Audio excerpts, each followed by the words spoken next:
all times, just as I have, okay? If you're getting emotional, that's a different conversation. Ma'am. But let's keep it on what we were To just speaking respond. Ma'am, I'm going to respond, please. You just noticed your. Thank you. You said Hold on, please. ma'am. That's what I was looking Ma'am, for. well, I will now mute so you can speak. Go ahead and Hold on a speak. second. One of the rules of the app is as if a moderator asks you to mute up, they don't have to say please for you to do it. I mean, I've never heard that before. So I'll respond to the substance of what you said. You're right. I don't even make it personal. I shouldn't care. So when your car blows up, you can keep it moving. What you said was wrong. That's not what affirmative action is. I've never said that's what affirmative action How you're interrupting me, and yet you don't have respect. All that soft voice wrapped in the manners of a shit sandwich. Please mute up, man. Please, man. Is that how you communicate? You think insulting someone or feeling like you have to come at someone is your way of effectively communicating? All right, fine. I'm asking. We're having a converse right now. So just move on. No one else. Responded. You guys talk about corporate culture and affirmative this and affirmative that in a culture. That's not what affirmative action is. And so I was responding. CEO and I had already laid it out. You didn't add anything. In fact, you made it worse. We were clear and specific. You came in and made it hazy, vague, and nebulous. And on top of that, you got the background sounds of the firebombing of Tokyo from the Allies in World War II. Let's move. We got it. That's affirmative action, DEI quotas. We'll keep moving. We're done.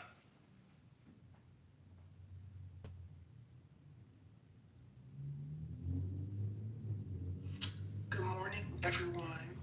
Good morning. I didn't hear you say the definition or anything of that nature, though, so I appreciate Are you the bomb threats that are happening at the precincts?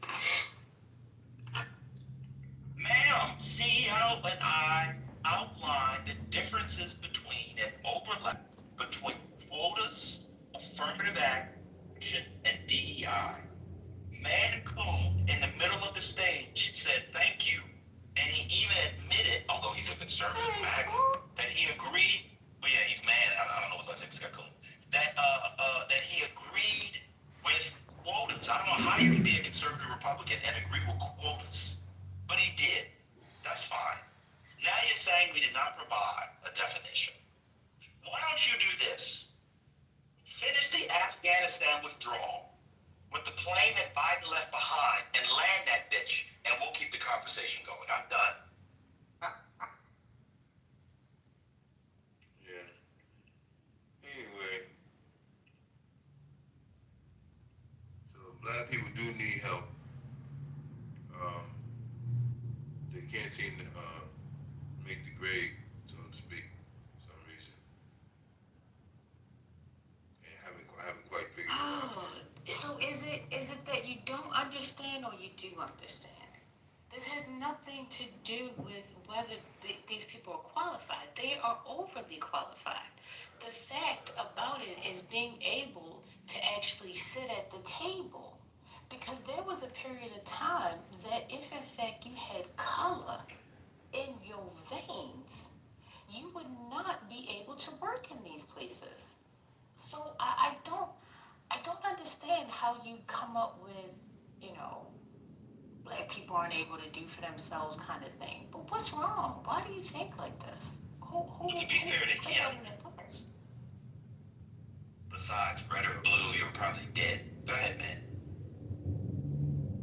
So, this is the reality of things, right? Black people fall short in a lot of categories. I'm not saying that there are not some intelligent black people, of course there are.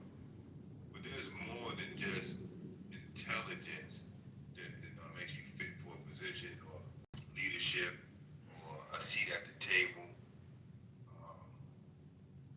It's something to do with human character. I think we lack that. As much as we know, we lack like basic human quality. For some reason, we it's like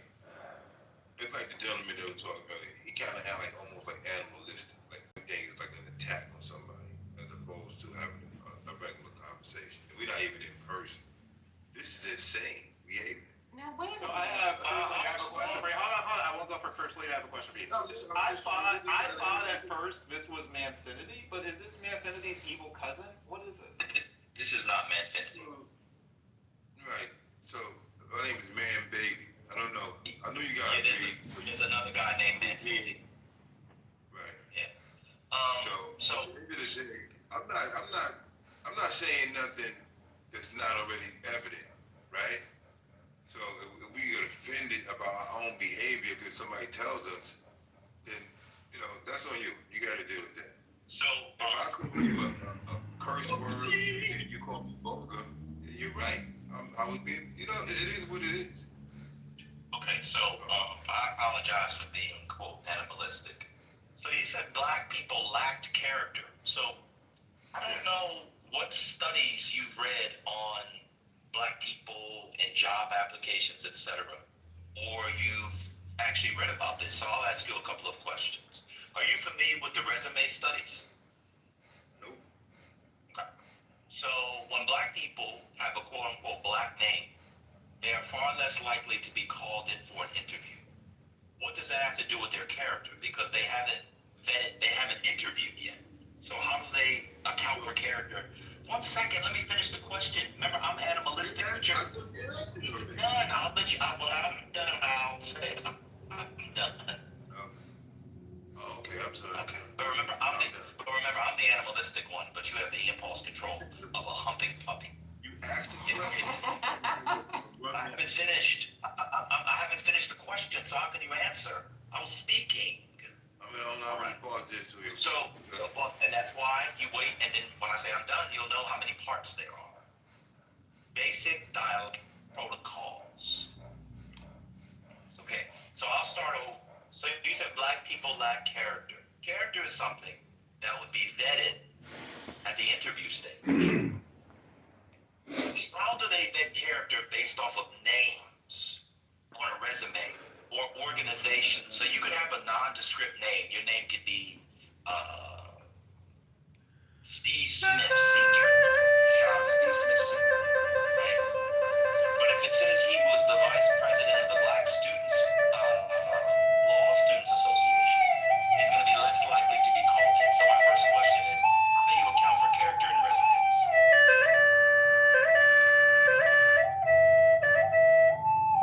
He said he's on mute, man.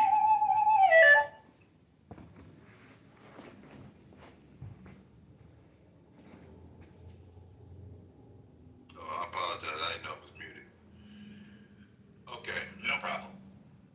Yeah. So what happens is this: because you're part of a group that has a reputation, when your name comes across and it seems like that name is in reference to that group, like you're part of it, that's when people start making judgment based on the group's reputation.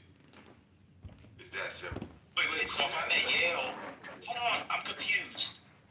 You said the reputation, wait a minute. You're telling me the Black Law Students Association is a reputation? No, I'm telling you that black people have a reputation. So when your name come up and it sounds like a black person, regardless of your education level, i.e. yourself, you can still be disrespectful. And people don't want you around. But that will be racist though. No, that's a judgment on character. Because you are an example of what I'm talking about. You're a smart man, you're educated, but you're disrespectful. This is a free app, bro. This is a free app. This is not how That's what I'm saying. interact. That's your justification. Hold on, That's wait a your second. justification for your behavior. So when your name comes Hold up, on, 1 second. you know how he is. Despite his education. One You second. know how he is. No. Perfect example. Hold on, but you're extrapolating to an entire group. Man, hold on. You're extrapolating to a group though. Hold on. You're extrapolating to a group. That would be illegal. So if you never met the person and they happen to be a black woman and you say, well, this is how black women are, we're not going to hire them, that's illegal and un-American, by the way. Because you're supposed to, you're a conservative, supposedly, but you don't believe in individualism? This is a terrible argument, brother. You are justifying the worst Are you forms a of white racism. man speaking on Yes, I am. the word black, and black doesn't have to do with any type of colored and or melanated person? Yes, Please define the word black. Yes, I am. I'm so confused how all He's a of these white man melanated married to a groups black are woman. He's allowing allowed. this to He's speak married how to a he's black speaking, woman. and y'all not telling him to Because he's define married his to a words. black woman. Yes, Why? yes. Tell him to define his words that he's using. Yes. Say it, white man. Yes. See, Tell the him same to thing. define the definitions, This is why I please. stopped speaking. This is why I stopped speaking, First Lady. She needs me to define basic words. They're not basic because one, it depends on the author and the context of the word that you're using. Oh my Basic God. words are not basic words because every single word that you use has a different meaning and a definition. That's why you have to You're trying to learn be the Angela context thing, of the really. word that you're using and also define the word. Yeah, but when I'm gonna go vote. And Do that, please, so we can all be on the same page. But at this point, y'all listening to words that don't even have a meaning. Let me vote, and then I'm gonna go celebrate voting with Lucy Duvall, Lacey Duvall. I'm gonna go celebrate with Lacey Duvall and Jada Fire. I'm done. That was good. Anyway, y'all, y'all need to leave Mag and Me So alone because Mag and Me So is valuable and y'all, no shade, are not. But anyway, I don't know if y'all heard about the bomb threats in New Jersey, but it's pretty uncredible. They're uncredible. People want to continue saying for sure that these are not credible, Sue not, tracking from coming out and voting. And then I don't know if y'all saw Dick Cheney is dead. It's an interesting day. It's an interesting day. Let me just address something real quick. First of all, Minister, young lady, I don't remember if your name is actually Brianna, but I heard you say minister when you first took the stage. I just want to let you know that assumptions and assuming that you know something and speaking on it is something that you need to work on.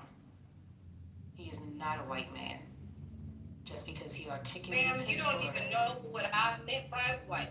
So if you want me to define what I meant by white. See, I'm not going to put up with your ignorance. Because that's what happens. Because for whatever reason, Man Baby felt as though he had did something wrong to the young lady by saying, hey, listen, what's going on? And took it in a completely different way and felt as though she was being disrespected. Okay? He apologized, we moved forward. But instead, she continued to hold on to it. And it's like the conversation continuously unfolded with a bunch of already preconceived notions, and it was rooted in I'm mad and I'm angry, but I'm going to have this conversation. Because Man Baby, I'm not sure why you felt the need to say that he had animalistic kind of ways. When you were the one that was constantly being rude, coming off a mic, interrupting, interjecting, and okay, you're doing it right now. So because you're doing it right now, I'm going to show you what I'm talking about. You sit here and you lie and you tell yourselves untruths. You're doing the very thing that you're trying to tell me right in the middle of me speaking that you haven't done while doing the same identical thing. You gotta be kidding me. Like y'all have really called yourselves adults? You must not have worked in corporate America. I don't know what you've done in life, but it has nothing to do with communication. Because the way that you communicate is not effective at all. By no means necessary. We can move forward. We don't have to stay on this. But I'm really mad that y'all pissed MAGA off. I am very upset about that. So, anyway, y'all get the voting, go and do what you need to do. Yes, Dick Cheney is dead at the age of 84. He liked fly fishing and some other crazy stuff. Shooting his friends in the head and then having them apologize to him. Exactly. They were out hunting or something. Yep. Was it that he shot? I thought he shot him in the foot. Oh, It was the head. I mean, whatever. It doesn't matter. The guy apologized to Dick Cheney for letting Dick Cheney shoot him.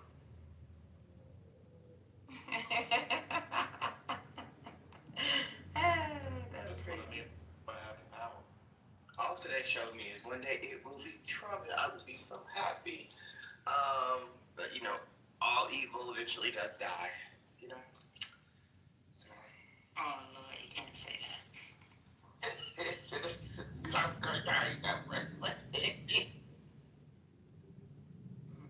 ain't getting in trouble with you. I'm in New York, y'all. I was telling Spirit last night. I'm excited about the election here today. I'm also excited about New Jersey, even though it just had the little fake bomb threats. And they did this in Georgia last year to try to get black people to not come out and vote. So we already know who's behind this. Oh, Matt, check your back channel, please. Thanks.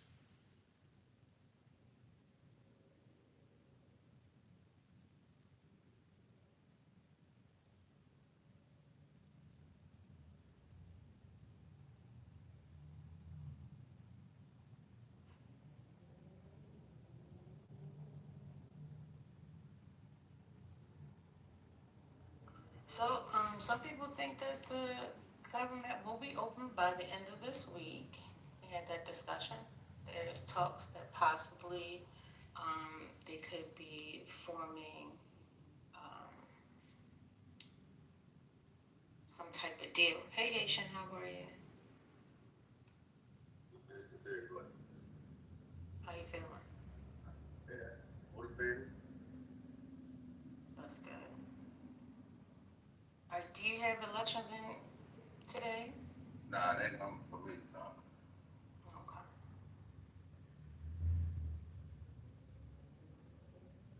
I'm not really motivated. I'm talking to myself that still motivated.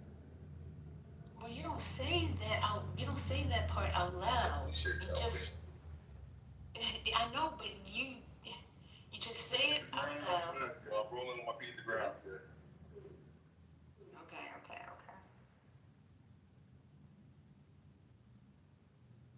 What's new in the news? And then, I saw Dick Cheney passed away. Yeah. That's something that's so funny. Not at all, bro. Not at all. You know, believe it or not, I try not to disrespect the dead, but nah. I just keep it at that. Nice for 24 hours and not letting go. I guess him and Donnie, old Donnie Rumfeld have a reunion somewhere.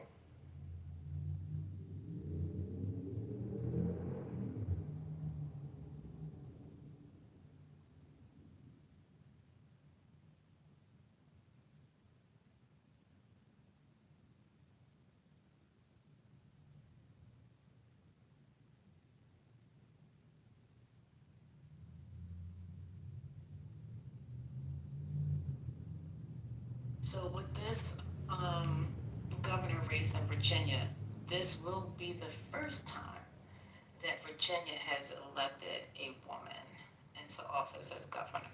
So. Don't forget the Lieutenant Governor. Huh? Don't forget about Virginia's Lieutenant Governor. Lieutenant Governor. Serious.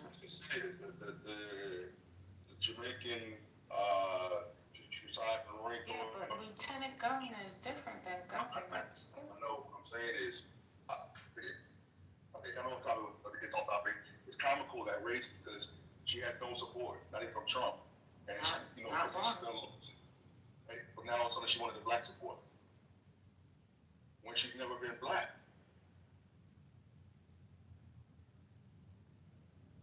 We're tracking this too early, Theo. No, we had this discussion earlier. CEO said because she dragged him in 2022. That's why he didn't endorse her.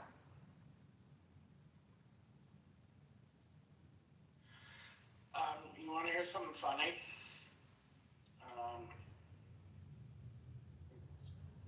Dick Cheney said that there's that in our nation's 246-year history, there's never been an individual who was a greater threat to our republic.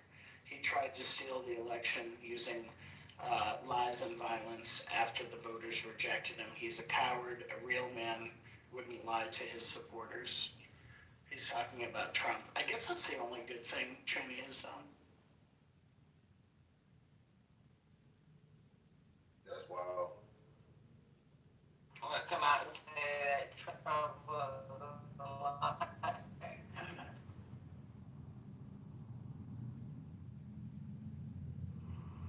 Good morning, Trent. Sorry, y'all.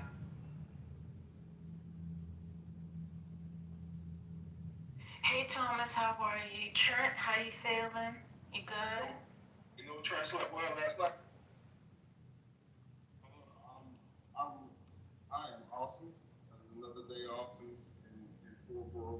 Yeah, Dick Cheney was a globalist, and what has happened is the nationalists, and I really don't understand how it happened, but the nationalists of Steve Bannon and Donald Trump have won the Republican Party and pushed out the globalists of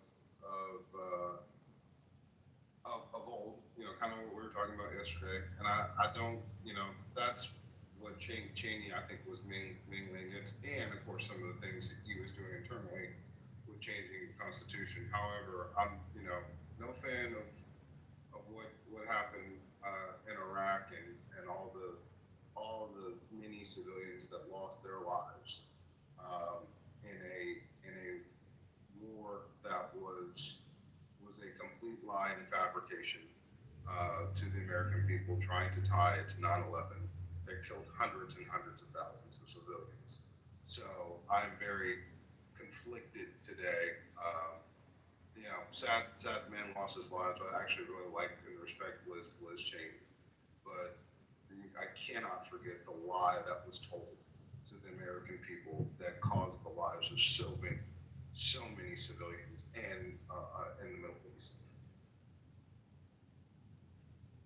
So, how are you feeling about the whole Venezuela? Because we might be just doing that shit again. I mean, fuck, at least they had the aid of Congress.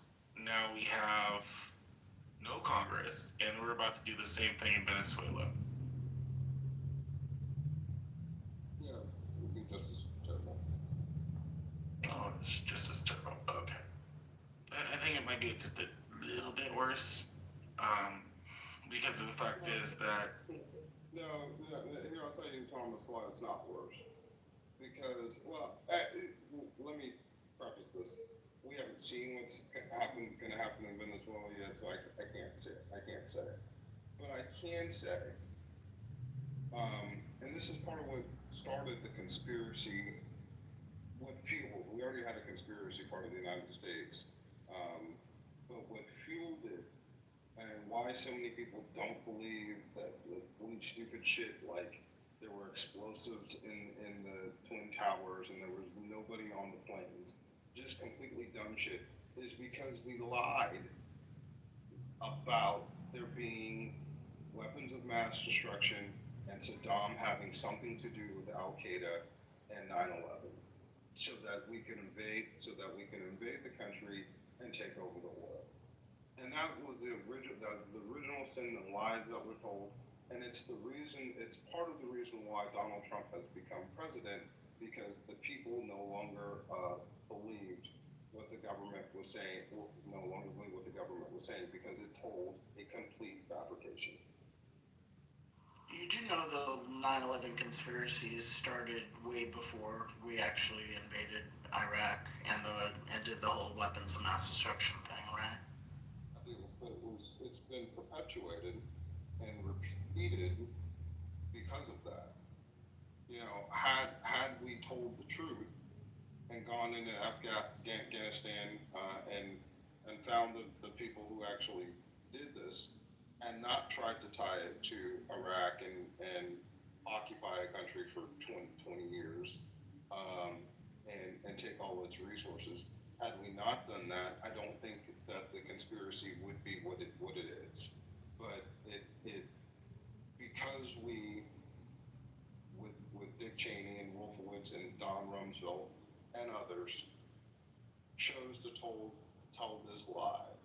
We've stained the United States it also gave Putin prerequisite to invade Ukraine. I hope Katrina's not on stage because then she'll go off.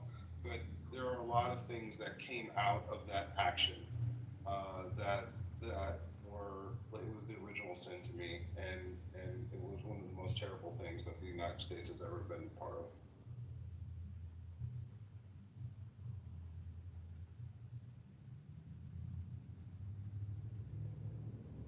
So, you know we went into Iraq off of faulty intel, right? Or was it just somebody flat out lied? I think that's like something that a bunch of people have made up in their mind. It was faulty intel. They had satellite imagery of vans moving. The inspectors weren't allowed to, they were being pushed back on inspections. There was a bunch of shit that was going on at that time. So I think like people are just putting shit together and making these stories up, but it was a lot of faulty intel. Now don't get me wrong, they were all warmongers because there was freaking the UN even said like, let's try to do some type of diplomacy where we can freaking try to get in. The inspectors were like, we're gonna talk to them, and we just couldn't wait. We just wouldn't wait. But it wasn't just a flat out lie. But even if it was still something that was passed through in Congress and it was an agreement and stuff like that. First off, let me make sure. Yeah. I'm sorry, Patty. It's just I wanted to say good morning, First Lady. Thanks for letting me up. But the other part is now with Venezuela, Congress is closed, and we're going to most likely, we've already murdered 55 people already, and it looks like we're going to be doing operations on land without the aid of Congress. I mean, fuck me. At least you guys had intel. We just have the whim of a crackpot, and we're just supposed to be okay with it. You know, say what you say for Dick Cheney. I mean, he did shoot his friend in the face on private hunting ground in Texas. But I mean, at least there was some kind of fuck. Are we bombing Venezuela again? Wasn't faulty intel. Richard Clark and there were many people whistleblowing about the intel on Iraq. The intel was misconstrued. The intel was deliberately misfed to the American people, and the intel doesn't have to do. The fact that we're talking about the intel was the problem. the intel was deliberately given to the United Nations as well, the Security Council, because it was actually Colin Powell that read off the intel, and the intel actually came from Department of Defense. I know they lied to you. It was imagery. It was just a bunch of shit. There was a whole investigation behind it. You read the Iraq papers, like. I remember. The investigation was around the intel. It wasn't around me. So Here's the problem. You didn't need intel to know that Al Qaeda and Saddam had nothing to do with each other. There was no intel needed for that. You can talk about the yellow. But it wasn't about that. It was about WMD. I know what they tried to do. I know they came up with a marketing term called weapons of mass destruction. I was there. He was there in the operating room. He was the operating room.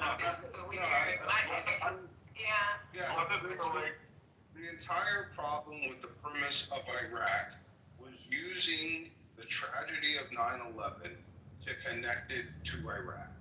Not that, yes, Saddam, it is true that Saddam didn't want the inspectors, he wanted people to think that he had nuclear weapons and he was developing something. He wanted to keep the region scared. That's true. But the real lie was that Al Qaeda and I can't remember his name anymore. Osama bin Laden had a connection to the Iraqis, which nobody with a brain at that time was thinking that Saddam had something. Ain't nobody said no bullshit like that. What's going on here? Nobody said that. That never happened. Y'all said that. You said that. People that don't know the history behind Bin Laden says that. Bin Laden was for his people, right? Now, he was an extremist, but Saddam was not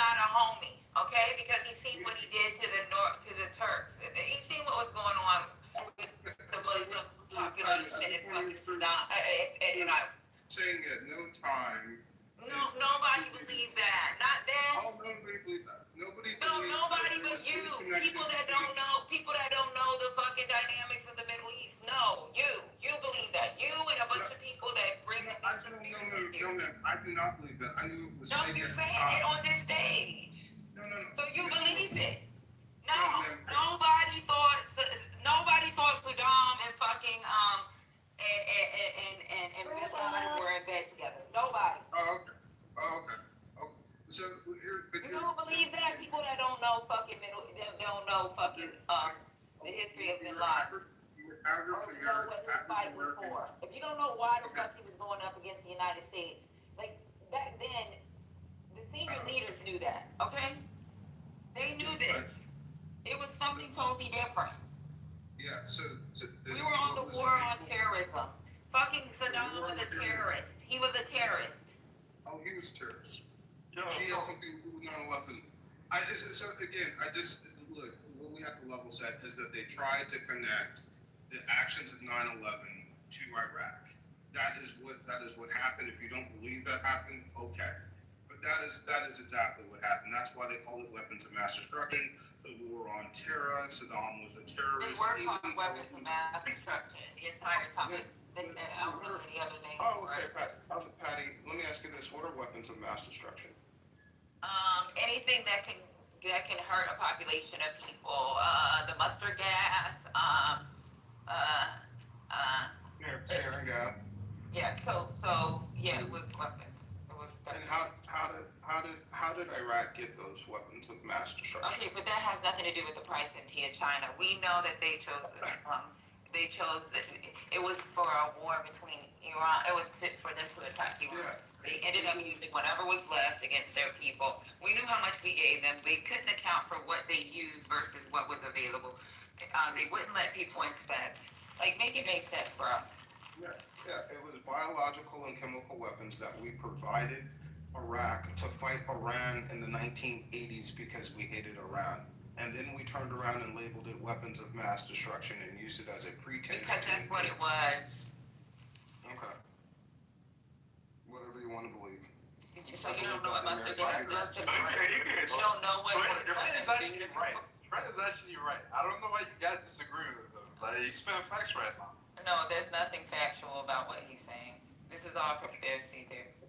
No, they didn't find any weapons of mass destruction in Iraq. It was a whole ploy. We're not stupid. We're not dumb. What part of the world do you think we're from? We're not dumb. We know that there was no WMD found. Dick Cheney pushed the whole war in Iraq in order to get the oil. Like, it's not that complicated. You know what I mean? Like, we have the benefit of hindsight. You think it's not like 2003 right now. We know what happened. You know, it was very clear that geopolitics have played out.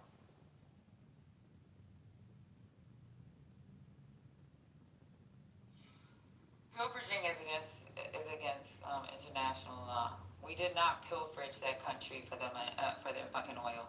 The oil that was produced in that country, I think it was like 1950 pumps that they were using. And the amount of oil they were producing at the time, what they were trying to do was have that country reinvest that money into its own economy so that they can stabilize the economy and build their government back up. I don't know what the fuck is going on here. Like, I get it. A lot of people keep coming up with these conspiracy theories the same way I come up with these other conspiracy theories on what happened in Afghanistan. But guess what? No, you're wrong. I won't go back and forth with you, but No, I'm not going to go back and forth. I'm just telling you what I know based off of facts. Okay, but Okay, so what you're doing is you're guessing. You put out there what is actually not factual. Because I could put out there what's actually factual. What actually happened at the time. okay, sorry. What they presented to the UN Security Council was actually satellite imagery, information that came back from the UN when they were doing inspections, videos of fucking vans moving in the night when they were told that they were going to inspect an area and then they were given access to the area. So when he's playing games with fucking countries that are fucking, they're supposed to be there's supposed to be certain things are supposed to be conducted at that time, and they're playing these games. He was playing games with these governments and didn't think they would invade, and guess what they did? In your mind, the Iraq War was justified. Was a justified invasion? At the time, yes. Now, what they did after, I don't think is justification for it.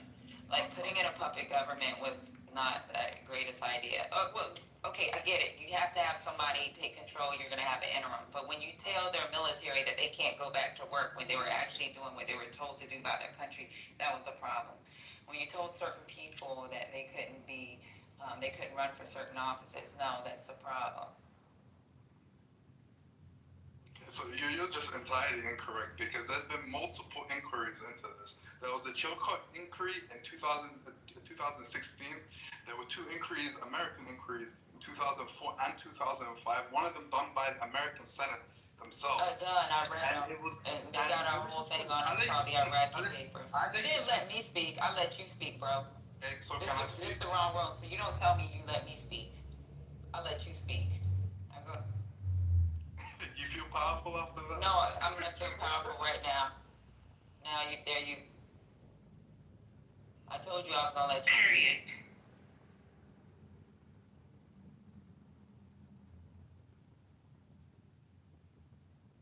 People come in here thinking that they can just make up their own rules and think that you're supposed to adhere to them. That's crazy to me.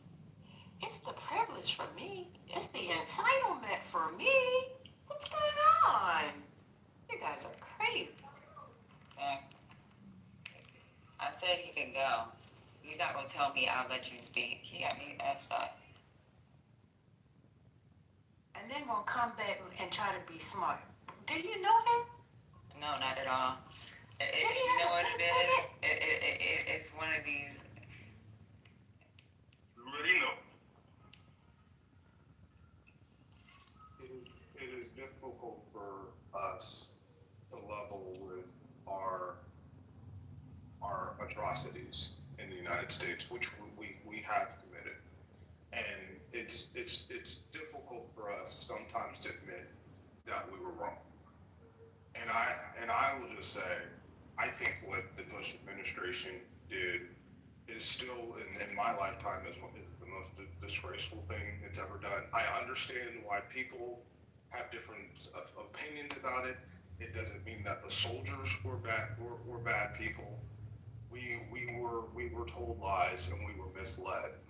And that doesn't mean that we need to continue on, and that justifies things that could happen in Venezuela or anything that's going forward. But I do think we have to level set and tell the truth, just like the Nazis had to tell themselves, or the Germans had to tell them truth about the atrocities that they committed in the 1940s. We have to say what we did in this situation was wrong, and how do we rectify it and keep it And a lot happening. of you guys did, and that's the truth. Like a lot of you guys did, and that's not really your fault either. You know, you guys were following orders, and not only were you following orders, you were following orders that were lies. So you guys were looking at things from a completely different perspective, and you weren't allowed to look at it from an open perspective. So I honestly, like, while I do love that vets apologize, I don't feel like it's the vets' fault, because you guys were just in to protect your country. So that's just my opinion on it.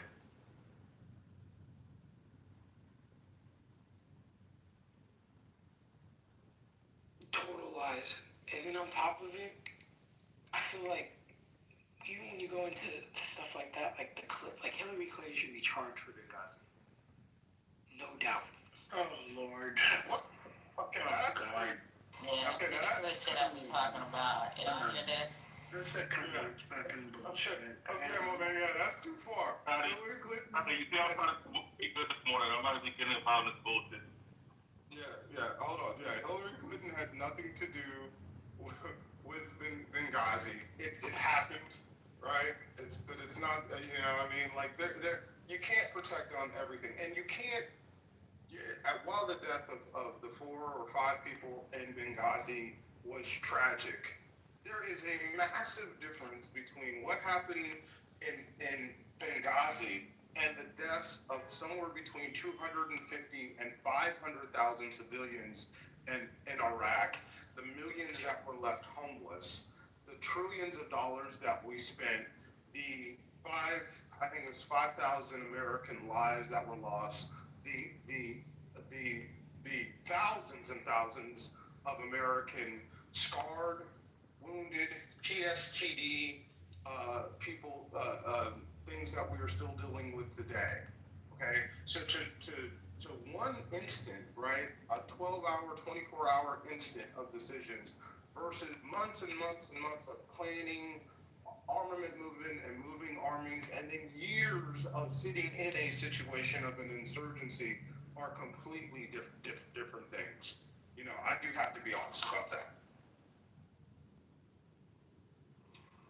See, I come from the perspective of I was actually protesting against the first Iraq War, the second Iraq War. I didn't think there was anything we should be due to go in there. I didn't think there was any justification. I'm not going to argue with Patty or military people about how the sequence of event happened and what was told and what wasn't told, because I think the whole thing was wrong. But I'm not going to dispute what military people and people understand how it went down and what we were told and what was real. I don't need to dispute it because I'm coming from an anti-war stance, because I was actually out there protesting against this shit. So I'm not sure what angle you're trying to put out there, Trent, because we all know that American foreign policy does fuck up and does fucking create disasters, humanitarian disasters all over this fucking globe, and has for decades since World War II. Not according to Patty and Haitian. You ain't talking to me, you're talking to them.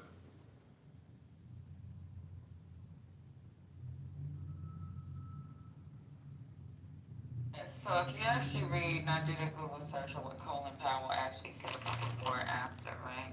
And where he failed. He said the intelligence community failed him. He said, we did not find any stockpiles of WMD. He never said they didn't go into Iraq without some type of quote-unquote evidence. He said the same thing, that the intel was faulty. I have his book, I have it right here. Okay, well then read it. Because if you read it, then you wouldn't have been saying half the shit you're saying up. No. The lie, it's not just Colin Powell. Yeah, he didn't call it a lie though. He said the intel was faulty. Patty, I'm calling it a lie like many other people call it a lie, because what they did slowly, and through Fox News and CNN, they were both participants. We slowly tried to connect loosely. They kept doing it loosely. Connect Saddam Hussein and terror and weapons of mass destruction. I mean, you can connect it to terror, so I don't understand why you can't. Okay, I'm with you on that. But they tried to connect them to 9/11 in a country that was traumatized, and use that anger that should have been directed into Afghanistan and really ultimately Pakistan, and transferred it to a completely different nation in Iraq, which had done nothing for years. I'll disagree with Scotty on this. So why were we trying to attach him to Pakistan? Because you do know we were getting a lot of our intel from Pakistan at that time. That was one of our allies. I'm kind of confused. Osama bin Laden was actually in Pakistan. So okay, yeah, that's fine, but they were still the ones that was giving us intel on terrorist groups. A lot of terrorist groups that we have freaking, that we were able to, God damn, man. This is just too much. I think it's too much for this room or something. I don't think it's too much. I mean, he was in Pakistan most of the time. I'll disagree with Scotty on one thing. I actually think the first Iraq War to protect Kuwait was somewhat justifiable. The second one was a complete atrocity.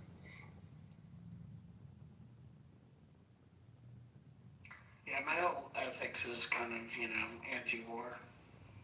So that's where I'm coming from.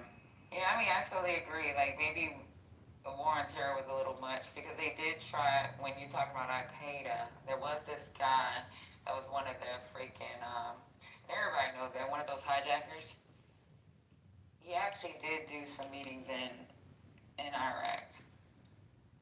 But then we also would have to tie Saudi Arabia and all these other countries as well. So we didn't attack those countries. Yeah, the Saudis were our friends. Fahrenheit 9/11. The documentary was an excellent documentary at the time. It's not like there were many whistleblowers. There were many people that were trying to say that this is not right. But I remember well. I almost joined the military because we were incensed about what happened, and then thankfully my mother said. No, you need to look at it like this. And when I was able to step back, I remember, and it was March of 2003, I was headed to California as the tanks were getting ready to start racing across the desert. And I remember I was happy, that we were going in. I had some questions, but I was happy we were going in. I had lots of friends over there. I remember I was like 21 at the time. And as soon as it started, my aunt Marie, God rest her soul, she was so angry. She didn't want it to happen. This is a 70-year-old black woman. She's like, I've seen this before. We're in California. We're in Los Angeles. They're super out. We're in Leimert Park in California, sitting as the war started. We're watching CNN, and she says, they always do this. This is terrible. And I was like, why are you against this? This shouldn't be against this. And day two, it was like day one or day two. Watching, because all the troop or the reporters are embedded, and there was one part of the column that split off to go protect the oil fields, and I was like, go protect the oil fields? I thought I was going to get hacked. I thought I was going to get shut off. Why are we going to go protect the oil fields? Right? And then I knew, like in that moment, I was like, oh, this was all about oil.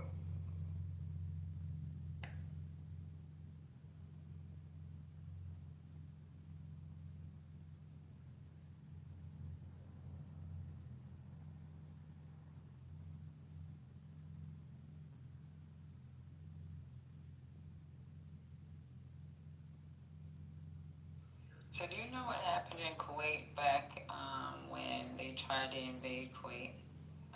What Saddam did? Do you know what Saddam did when they tried to attack Kuwait back in the 90s? Yeah, you, since you're talking about protecting these oil fields.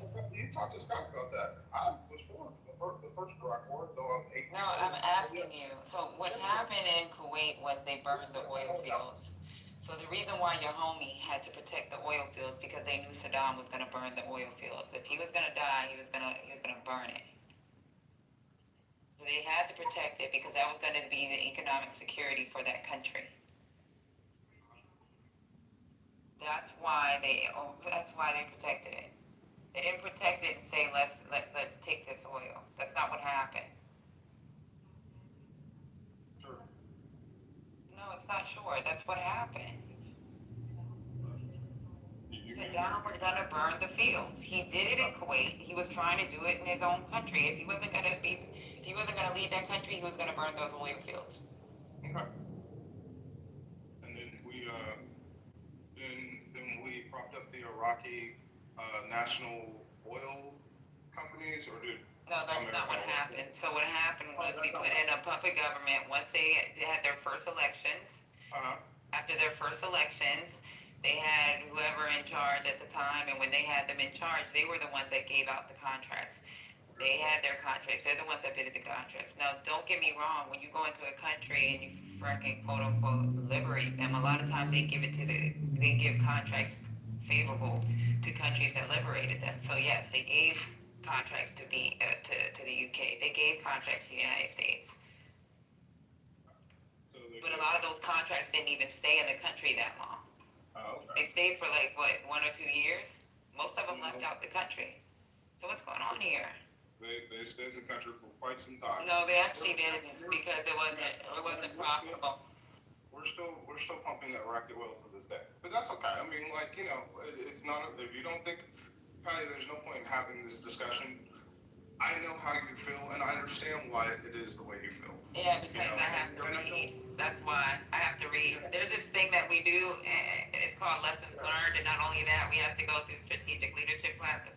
And we don't just do research based off of fucking research that you may see on in your freaking Google. We have to look at like paperwork. And a lot of us have TS clearances, so we get to see some of the documents that they allow us to see so that we do the proper research while we're in these classes. If you want to convince the rest of America, now I don't have to convince the rest of America. Even with the Google search that you got available, you should be able to understand what happened. They released the Iraqi papers. Okay. Now, overwhelming majority, including Republicans, think that the Iraq War was about oil. They don't think that. They use that to feed you so that you can vote for a Trump. That's what. It's not. This is Democrats and The Senate Intelligence Committee is not stupid people. A lot of them actually know what the hell's going on globally. I'm just talking about they know global politics. They know reality. What they do is they play these games in your face so that because they know that you're just that gullible that you'll take it and run with it. That's why they. What I'm saying is the overwhelming plurality of the American public. Yeah, I believe that too because it's called gullibility. You know, just because you don't know what's going on, people don't want to read anymore. That's it. Y'all like to look at picture books and watch TikTok and fucking Instagram videos. I don't think people don't read anymore. Okay, well, how many times have y'all put up freaking articles in the chat and just read the freaking headline and thought that was good enough for an answer when it was a catch me and then come read it? Because you know why they put those? Do you know why they put those titles in the headline? Because they know that's what you want to hear, and then they put the information in the actual article. But they know you're not going to read the article. They just want you to click on it. You're an additional viewer, and that boosts up their. Come on, man. Yeah, Patty, all I'm saying is I don't think you're going to get most people sympathizing that the Iraq War was justified and that Dick Cheney didn't lie. I mean, in the end, it wasn't justified, right? Because the intel was faulty. But at the time when he decided to do what he was gonna do, I mean, I don't think he should have went in. He should have said, "Fuck it, we had enough with Iraq at the time." Let the United Nations make a decision on what we should do. That's what I thought should have. That's what I think should have happened. Oh, all good. We can put it to bed. And we were talking about Dick Cheney, and that's my feeling on the man.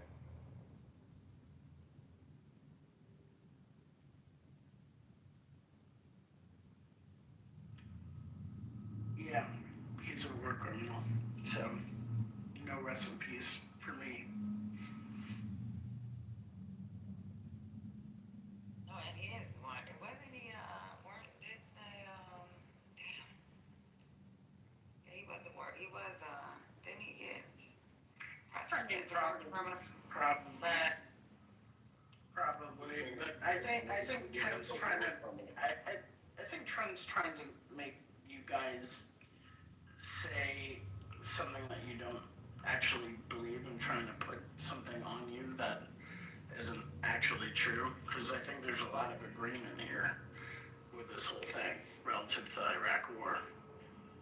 But he's trying to frame it like you guys are like pro-Iraqi invasion and everything was justified. So I don't know. It's kind of weird.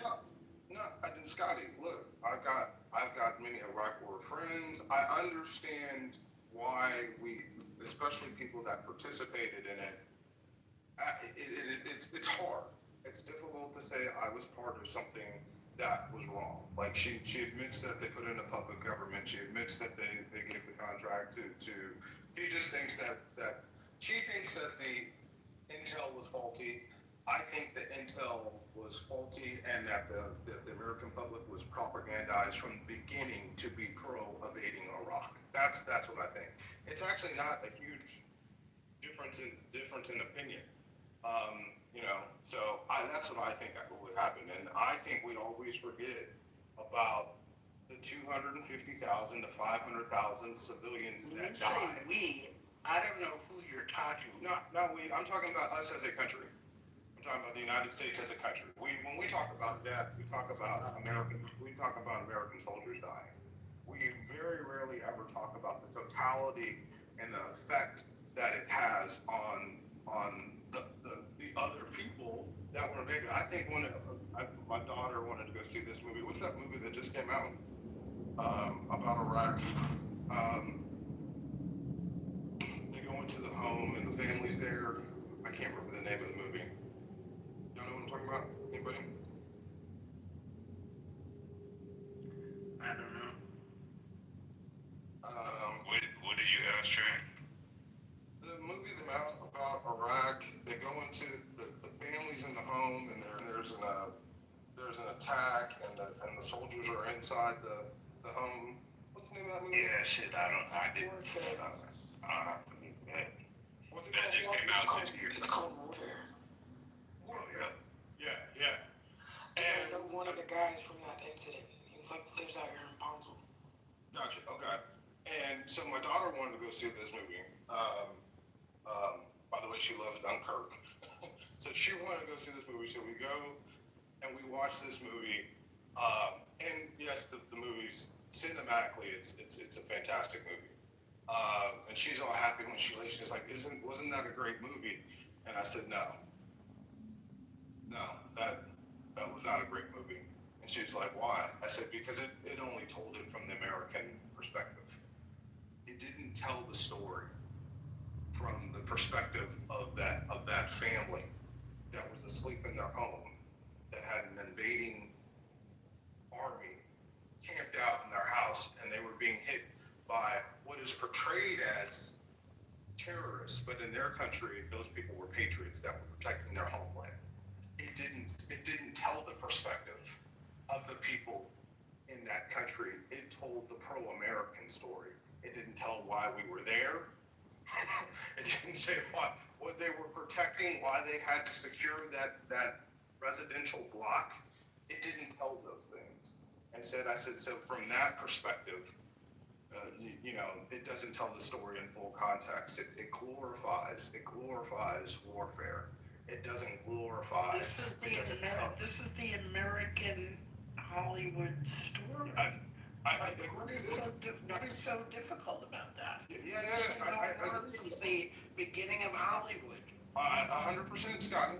100% Scotty, and that's why there have been films like Syriana and others that do tell that story. Like I said, it was a beautiful cinematic, well put together thing, but it didn't tell the heartbreak and how many times things like that happened to Iraqi families, and they were killed, and they were left in streets to die, and because Dick Cheney and some others wanted all the oil reserves. Yeah, I mean, then when they do, there's backlash. Deer Hunter and all types of shit. When you have movies that actually show what happens, that's why. We've been doing that for years. It's no surprise about Hollywood.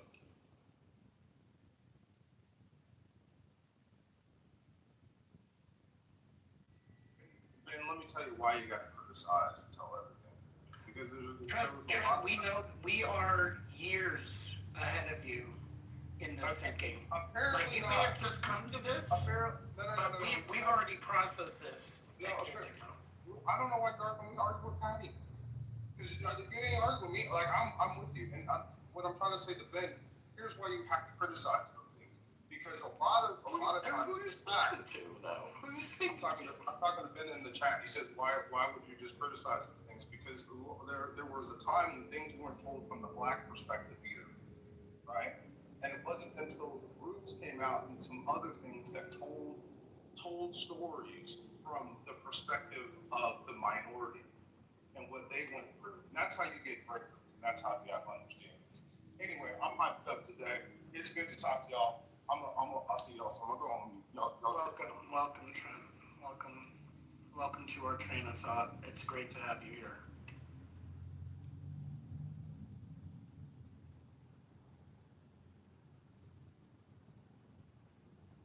House of Dynamite was pretty interesting though. I recommend it. I'm gonna look it up. It was a movie, it's not a series, pretty quick in and out. Could be a series. It could have been a series. Yeah, I mean it's timely for sure. Yes. See, so since some people haven't seen it, I don't want to spoil it just yet. Yeah, don't say anything. What's it about? No? Well, without saying too much, it's about missile attack on the U.S. But prior, what happens in the lead up to that and during.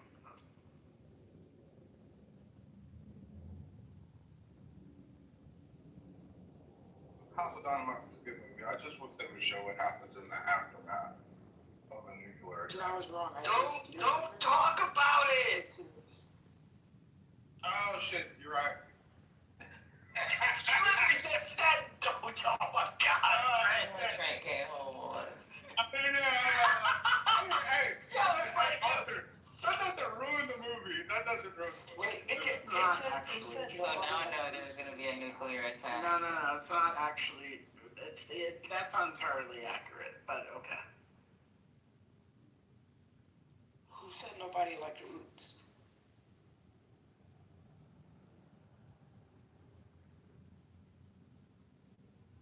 Alright, y'all, let me see.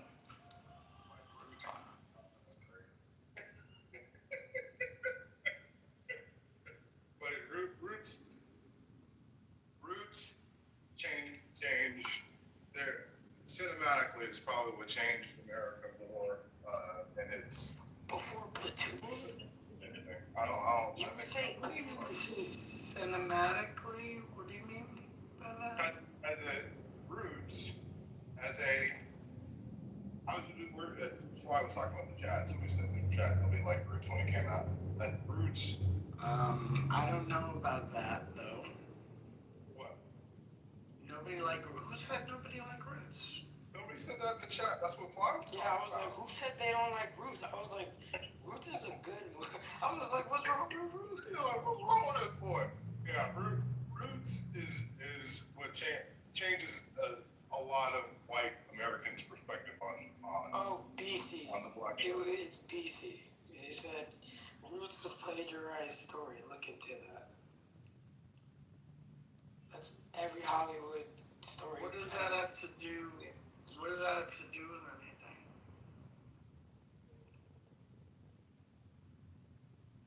But no, Trent. I think Platoon was what. So I was kind of like, whoa.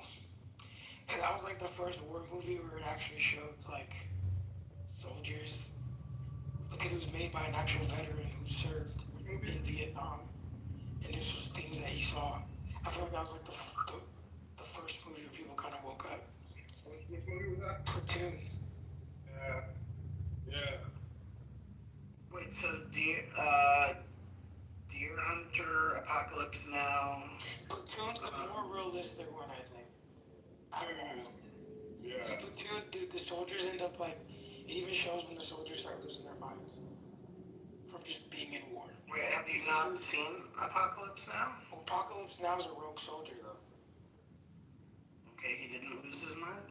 He did, but... They didn't show the horrors of war to the soldier? The idea of that, of him becoming this, like, war mongol, was very Hollywood. Platoon was... So even, like, MASH? No? Not that either? MASH, yeah, but MASH was. I mean, if we're talking about 100% putting Platoon over all these movies, 100%. No, but you were saying first on a timeline. I'm just arguing with the timeline. That's all. When I talk to Vietnam vets, they always mention the movie Platoon. Yeah. Platoon. Yeah.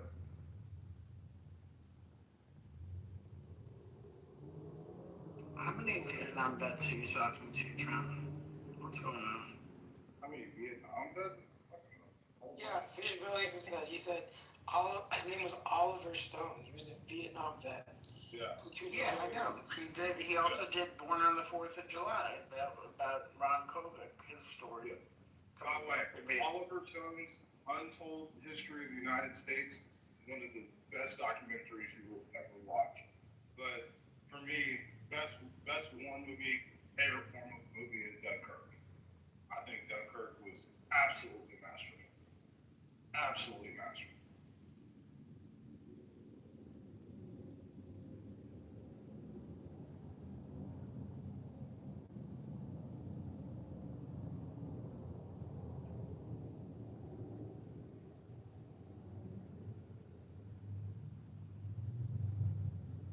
That's a good one too.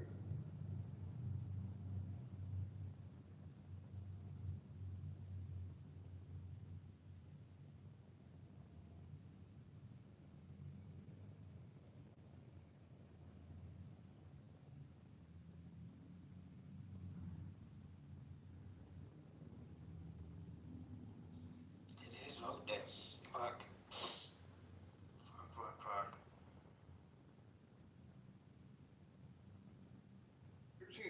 Anybody seen all is quiet on the Western Front?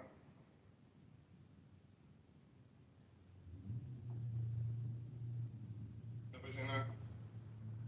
I did. All is quiet. That's a good movie too. It's a European movie, but fucking good movie.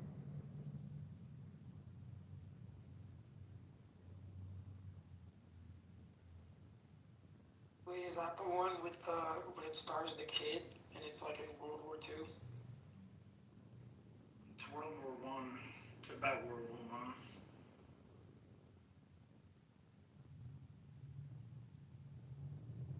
World War One. Fucking yeah. Nothing.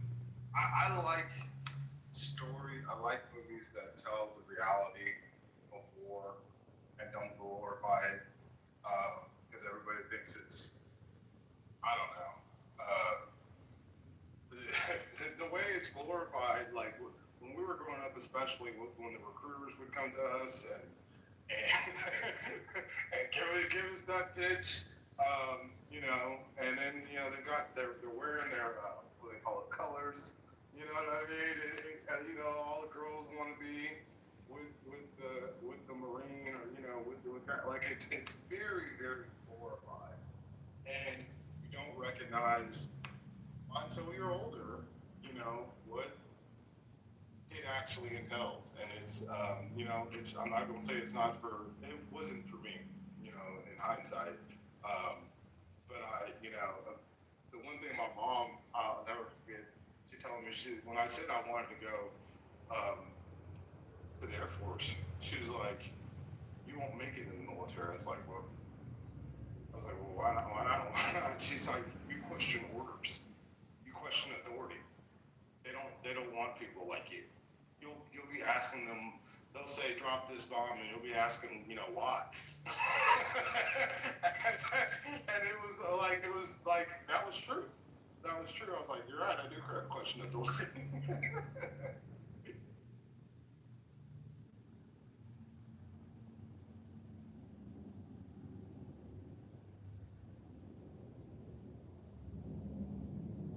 Yeah, Papa, my mother got a master's degree from Pepperdine, grew up in the era of Vietnam, had friends that she lost. Part of it, she was, brought up in Canada, so she had a different perspective on American, what do we call it, exploits, than Americans do. We are very, very insulated to some of the things that we do around the world. But when you live outside the country, you start to see it.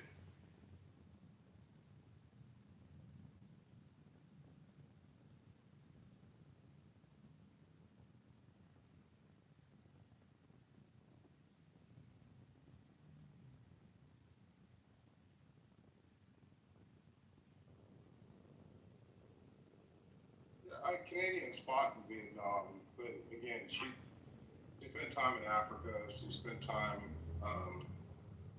Susan, luckily, very educated, well-rounded woman, so she ended up with like a different perspectives, not just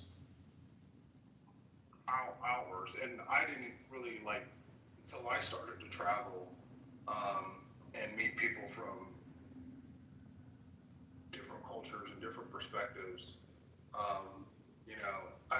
One of the best things I think for me was growing up in Los Angeles, California, because I got to understand. Because even in Texas, even in Houston, Texas, it's an insulated mind. It's insulated mind thinking. But in Los Angeles, you meet so many people of different cultures and different backgrounds that have come from different places, and you don't just understand it from this part of America, and that's why so many of our journalists end up being liberal. So many people who travel end up being liberal, because you lose that nationalist feel when you start to understand that there are people in different places that are struggling to make ends meet, just like you are here, but they have even less at times, and that we're all one humanity and not just Americans, or not just Texans or Mississippians like we think we are. We're part of a larger spiritual realm. It's something that you recognize when you travel.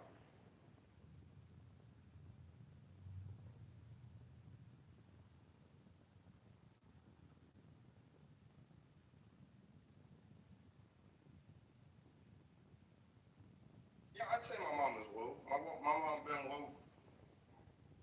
My mom been woke since the 80s. Yeah, I would say yes. My mom is woke.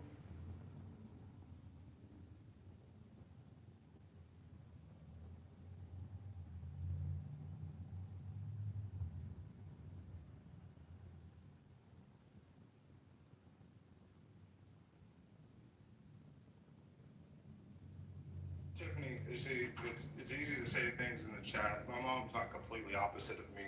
You think you know me because of this app, right? You think you know me. If you sat down in front of me, it's really easy to hate somebody that doesn't agree with everything that you said. You know what I mean?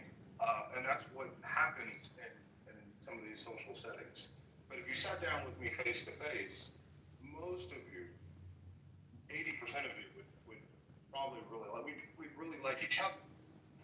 But what happens in rooms like this and settings like this, we're made to think that we have to be against each other. Like just the conversation with me and Patty were just having.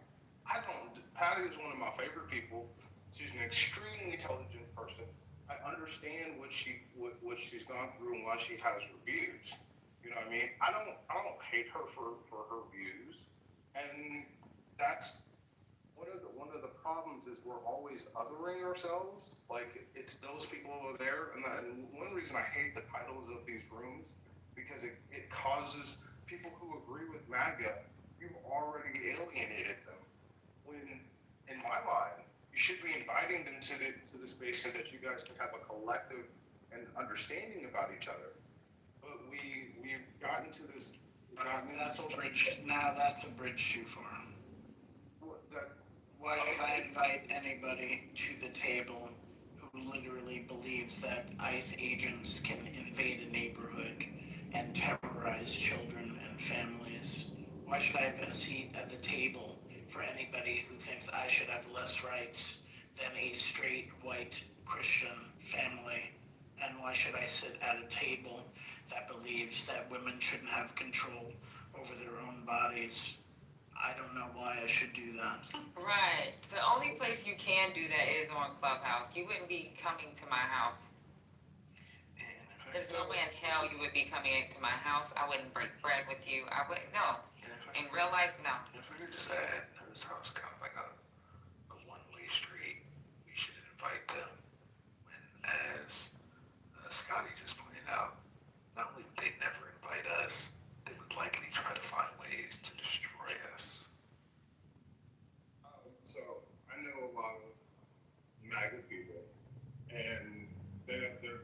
a monolith. They don't all believe exactly the same thing. But let's attack it like one at a time with what you said, Scotty, starting with abortion. Okay, because I think that between Democrats and Republicans, left and right, I think that is the grail. If there's one thing that puts you left or right, it's abortion. And when you No, let's go to the ICE thing. Let's not do abortion. Let's go to that. Let's go to that. Let's go with the stripping of rights of people who were here legally. And let's go to the stripping of rights of people who actually exist here as citizens and were born here, including myself. Let's go to that basic stuff and instead of getting caught up in the abortion debate, because that's another one that we don't have to go down right now. Good morning, everybody. Good morning, Sam. Trent, I just want to let you know, good morning, Trent. I just want to bring to your attention, you had made a comment yesterday about ICE and they don't come in numbers. I just want to let you know right now, in the community that you were raised, a young man got picked up in May. He's 17 years old. He was on his way to Reseda High School. You know where that is, Trent. He's in Atalanta right now, which is the holding facility for California. He's been there. He should be graduating high school. And this kid is a U.S. citizen. Yesterday, the day before, during the game, and all weekend, ICE went through K-Town, the entire town. Where are the criminals, Trent? Why is he still being held and he's a U.S. citizen? That's the problem that we're running into, because these people do not get representation once they're in. And once they get in, they get lost in the system. And then they lose their ability to make phone calls. She's getting one call a week. We met yesterday at the Board of Education. We had an enormous rally down there. Unfortunately, everything got lost because of the Dodger parade. But we're trying to put pressure on all of the government agencies that are co-signing this going on right now. And he's not just the only one. So we've got another U.S. citizen that had a kidney transplant. We cannot get him his medication.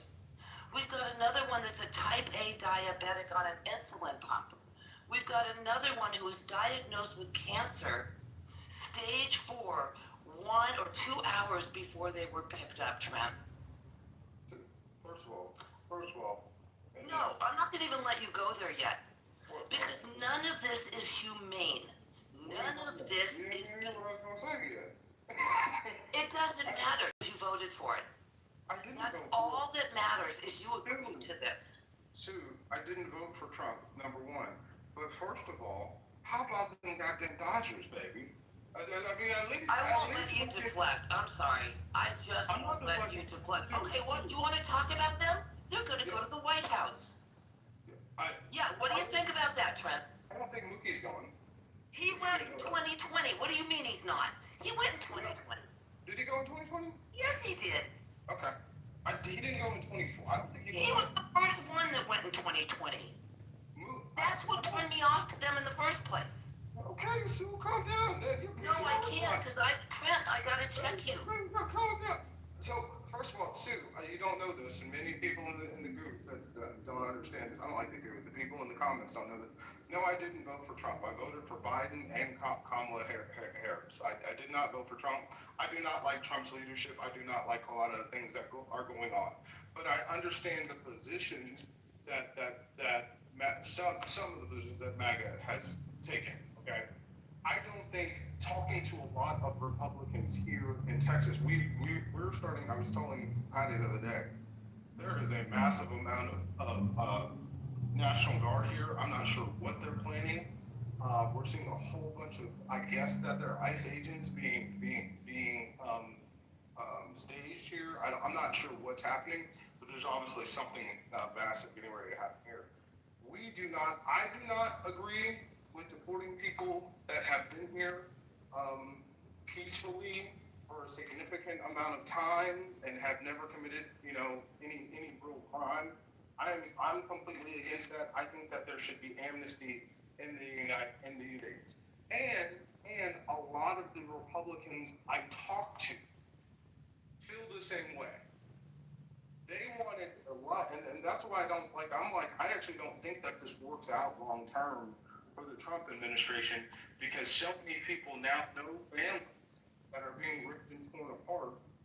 And we just had a 16-year-old that was an American arrested in Houston. So Sue, I'm completely with you. So that's what I'm saying. That's why we have to have dialogue. I'm not against you, but we have to talk to other people that we disagree with so we can find commonality on the issue. That's how we move forward. Trent, I'm having a hard time tracking with you because you've been flip-flopping. I'm just going to call you out on this. You've been flip-flopping. May I say something? I don't know what it means to understand where MAG is coming from. Like, as a matter of comprehension, yeah, I understand what they're saying. It's still incredibly bigoted. It's still very much an affront to basic democratic principles. Interestingly enough, years ago, the same motherfuckers who were saying that, hey, listen, we need to have due process rights and, we need to have First Amendment rights are the ones who are all up in this shit, trying to take that shit away from folks from the classroom to folks protesting.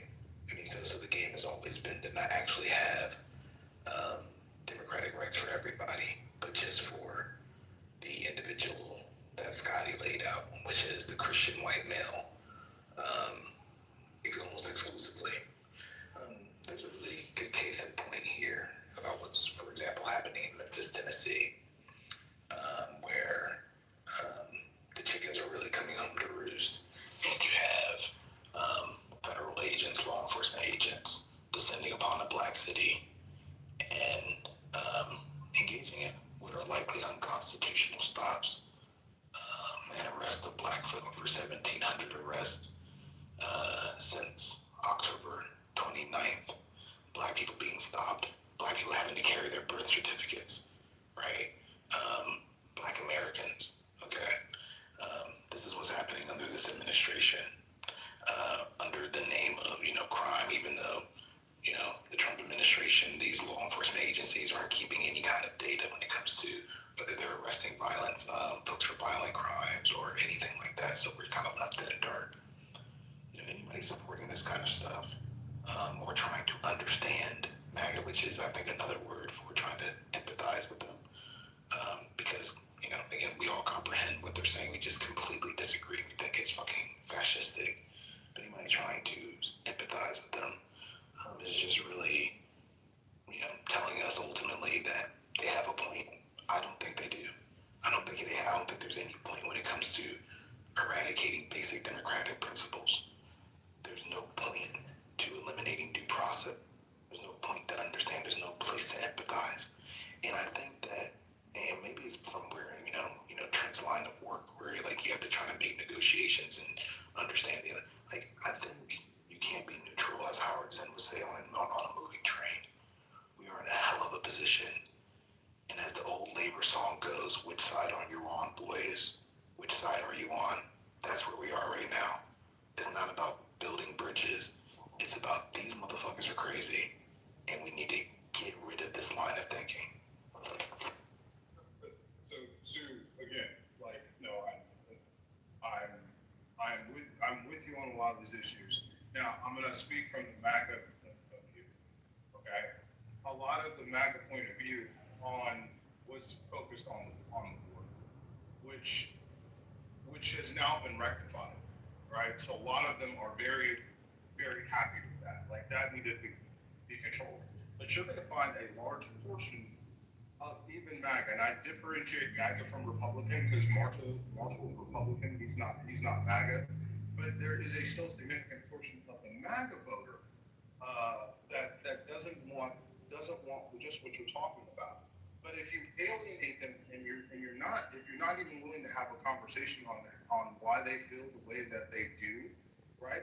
They have been gaslit a bit, that they've been told that this country is being invaded and that they're being replaced that they're being replaced with the white replacement theory, right? And it's fearful for their safety.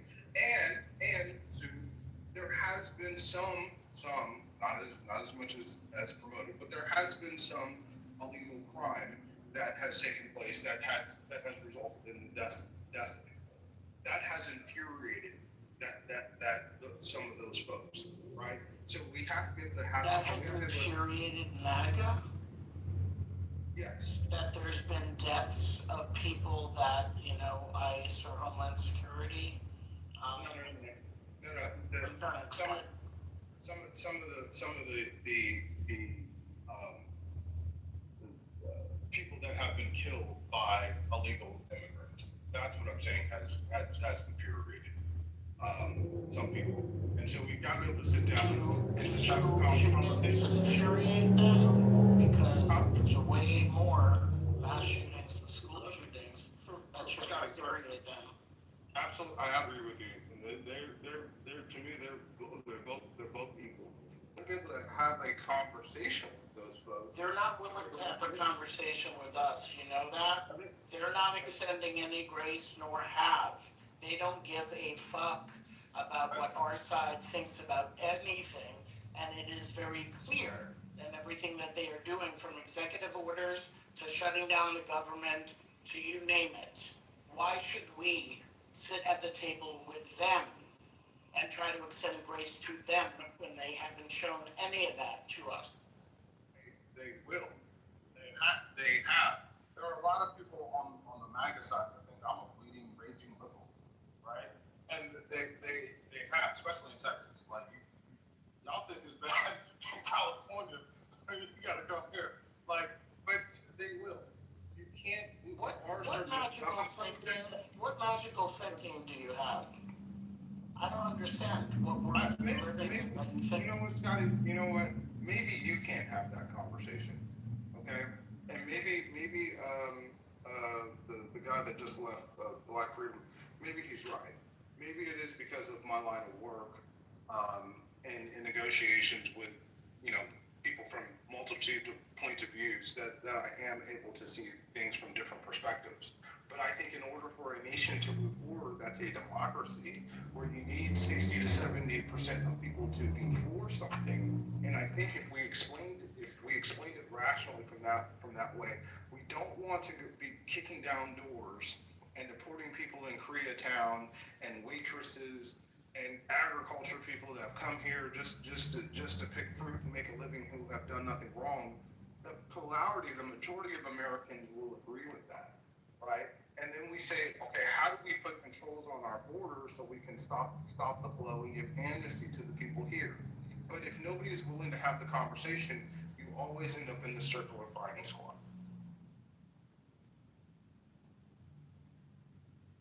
Yeah, I don't understand what that means. That whole rant, I don't know what that is. It doesn't make any sense. I don't think you want it to. I think there's also a portion of. I don't know what world you are living in. I don't know what your reality is. I don't know who's feeding you these MAGA talking points. I don't understand. You can say you're not MAGA. You can say that you voted for Kamala. I don't really care either way, because what I do know is that all of the talking points that you have given us since Trump has been in office, it's all MAGA talking points. It's all like, well, you don't really see, well, the Democrats need to learn this. If 95% of what you're saying is agreeing or justifying with MAGA, I don't know, maybe you're MAGA. But Trent, hold up real quick. He's not entirely wrong though. I mean, like I'm like extremely opposed to MAGA, but one of the biggest talking points that they campaigned on was gender reassignment surgery, and I was like, initially I'm like, nah, that's a complete fucking lie. But then I went and I had to go and look it up myself, and like here in Washington State where I live, they do allow funds to be assigned to gender reassignment surgery for inmates, and I'm like, to me, that doesn't make any sense. I'm not like transphobic. I don't give a fuck what people do, you know. But in terms of like tax dollars being assigned to that like that, you know, it doesn't make any sense. And I think that majority of people would say that that's probably not, you know, wrong for people to be against that. You know, I would say that the majority of people would. And I also think that, you know, by being so lax on policies like that, we allowed that space for them to be able to campaign on it. You know, it's not to say that, you know, we shouldn't advocate for people to have basic human rights and everything, but I mean, at the end of the day, everybody should have a say-so in terms of how tax dollars are being handled. How does that rank in what is important in what's going on with America? It's not. It's not. We are, okay, all right, I know you understand that. Yeah, I do. I do. It's like, I mean, we're talking about less than 1% of the population. I'm with you entirely. And that's a debate that can be had over there about that specific thing. But when you're tearing up the Constitution and then having it justified because there may be a trans person in jail getting gender reassignment surgery with some sort of tax dollars pales in the comparison to what Doge has done, what money they have wasted, the money wasted in terms of what's going on with sending National Guard troops, Homeland Security into places in America, and it pales in comparison to all this other money that they are throwing away in the government. It's really laughable what's happening. They're ripping up the Constitution because, you know, Angie wants to get a gender reassignment, you know, somewhere in Bellevue, Washington. It's nuts. Yeah. To Drew's point, Drew, to your point, to the people on the Christian right, it's a big deal because they feel like this is part of an agenda to promote gay rights and trans rights. So to them, it's a big deal. It is right. It's a small amount of money. It's a small Agenda to promote gay rights and trans rights. Right, their preachers are much more of an issue than what they're saying that they're worried about. Like in comparison, like it's not even close. Like what they're saying is an issue is not even close. Hold on, before y'all don't have to get. Look, I'm actually for the trans thing in jails because when you explain it genetically. Let's not talk about the trans thing. This is the crazy part, is that we have to accept this conversation to talk about the bigger conversation of them ripping up the Constitution and violating our rights writ large in this country. Sending Border Patrol agents to fucking Chicago. What border are they fucking, protecting? Indiana? I don't understand what the fuck's going on, but we want to throw in some, wedge issue to make it all seem like it's okay. And Canadians are not swimming the Great Lakes to come to America. I hate to tell you It's that. cold in there, Patty. Yeah. That's not, it wasn't my point. Yeah, go ahead. It wasn't my point to try to, like I said, I didn't even bringing that up. I'm extremely against MAGA. I mean, in everything that has happened since the election, this is more so, I guess, how I think we can all acknowledge that it was a huge talking point in terms of the election. Anytime that I turned on the TV and I saw an ad, It was a smoke screen for what they really were trying to do. I agree. Using people's biases. They're using people's fucking bigotry. That's all it was. Oh, no doubt. And I think that, I think that that's one of the ways that, where we see a lot of, black MAGA, turning that corner, because, black men in general are extremely homophobic, and when it comes to a topic like that, a lot of people you already know are, one issue voters, if you could even call them that, because they just go off of what the most extreme talking point is to make a decision that, when it comes to voting. But I'm just real quick. Just my point in bringing it up is just to say that like it's not that every single talking point is like false, you know, but it is a false equivalency when you compare it to what's being done in our country. And that, I mean, that's what I'm saying. I'm not trying to argue with you guys like and say that MAGA is justified in anything that they're doing. They're not. You know, I'm just saying You're highlighting their. I get it. You're highlighting that this is the talking point that they use, and Democrats would be better served by not campaigning on something like that, which they never have. By the way.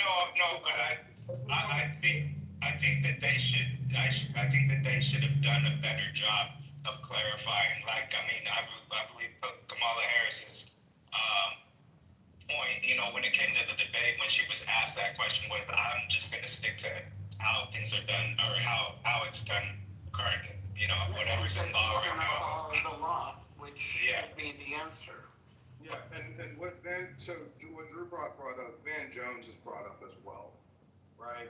And it's big in talking about winning elections, because he was right. He was talking about why black males started to shift away towards Trump and what drove that. And he talked about the trans issue being one of them. And he said that's probably an issue that we should leave alone for the reasons that Drew brought up, right?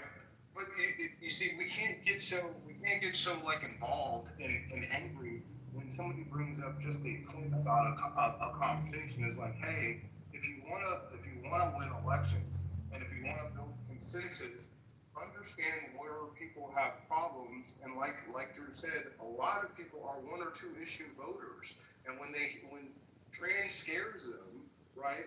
And so if you can figure out how to navigate that conversation, right, without forcing it down their throats, you'll be able to win back a lot of things that you guys have lost. I don't think we should be. Hold on, let me jump in. Pardon me, y'all. You triggered me. I don't think we need to even tackle that trans issue. I think that the trans issue is different from the gay issue. We've put them together. We've done a mashup. They're two distinct, different things.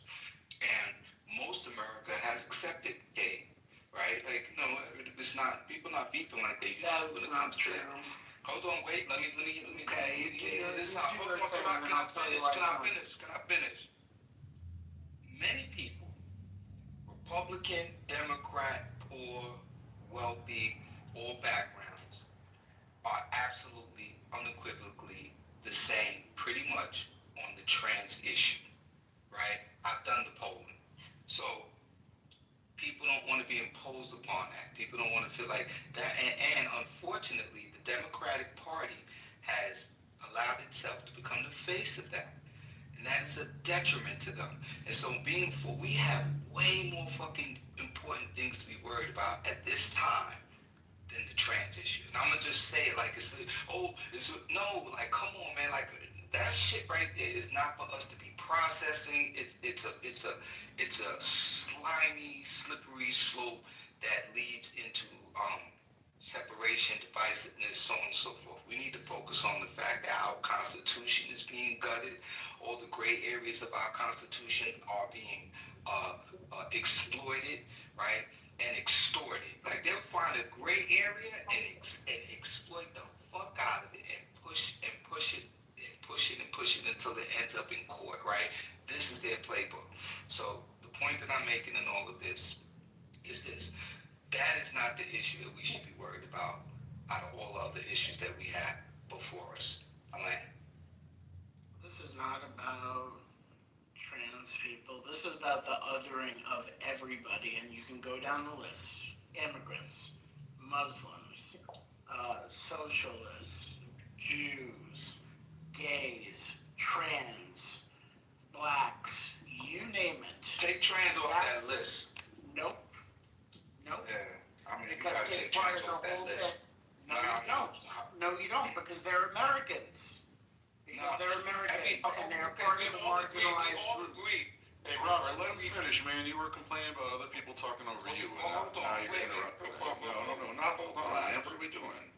No, seriously, I want to get in, and I know how you do this. Focus right now. Me and him go back. You're not focused because you're talking over your interlocutor. If he had something to say, he would say it. Let him and I. Do you have something to say, Spirit? Do you want him to talk over you? He had something to say, Robert. He was talking and you interrupted. You can go right after. I was just finishing my point that they're targeting marginalized groups. Trans is one of them.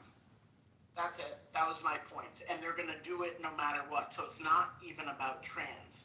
It's about setting populations up against each other so that they can have some type of electoral victory and superiority, get us all fighting against each other, so that they can enact their racist ideologies, their xenophobic, their transphobic, their gayphobic ideologies. That's what they're trying to do. So it isn't about trans per se. It's about all those groups that I mentioned, but you want to take trans out of it? I'm gonna say this, right? Right? Again, right? The things that you mentioned are legitimate. With this trans issue, and I'll say it again, I'm going to stand on it. I think that, and I'll just say it, I don't think that men should be allowed in the spaces of women. I don't think because a man has decided that he wants to behave like a woman, act like a woman. No, that's the point. No, but that is the point. I just think and that's the point that I'm making. That right there is a decision that people make. Right. That was on the conversation. So you got to bring it back to the actual conversation, Robert. You're off on some crazy tangent right now. All of us, maybe I am. All of us, I respect other human beings, and I believe every human being has inalienable rights. Without a doubt, we all should be allowed to pursue our own religion. No, I didn't say that. I said all human. No, I said all humans. That's what I said. We all are entitled to our inalienable rights. So this is not about a rights issue. All right, I'm jumping in. So these kinds of arguments had possibly some logical weight within some mindset at some point, but now we know what they actually are doing with their power, and they're actually attacking all of the communities and more that Scotty listed. We know they're attacking those communities. You know how you know? Because you can see that black women's unemployment rate has skyrocketed. They've been particularly targeted.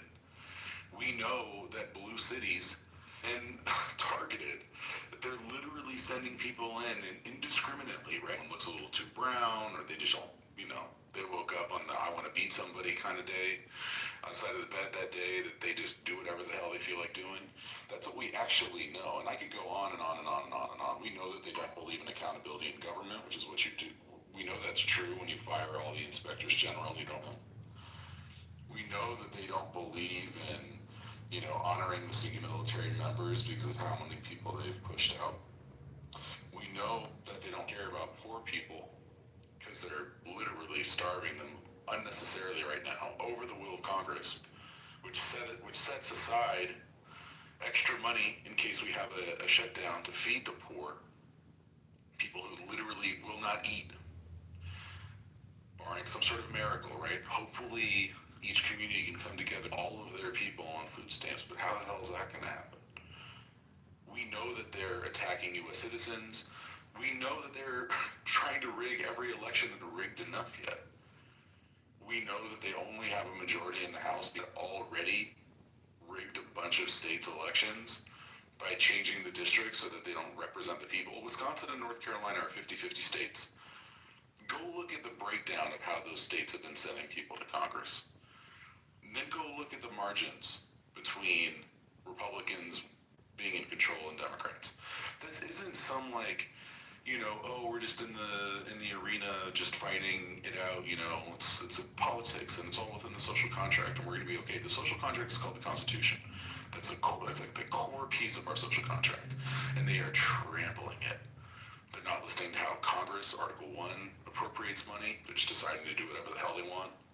They're not listening to treaties we've signed, just blowing people up in international waters. Like, this isn't some moment where we're like, oh, let's just come to the debate and we can talk real sweet to the MAGA people. And here's the truth. It's the Trents of the world that are actually the people that we need to be talking to. Because it's Trent and the people that he's adjacent to who actually are the ones who hold the key to being able to push back against this. Because it's when the Trents of the world wake up to the kinds of realities that I'm laying out there, which I don't know what it's going to take for you to understand that this isn't a normal political pendulum swing. This is something very different. But when people like you are starting to start to understand the stakes of the moment, what's actually going on, and that this is an authoritarian takeover, not just Republicans republicaning, then we can actually do something about it. And every time we go down one of these dumbass tangents about some whatever wedge issue, to Scotty's point, we actually move away from that. So what? The Trents of the world, as few and far between. The independents, yes, we are what you need in order to move an election. That is true.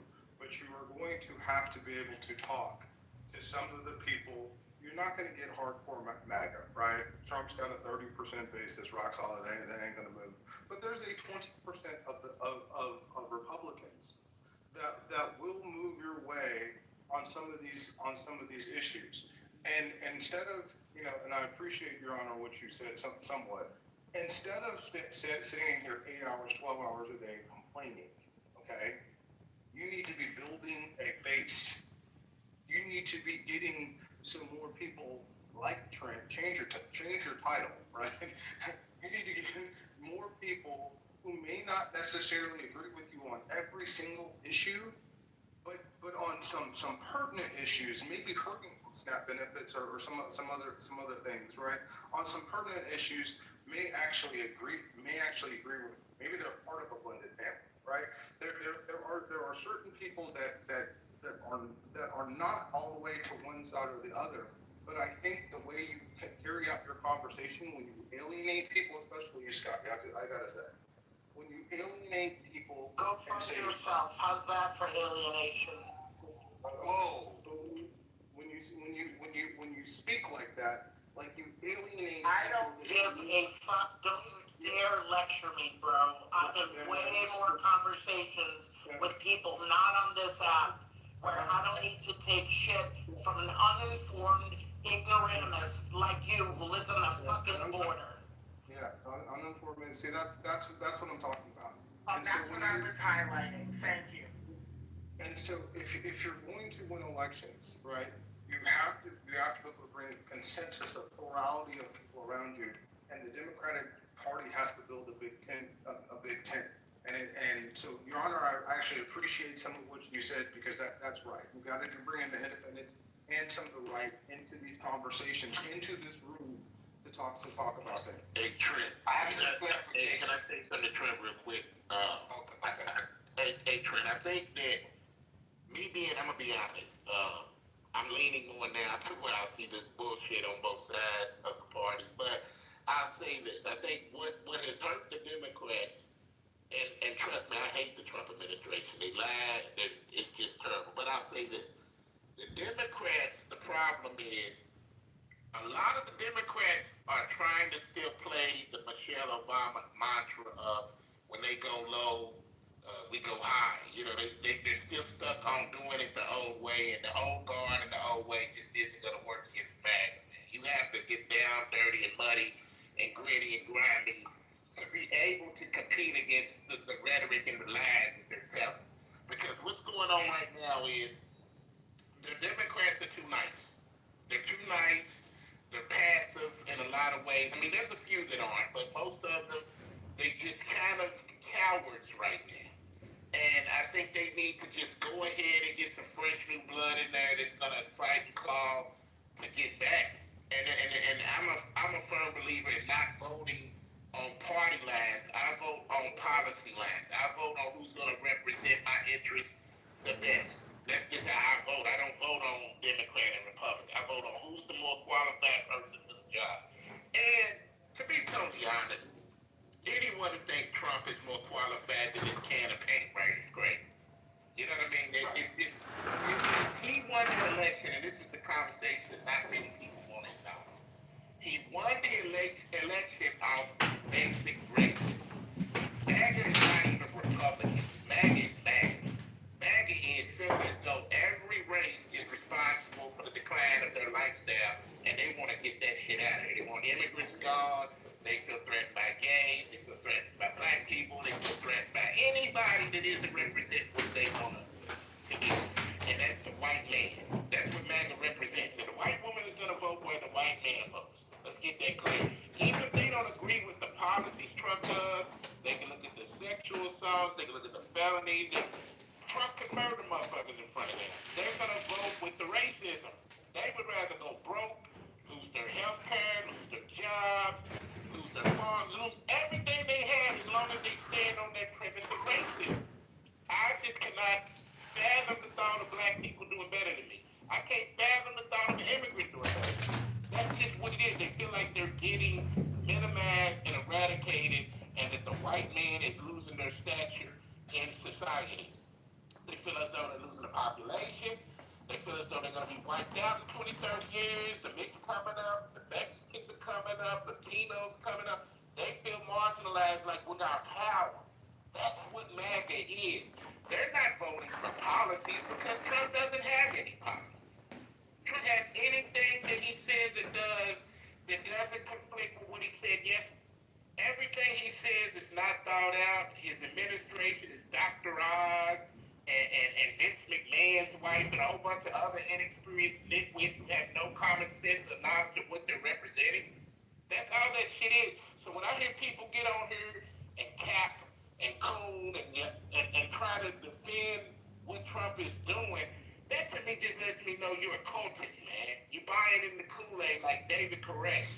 You can't even tell me a policy, especially when it comes to black people. They really frustrate me when they try to cap for him. You can't name one good thing this man has done for black people in this nation.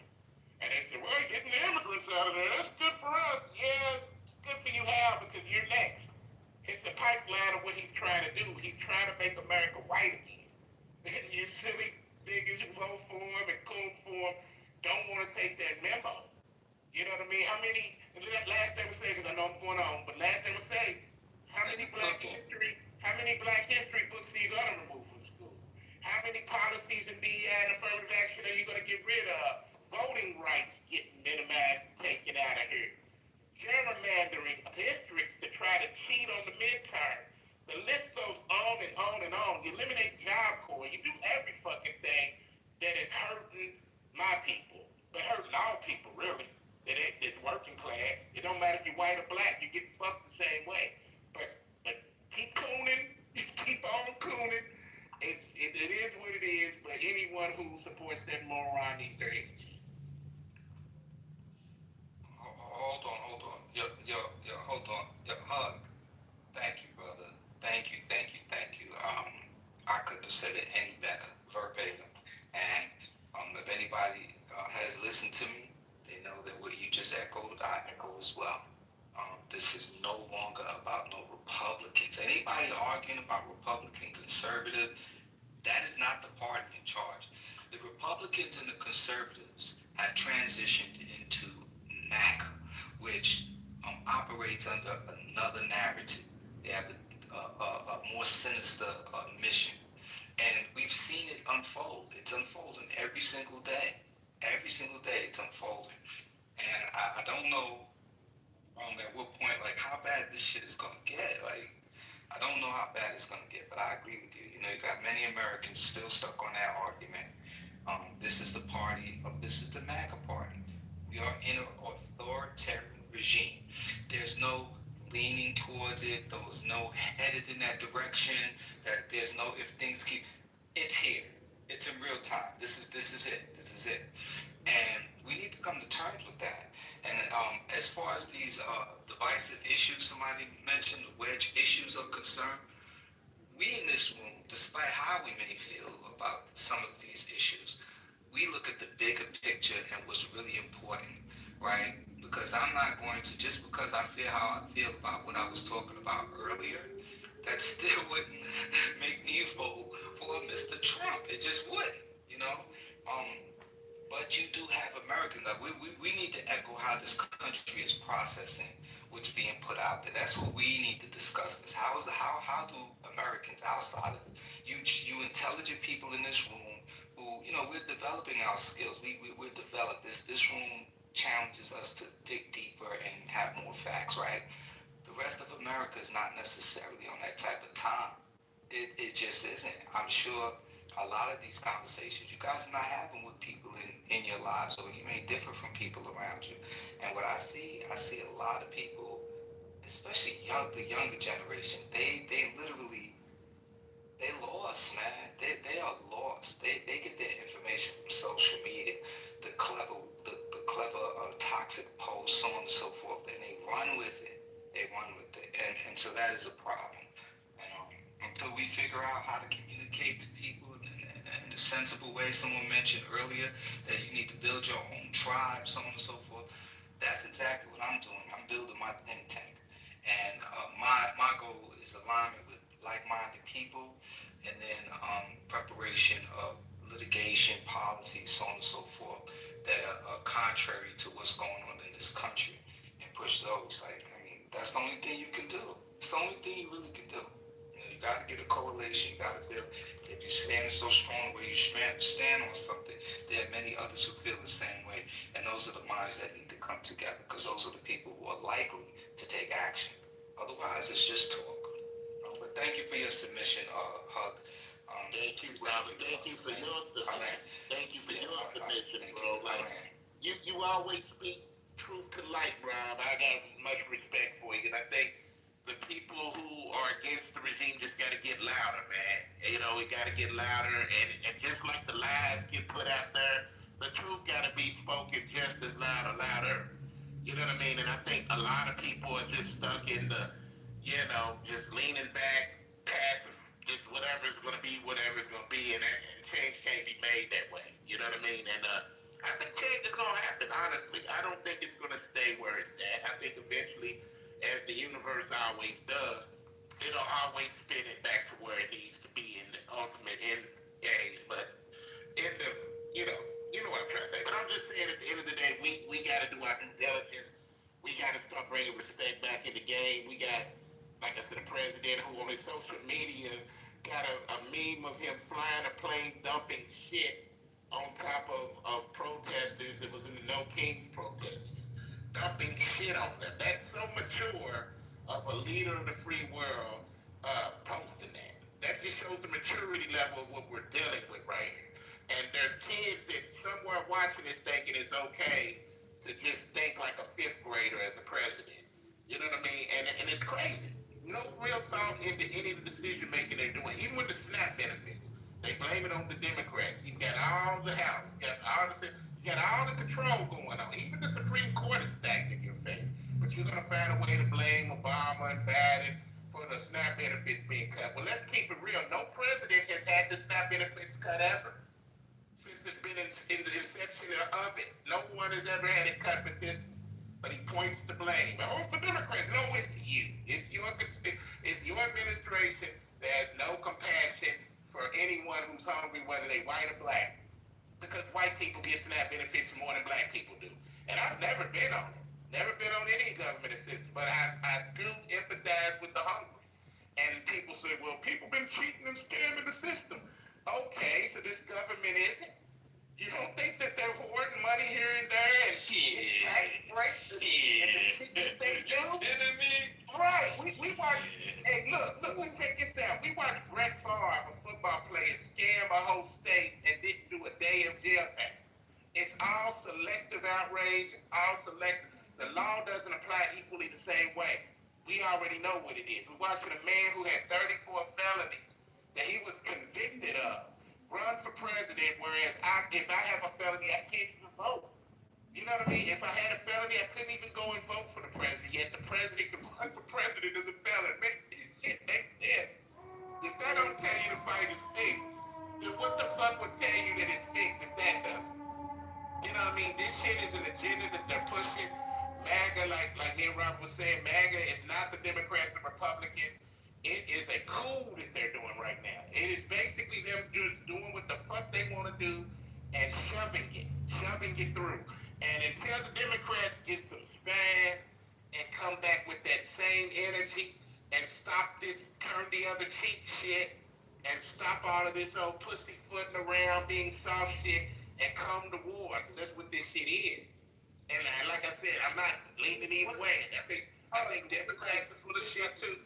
But if you really want a chance against the Republicans, you're going to have some spine, and you cannot come with that same pussyfoot that they've been doing the past 2 years. What does that even mean? When you say come to a war, what does that even mean? There is a war. It is a What I war, mean. bro.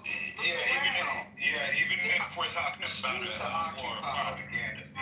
propaganda. Streets are occupied. What I'm asking is, when you're saying the Democrats need to come with war, what are you saying that they should do? I'm not meaning it in a military war way. I know that. When I say war, it means the same spirit and energy that they're meeting you with. You're going to have to come in, like I said, you're going to have to come ready to fight. You got to come ready to wrestle. You cannot continue to try to take the higher ground against some pigs. Like, at the end of the day, that shit just isn't going to work. We're going to have to play the game differently. We're going to have to be more strategic. Wow, like what does that mean? So, Trent, I'll tell you what it means. I'll tell you what it means, Trent. It means individuals like me. Individuals like me need to stand up. That's what it means. That's exactly what it means. It means individuals like myself, Hug. It means individuals who have the strength, the wherewithal, the intelligence, the wit, the cognitive agility, have to stand up. That's what it means. Absolutely. So yeah, it's part of that. So I'll stand on that. That's what it means. More our voices. Excuse me. Let me finish. We have to elevate our voices more. We have to find a way to elevate our voices more and take the responsibility. And for me, this past year is a calling for me.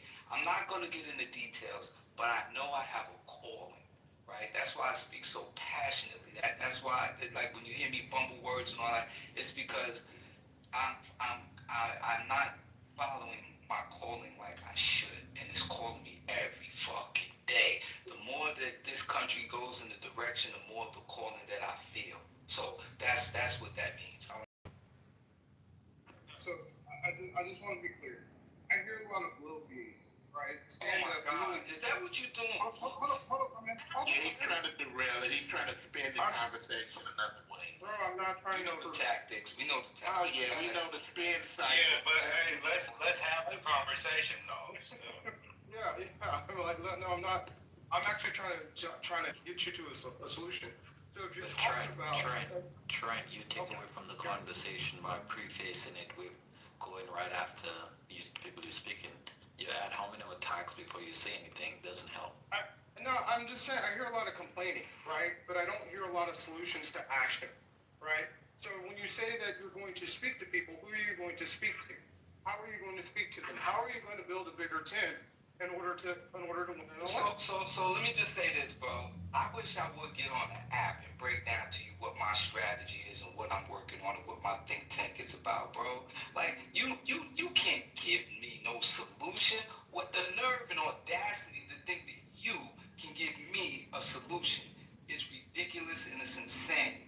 I promise you, bro, you don't operate in the regions of a mind like mine. I don't even register half the time the shit that you say. I'm gonna be quite honest with you, because the language that I speak, it is not for people like you. It's just not. So you can't. Don't try to shrivel us. Don't try to shrink us and try to put us in a box and ask us, well, how you gonna do it, bro? We ain't giving out no playbooks over here. I don't have to prove anything to you. I'll land. Why would you give the ops your playbook? Makes no sense. And it's obvious that your stance or your premise is different than mine, Robert's, and probably a lot of other people in here. You're not going to take anything anyone says in a productive way. You're just basically trying to spin and derail the conversation to become an argument. And I'm not arguing with you on this. I'm simply saying this because I know that's what you're doing. I've been in the clubhouse rooms that you've been in, and I know other ones like you that do the same thing. So hold on. Let me say this. You can believe what you believe, and you're entitled to believe what you believe, and I believe what I believe. But one thing is for certain and two things for sure. As you go outside, and when go to the supermarkets, and when you go outside of your house and you go where business is conducted, and you talk to the real people in the world, not Clubhouse, the real people in the world, you'll get a true sentiment to where we are right now. You know what I mean? And you know what the Stockholm Syndrome is, you'll know that a lot of times when you're dealing with racism, people who don't care if they lose their house, their businesses, they don't care that they're losing even their freedom of speech. They stand on the premise of, but he hates black people though. But he hates immigrants though. So I'm going to stand with him even though I've lost everything I own. I lost my job, I've lost everything. But he hates black people though, so I'm still rolling with him. That's what we're dealing with right now. There are people standing on that more than defeating their own family. They're standing on that more than health care. They're standing on that even though you paid $4.79 for the chips yesterday, they're $6.19 today, and it just went up $1.40 in a day, and you don't even ask why or how. You just taking all this shit for what it is. So that's all I'm saying. You guys don't even have any real meaning as to why you truthfully support the man. Because more often than not, many of y'all get on these platforms and are doing worse than you've ever done in your life. In every ministry. And you still cap for that administration. It is some weird shit. I think you got me confused with maybe Amari or somebody else. No, I don't support Trump. What I was asking, and Robert, it wasn't trying to be accusative. And I was talking about when I said I hear a lot of bloviating, I was talking about the entire room. I wasn't just talking about you two in particular. You said, right? Right? What? You said we were complaining? Is that what you were saying? Yeah, I mean, I hear it all day. Why wouldn't I complain? I don't like what I see. I think that's what people do when they don't like what they see. They complain about it. Why wouldn't I complain? Okay, so it makes no sense what you're saying, bro. Like, the whole fucking country is damn near complaining. Can you let him talk, though? Yeah, I understand why you're complaining, and I actually agree with you that a lot of people have are feeling the pressure, which is why I think it's an opportunity to have a conversation with some people who may not have voted your way or the way you see in 2024, but maybe feeling some things now. So that's why I asked the question. I think you're missing the point. There are people that know what's going on, and they're still not going to sway the way they feel because of the racism and the hate that they have. That's why they're going so hard on immigrants. That's why they're going so hard on black people. That's why they're going so hard on anybody of color, because the truth is that means making America white again. They feel like they're marginalized. The white man feels like they're losing their power in society. And this is what this shit is. It's not politics anymore. Hold on. This shit is not politics anymore. It's not policies. It's not any of that. It's strictly based on the Hitlerism of creating anger and frustration on people who look different than you, blaming them for the fact that you lost your job, blaming them for the fact that you're doing worse than ever, when in reality, this administration is fucking you over the same way they fucking us over. But as long as they keep fucking us over and making us the portrait of the fuck-overs, you're okay with that. It only affects you when it's affecting you. No, I'm not speaking for you directly. I'm saying for your people, because you're white. White people only do the No Kings protest. Hold on. White people only do the No Kings protest when the shit affects them. You gotta think. The SNAP benefits affect Vermont. The SNAP benefits affect Maine, Oregon, and all of these places that are primarily white. But you know what? It took them to sit back and look at this and say, wait a minute. It's affecting me. Wait a minute. My farm is losing money. Wait a minute. My trucking industry is losing money because I'm not shipping goods to these grocery stores because of the policies that he did on SNAP. So yeah, but I mean, like at the same time, like I mean, you're on, but we can't go and just attribute that to. I think we're all guilty of that. I mean, we've seen it, you know, even recently with the ICE riots. You know, I've seen many people jump on here, you know, black people jump on here and say, "Oh, this isn't our fight. They weren't with us when we were, you know, speaking Black Lives Matter," and that's true. That is true. But at the same time, it is an opportunity for us to be like, hey, this is the shit that we tried to tell you about before, you know? And by turning a blind eye to it or saying, oh, well, that's too bad for you. You weren't with me when I was going through it, so fuck you. Like, that shit just, it helps to continue the divide. And I mean, a couple of those points, like Trent's black, although he may come off as white. Like, I get that. I don't agree with Trent 9 times out of 10. You know, I do feel like a lot of time he almost advocates for right wing politics or talking points. You know, That's why my point of even bringing up like the trans point was just that I think it is important for us to have those conversations, regardless of how meaningless we feel they are, because of course, with the people that are voting on like as you said, that are we're not going to change their opinion.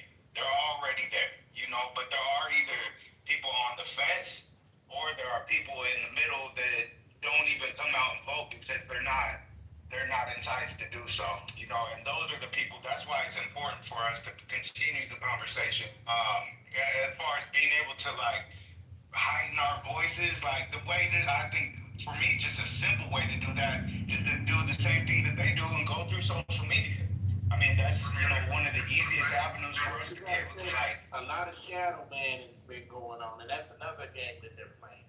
You know what I mean? When you look at CBS and you look at these networks where they're firing a lot of the black and brown journalists, and they're firing a lot of the black and brown workers at these networks, and they're really scaring the networks and say, if you say anything about this administration, we're going to come at you.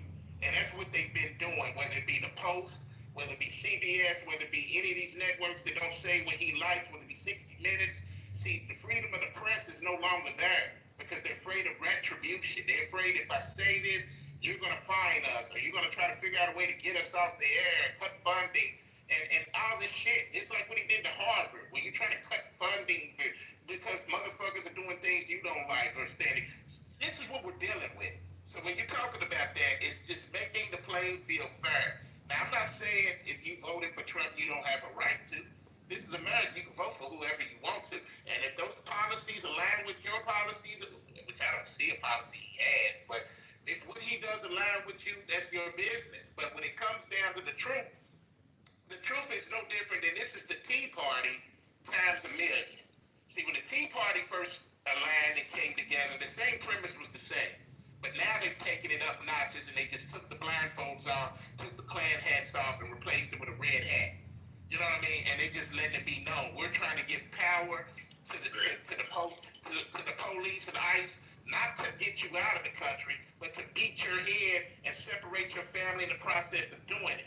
And if you looked at his interview the other day, he said, I don't think we're doing enough. They said, do you feel on 60 Minutes when they were like, do you feel like beating people up and doing the things that you're doing to people is doing, you know, extreme? So I don't think it's extreme enough. So basically you're saying that no measure that you do is strong enough. Not the fact that you separate kids from their parents. Not the fact that you beating up people, pummeling them, breaking in their houses, coming to their jobs and beating them up and doing all this crazy shit. It's one thing to get an immigrant out of your country that you feel like is undocumented and shouldn't be here. And it's another thing to assault and take away their right to due process. And that's what this motherfucker's doing. And some of you are so oblivious that you don't understand if that could happen to them, that could happen to you if you're of color. If you black and you walk down the street, it could happen to you if you might look Haitian. You might just look Haitian. You might not even be Haitian, but you look Haitian. So we're gonna pull you in. I was just gonna say real quick, I agree with you. The thing is I don't think that most people give a fuck when it comes to that type of shit. I think it's more, I think something that might be a little bit more productive to point out to these people, or the people that are on the fence, not the ones that don't give a fuck, but is that you could go and just straight up just point to crime statistics and be like, well, where's the correlation? You say that there was a massive influx of immigrants, and what his talking point is that they're letting in murderers and criminals and all drug dealers and all this shit. If that's the case, then where is the spike in crime? And, you know, city to city, we've seen historical lows. So, I mean, that's where I like my stance is that we need to be willing to go toe to toe with them on these minuscule talking points that they use and put them at their needs, you know, as opposed to just disregarding it because of the fact that most people aren't willing to go and do the research themselves. So it's just refuting the shit right when it comes out, as opposed to letting it get, you know, gain more momentum and shit. But I'm gonna go on mute because I gotta go do some shit. But I'll be back. You know what, Drew? I don't disagree with some of the things you said, man. But I think at the end of the day, it's a Hitler part two, and Hitler fed off the miseducation of the people. He basically eroded the ability. When you look at the education system getting gutted right now, the Department of Education, who you got a wrestler's wife running, and you're dismantling this shit. You know what I mean? With no real replacement. When you look at the healthcare, he's talking about dismantling the healthcare with no replacement for 10 years almost now. We're going to find a replacement for Obamacare. He said that in his first term. We're going to come up with a replacement. That never fucking happened. Everything he says is a fucking lie. The devil is a liar, right? And the whole thing is people are so caught up in entertainment and memes and insults and barbaric tossing back and forth insults at everyone around them that they miss the fact this man does not know what he's doing. Only thing he knows how to do is to cause hate. Only thing he knows how to do is to cause confusion. All he knows how to do is to get racists even more livid at each other in the hopes of starting martial law, in the hopes of controlling us with the military. Why do you think he calls it the Department of War? Not even he's trying to change it from the Department of Defense to the Department of War. That's the shit he's on. And this is the man that talks about peace and you about to go to war in Nigeria. You're trying to get that initiated. This man is a fucked up guy. His administration is fucked up. But the people are cowards. If you don't stand up against this shit and it's affecting you personally, but you're so scared and pussy that you get on these platforms every day and cap for a man that every day is doing shit to make your life even more fucked up in his administration, and you still cap for him. Cap, as if he would piss on you if you were on fire. It's weird behavior. Seriously. I don't care if y'all trolling. I don't care if some of you are getting some little nickels and dimes to get on these platforms on social media and cap for that man. It's really fucked up when you see the shit he's doing and supporting. You know what I'm saying? This ain't about party no more. This ain't Democrat and Republican. This is a coup. This is just basically Hitlerism part two. Why do you think Elon was doing the little Nazi salute? This is not by happenstance. This is the shit that they're planning. This is the shit that they've been trying to do. And a lot of you motherfucking niggas that get on these platforms, especially, I'm saying black people, we get on these platforms and a lot of y'all go room to room to room cooning for this motherfucker. Cooning every day. And when I ask y'all, what is one policy he's done that benefits you? The only comeback y'all come is get the immigrants out of here. That's all you can say. They can't name one thing he's doing that's benefiting you. You know what I mean? And if anybody in here has one thing that he's done to benefit you, here's your time. Listen. What I was saying a half hour ago is you can complain a lot, but if you don't build like I'm asking you, what has he done for you? I didn't vote for Trump. I'm not talking to you. Who did? Who voted for Trump? I'm sure there's. Look, I don't think anybody here did. This is not what the question that I asked, right? I did. Sitting here. Yeah. Okay, Rob did. So I'd like to hear Rob tell me one thing that he's done. Hold on. I'll let you talk to Rob Goulet. Okay. Listen. Look. If you keep talking like I've been listening to you, and you keep taking the black perspective, blacks are only 12.7% of the population. Interracial is the fastest growing demographic in the United States, and sometime in 2030, the interracial demographic will actually pass the black population. And so what I'm saying to you now is, for the election coming up in 2026 and 2028, what are you doing actively right now? Like you mentioned, like somebody mentioned social media, which is an excellent platform. But yelling in people's face and cutting them at the knees and arguing your points doesn't usually move. What is the president doing? Just hang on. Does he not yell? Does he not insult people? Hold on. Yeah, yes. But yelling at people and calling them names. Does Trump not call people names and yell? No. Yes, he does. Okay, yes, he does. What's your point? leftard. So what I'm saying is that is unlikely to widen the populace in which you need to vote for you, especially if you're taking a hardcore ethnocentric black perspective. So what my point was, if you are going to move the needle, right, and gain more voters, you can't keep having insulated conversations and assaulting Who on social media? Hey, Hug, hang on a second. Zuckerberg, right? Yeah, Elon, right? X is owned by Elon, right? Yeah, Listen, and Facebook and Instagram is owned by Zuckerberg, right? Yeah, listen. So you saying his social media, right? Your shadow ban thing? No. You need to join True Social, Hug. Bro, listen. True Social is owned by Donald Trump and his people. Yeah, you're not about True Social. So when we talk about social media platforms, the MAGA supporters run them. Yeah. Yeah. Hug is right. So yeah, go to the social media that's owned by the MAGA supporters. Well, that'll work. Can you let Trent finish though?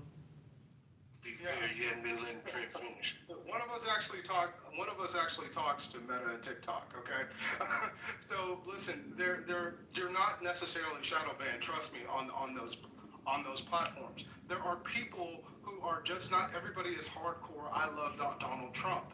There are people who voted for Donald Trump, right? And if Biden had run, I would have probably voted for Donald Trump if Harris hadn't come in at the last minute. There are people that will come back and will vote for whatever the next candidate is, and So you'd rather vote for a rapist with 34 felonies than a woman who's qualified? I voted for Kamala Harris. Just hang on.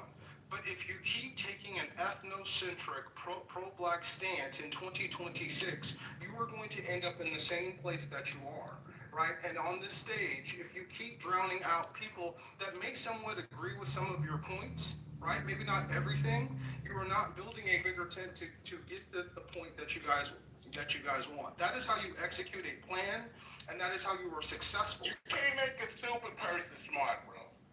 It don't matter what you tell a motherfucker. That if I sat here and told you that we got a rapist man with 34 felonies who lies all the time, and you're saying that the other candidate isn't better than him, nothing I say is gonna change your mind. You're already drinking the Kool-Aid bro, at that point. It don't matter what I say. Now you're gonna come back with bullshit because at the end of the day, the motherfucker got y'all miseducated and misguided, the entertainment and the lies. Y'all rather have a motherfucker who insults everybody than somebody who comes with a solution to bring people together. Now, I'm not saying those presidents are perfect. I'm not saying that. We've always had flawed presidents. But when you have a person flying a plane, dumping shit on the No Kings protesters on his mean, and you try in that shit, you need to question your own sanity. You need to question it when you are going to vote for a rapist who sexually harasses women with 34 felonies over a woman who does not have a criminal record, a woman who was vice president. You would choose a rapist felon over that. That lets me know that you got a hold over your spirit, bro, and over your mind. I'm saying what I'm saying. You motherfuckers don't have one reasonable reason to support that motherfucker. You can't even say it's actually no Trump supporters on stage. I was actually trolling. We gotta stop the trolling and have a real conversation, bro. I mean, we have real conversations all day. See, y'all niggas want to get engagement by trolling in life. Y'all just no engagement in this. It's not get in the comments and type trolling shit, hoping somebody responds back. We in real time. It's none of us talking to the other. But I ain't It's nobody's trolling. At this point, I was just saying. You just said I was trolling. When I said when you asked a Trump supporter, and I said I do, or who support Trump? No, I'm not a Trump supporter. What I am saying is this is an indicator of who Americans are. You know what I'm saying? When you got a clearly more qualified candidate in every facet, you got a clearly more qualified candidate, but you still choose to vote for the man that you voted for. This is who those people are, Hug. I'm not saying that you shouldn't be passionate about your speech. Believe me, man, we pretty much have the same kind of ideology. So that's one, like Like, let's be clear about that. But and what I have been trying to do is cause I don't understand the fascination with Trump on any level. You feel me? But I definitely don't understand the fascination with Trump from lower income Americans and particularly black people. And the more that I listen to people that claim they support him or actually do support him, it sounds for really foolish reasons. It's, oh man, I ain't with that LGBT shit. Oh man, he gonna give us some money. He gave us a check. Like, it's foolish reasons. Take it further than that. When we've been recently, well, not we, but recently I've been asking like black conservatives, what is it that, like, in terms of policy that you identify with black conservatives? And all of them, I'm talking about all of them, and these ain't people that know each other. I done asked niggas on this app, I done asked niggas I know. All of them lead with the LGBT community, and it's a party of family. They can't articulate a real message other than that, or what it boiled down to, Kamala was a black woman. The fact that they went on the smear campaign trying to say that she wasn't a black woman shows you that they had some kind of issue with her. Like, that's the most foolish thing to even be doing. She done got this far in her career, and she's fake being a black woman. That don't even make sense. So it's like, yeah, we dealing with a group of people who are not only miseducated, because it's educated Trump support. Man, they're purposely misinformed because this is what they wanted. For them, this is the reality, man. They like this. They like the idea of somebody who takes control, who runs America like a corporation, who doesn't see, who doesn't have feelings. They like that. Not understanding that a president is not the motherfucking CEO of a corporation, no matter how y'all try to splice it. Yes, he has CEO corporate-like duties, and you would want your president to be able to handle himself when it comes to business, especially when it comes to matters of war and defense. You would want to know that he's competent, that he knows numbers, those things, that matters. But man, the fact that you have a leader who is really basically saying he's only governing one half of the American voting population. Everything he says is saying that I hate Democrats. I don't care about Democrats. And it's like this, in my opinion, I'll land on this. Trump missed a few opportunities this year to show himself to actually be a president. And he couldn't do it because that's not his mission. I firmly believe that his grand mission is to destroy this Constitution. And I'm laying on that. You're absolutely right, bro. And not only that, when you take into account of it, if it's supposed to be the United States of America, then you're supposed to govern all the people, like you just said. It's not supposed to be like only my supporters and that's it. And when you look at the working class Americans, the middle class shit, bro, it's now you rich or you're not. You know what I'm saying? Because the middle class is barely hanging on right now. It's hanging on by a dear thread and it's fading away. And all the job losses and all the different things. But I won't even go down that rabbit hole. The point is, the whole element of just even having human basic decency, bro, it's gone in the presidential office, man. When you seen Obama speak, he spoke eloquently. Even when you looked at Bush, or you looked at Clinton, or you looked at anyone that ran for president, they didn't put out memes throwing shit on protesters. Because everybody got a right for freedom of speech, even if it's shit I don't agree with. But for you to say, because you don't agree with me, I'm going to war with you, which is what he's doing. He's doing that shit. Anybody who don't believe in what he believes or supports what he says, let's get CBS out there. Let's get 60 Minutes out there. Let's kill the Wall Street Journal. Harvard, let's take their fun away. Kill PBS. Kill any motherfucking thing that don't agree or align with what he says. That's dictatorship. That's taking away your freedom of speech. That is no longer Republican and Democrat. That is basically controlling your ass, telling you you're going to do what we say, or the military is going to be at your doorstep to take you away from here and put you on Alligator Island or some other bullshit he's going to come with. That's Let me ask Trent a question real quick. Now, on a talking audio app, now we definitely could sit down and say what solutions we come up with for hopefully this is the only term he runs again.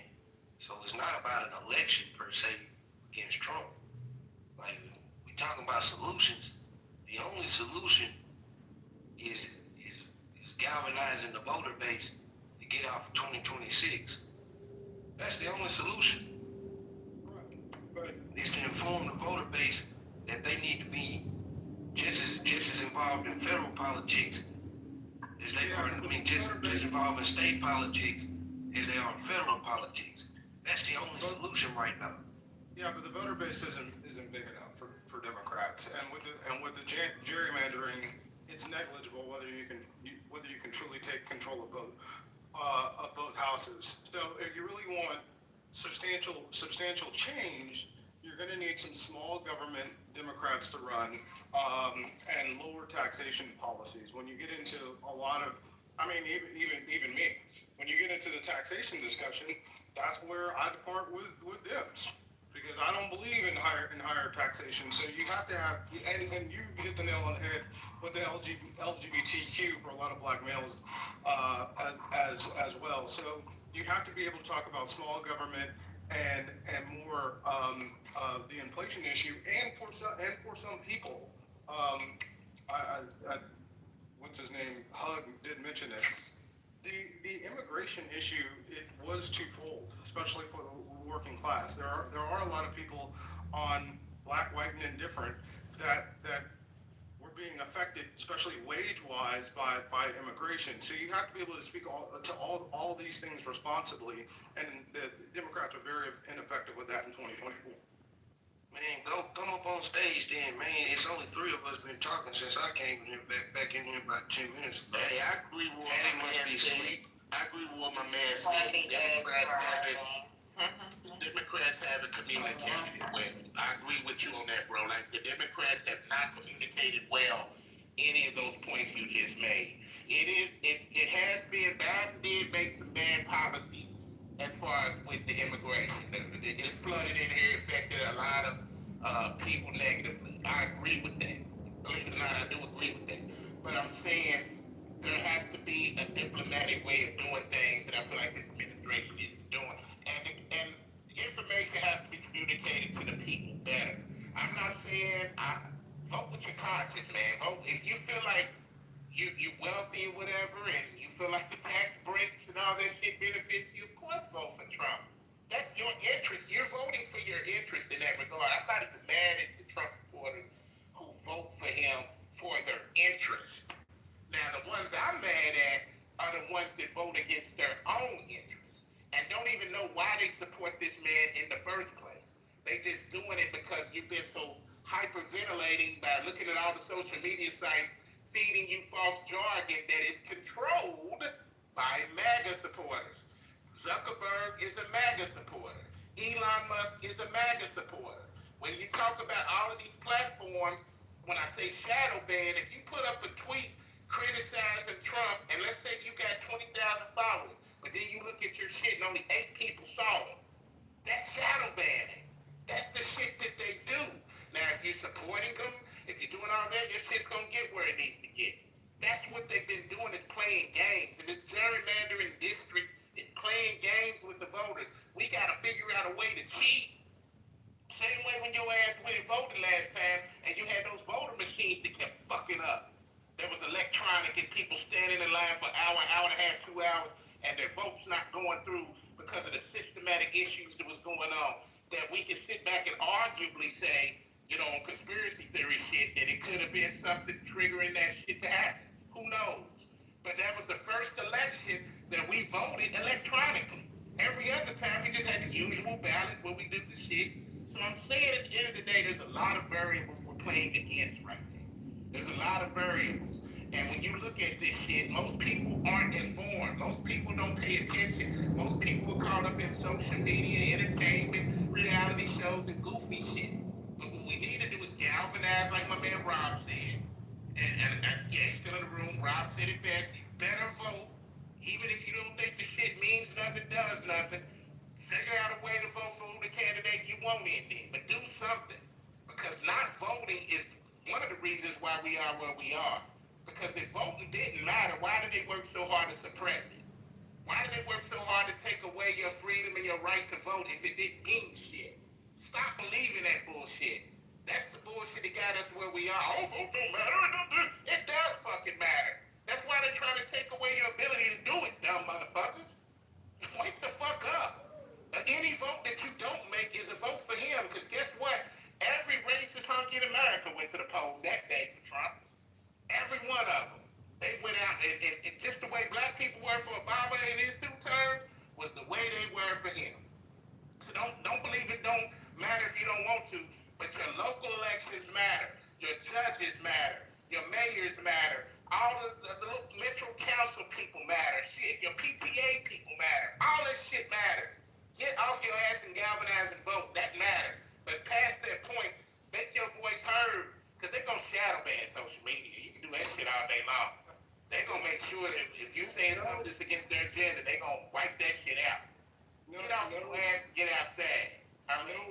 No white person I know is going to want to vote with you the way that you're talking about. I don't give a fuck what they do. I'm speaking my truth. I'm not trying to convert your bitch ass. If you racist and you vote for that hunky, that's your business.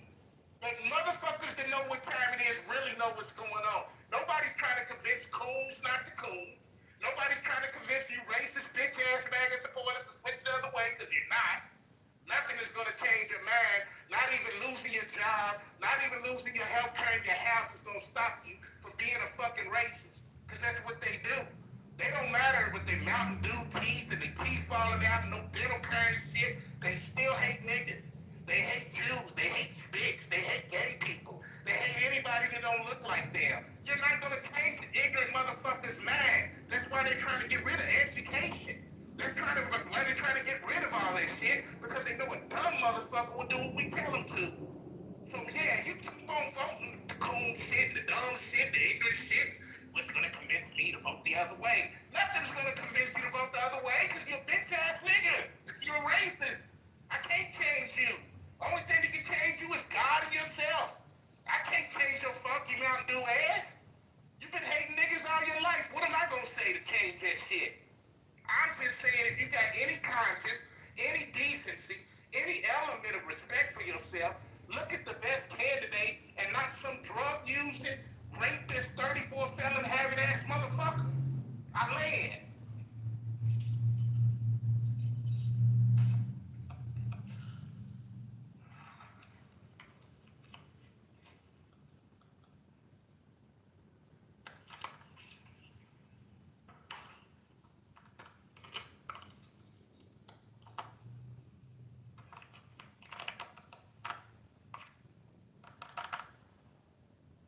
Hug should have been a damn Baptist preacher in '72. Would have gave one of them sermons that had you there all Sunday. I'll just blame it. Like, look, you're not going to win He anything. didn't even go to the altar call yet. He still got to preach his sermon. Shit. You're not going to win any I liked it. Good job. You're not going to win any elections without including white people, without including Hispanics, without including people who want lower taxes. Like we have to. The Democrats have to broaden the tent. And the tent. Ron Albert Einstein. Trent, why don't you run, Trent? Hold on one second. Trent, you said that you don't know not one white person who would have voted based on what Hug was saying. You are a fucking liar. Hell no. calling people. Trent got some fire in her. Yeah. No, seriously. Stop. Yeah. Stop. Yeah. As far as I understand, you have actually a family who's mixed race. My family is also mixed race. But guess what? Yeah. There are people who actually give a shit about their loved ones. There are some there are some white folks that would agree with that.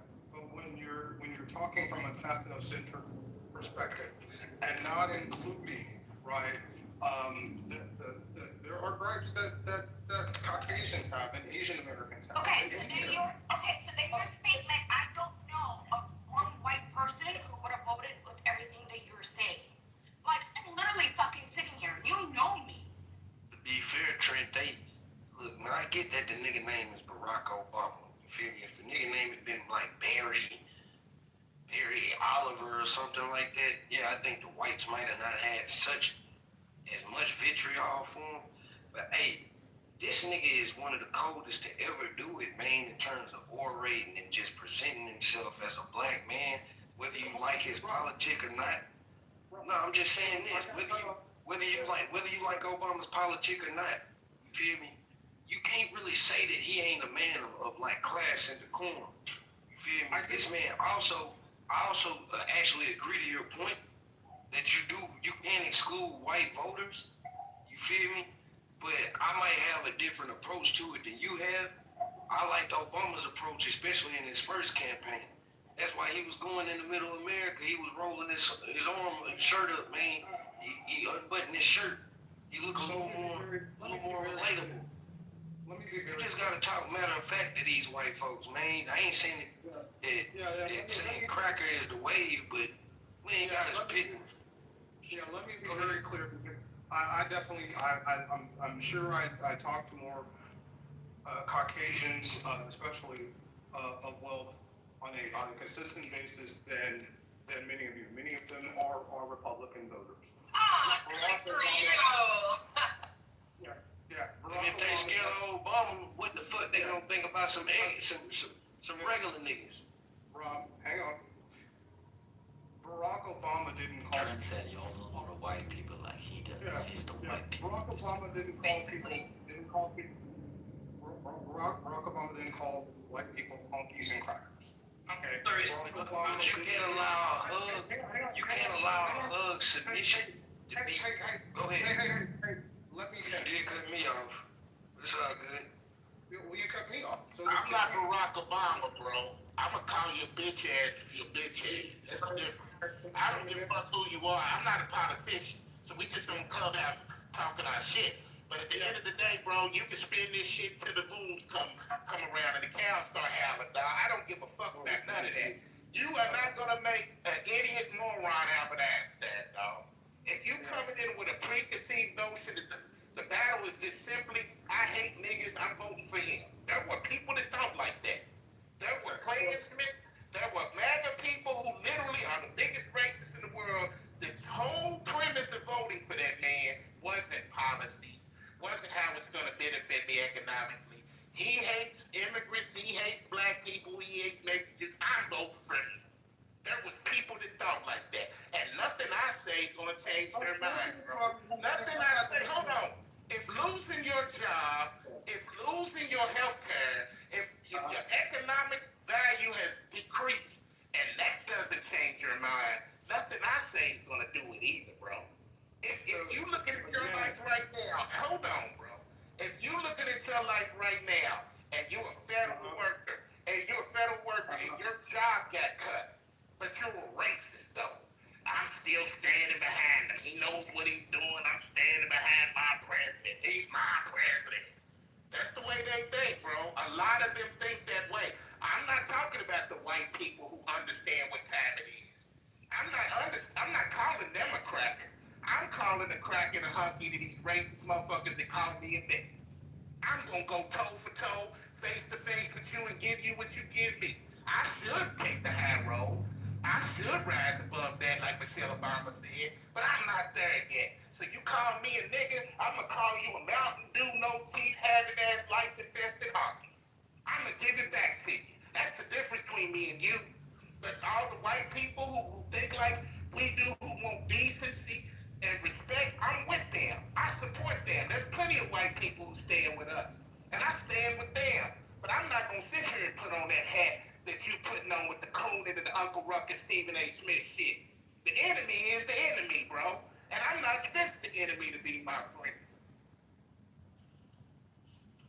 So if I could finish, look, what I would recommend, if you want to win an election, is don't approach it from the stance of a black experience.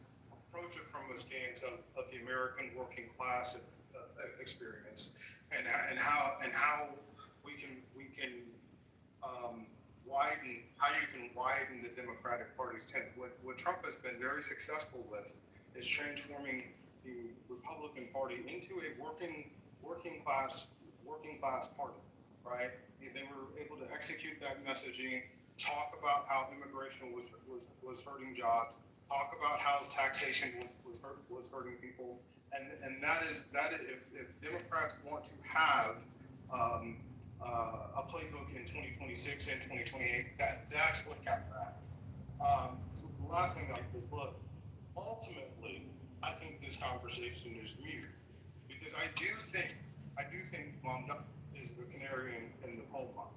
I do think that socialism will end up winning in America. So, one of my friends who's wealthy said, I don't pay attention to politics because I got too much money. Which is wealthy people really don't care about politics. It's politics is for poor. And Yeah, so, that's simple that actually are not wealthy because if they That were is actually bullshit, wealthy, Trent. Politics, man, that's a dangerous.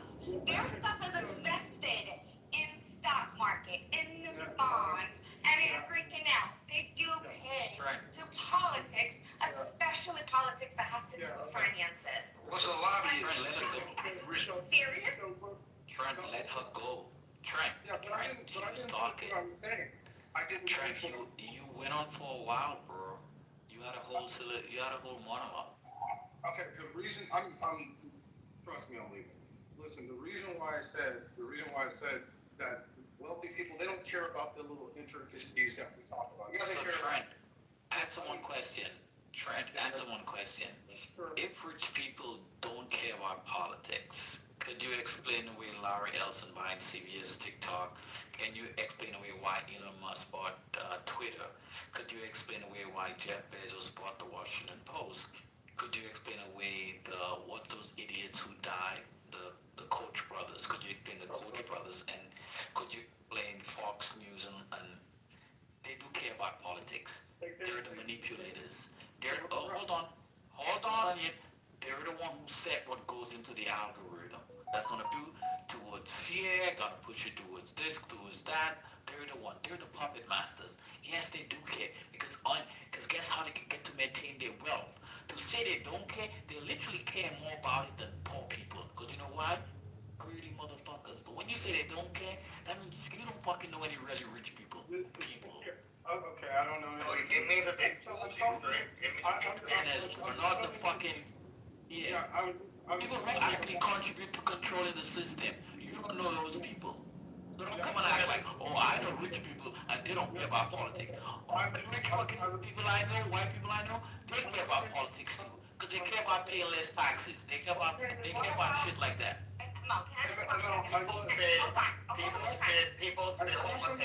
People spend tens of billions of dollars on marketing involved in politics. So that's 1,000%.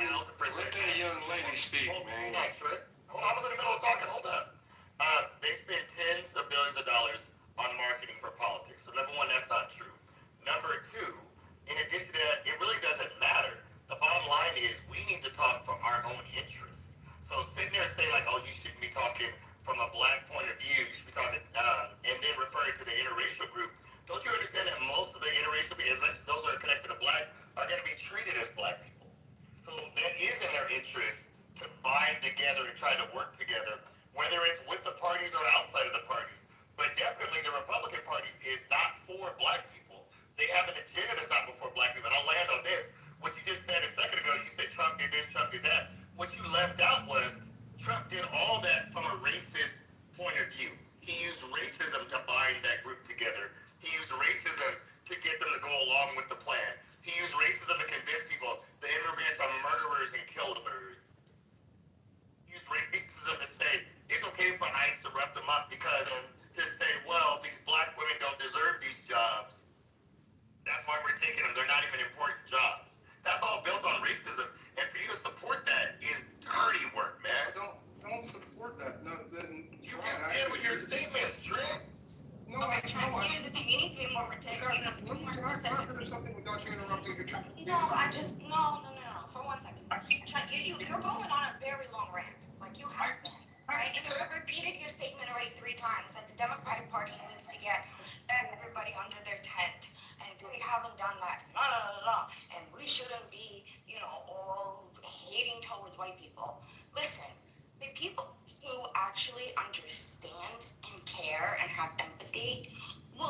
never, ever, white people will get offended about hearing a slur. Never. You can sit here and say a whole bunch of white slurs. I will never take it personally, you know why? Because I'm not one of them. So the people who fucking get triggered about that are the people who actually think that it hurts them. Because if you really don't believe that shit, no matter what anybody is gonna call you, you're gonna go, I'm not part of that group. Like, I'm not them. This is not insulting to me. I know who you're talking about, but it doesn't have anything to do with me. And then number two, when you're saying, oh, there's people and law and the working class and this and that. Listen, Trent, there's some people who voted for him and they realize that it's a mistake.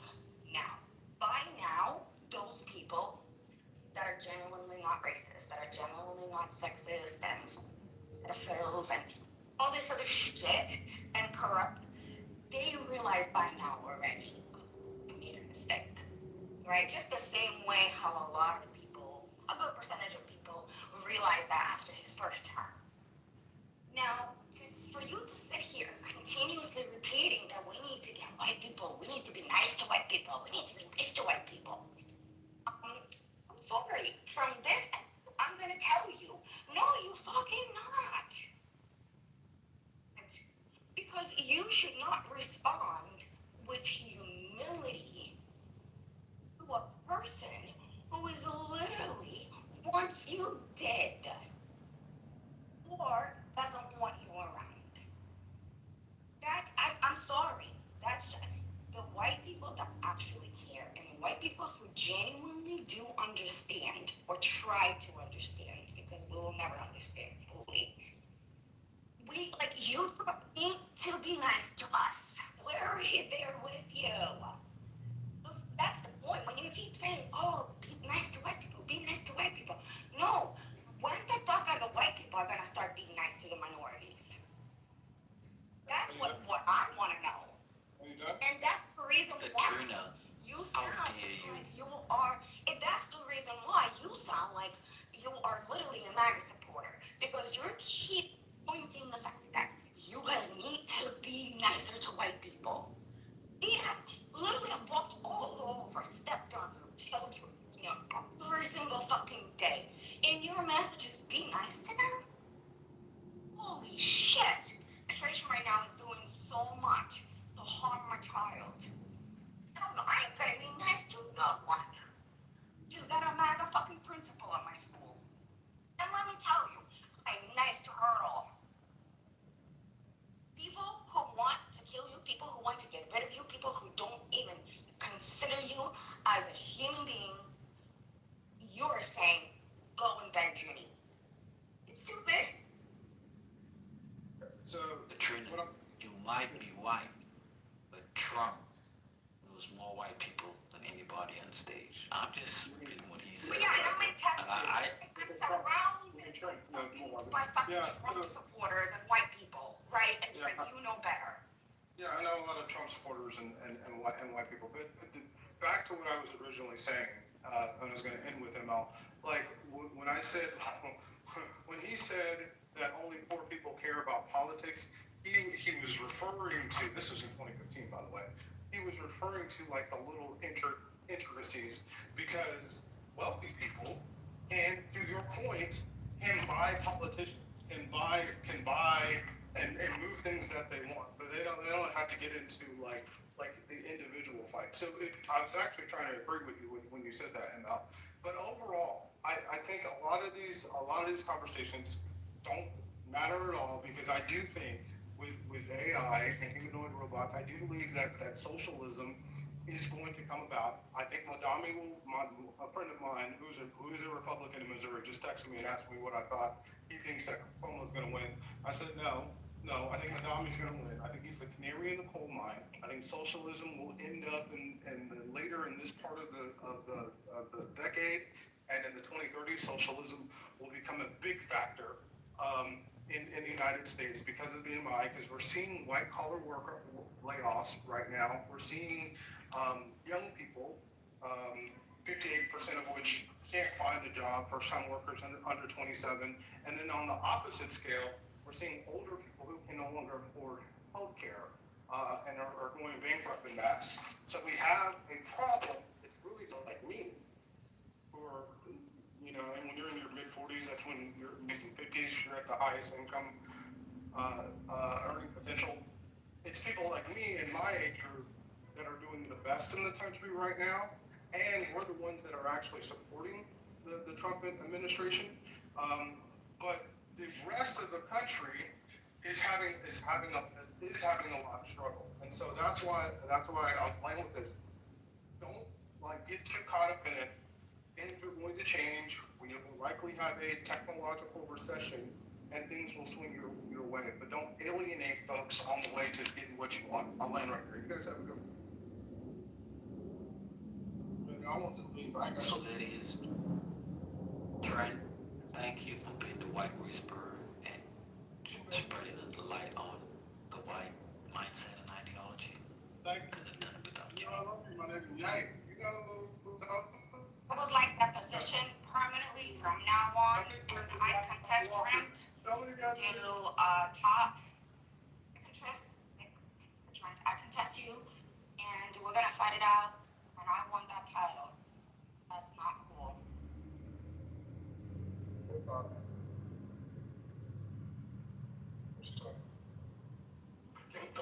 So Trent, you do oars. Sit your ass in the audience for like 30 minutes. At least repayment for everybody who sat quietly and listened to you spew your crap. But now you get to run away. It's like fattening in a room, then leaving and closing the door. Why you do us like that, Trent, all the time? Why you do us like that? I'm going to Lyric. I said I'll stay for a minute. I ain't got shit to do today. I said I'll stay for a minute. Go ahead. Oh, let me go vote while I sit on here waste time with y'all. I need to go vote. Trent, I have a question. I think you're in Mexico. Please. Yeah, I think you're in New Mexico. What would you're in California? Yes or no on Prop? Was he talking to me? Yes. Can you hear me? Did I go in the Matrix? Can you hear me? We can hear you. Oh, I said, if you're in California, Trent, would you vote yes or no on Prop 50? What is Prop 50? Oh, damn. It's not California. God, Trent. Yeah, but You're from LA. Didn't you live in LA for like... So Trent, you mean you tell me you had a white friend from Missouri and none of your white friends when you lived in California called you? This is what white people are talking about right now, Trent. I want you to know all the white people, Trent. But now, Trent, you are a white personal representative in here. And you don't know one of your California whites called you? One of my good Trent, you gotta get some new white friends. I'm wholeheartedly disappointed. One of my good friends, Matt Jones with True Car, is in Southern California right now. Grew up in Woodland Hills. Oh, Sue's not here. I thought she was on stage. In Warner Center. I don't know, what's Prop 50? I don't even know what it is. What is it? Prop 50 is a vote to allow us to redo our maps, basically, to emulate what Texas just did. AKA fight fire with fire. So if you were in California, Trent, now that you understand what it is, I'm in California. It's an emphatic yes for me. Hypothetically, if you were, what would you vote? Is Brian's question to you, Trent. Thank you, Mark. It's a tough question. Tuck is great. I'm gonna say no. Wow. Because it would really come down. That's like why? Why are you so true? I'm gonna say no. Are you so? Good. What? Good, man. What are you saying? No, finish. I want to hear your answer. Finish, Trent. Yeah. This is crazy. Finish. I'm saying no because I disagree with what Texas is doing. I disagree with gerrymandering at its core, and I think it's wrong for anyone to do, for any state to do. And to be honest, I really don't know. I really don't know if it works out for Texas the way they're doing it. They're making a lot of fucking bets That may not go their way, but I think what's up, sweetie? Wait. I'm sorry. Let me just get one follow-up. So, but in Texas, they determined that it was lawful. Knowing that they did it, I understand your first answer, but knowing that they did it in Texas, that it's legal, you still would vote no?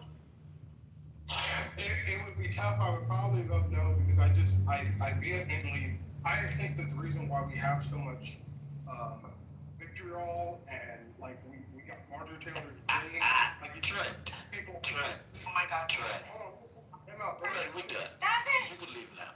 This is insane. You have a pit bull.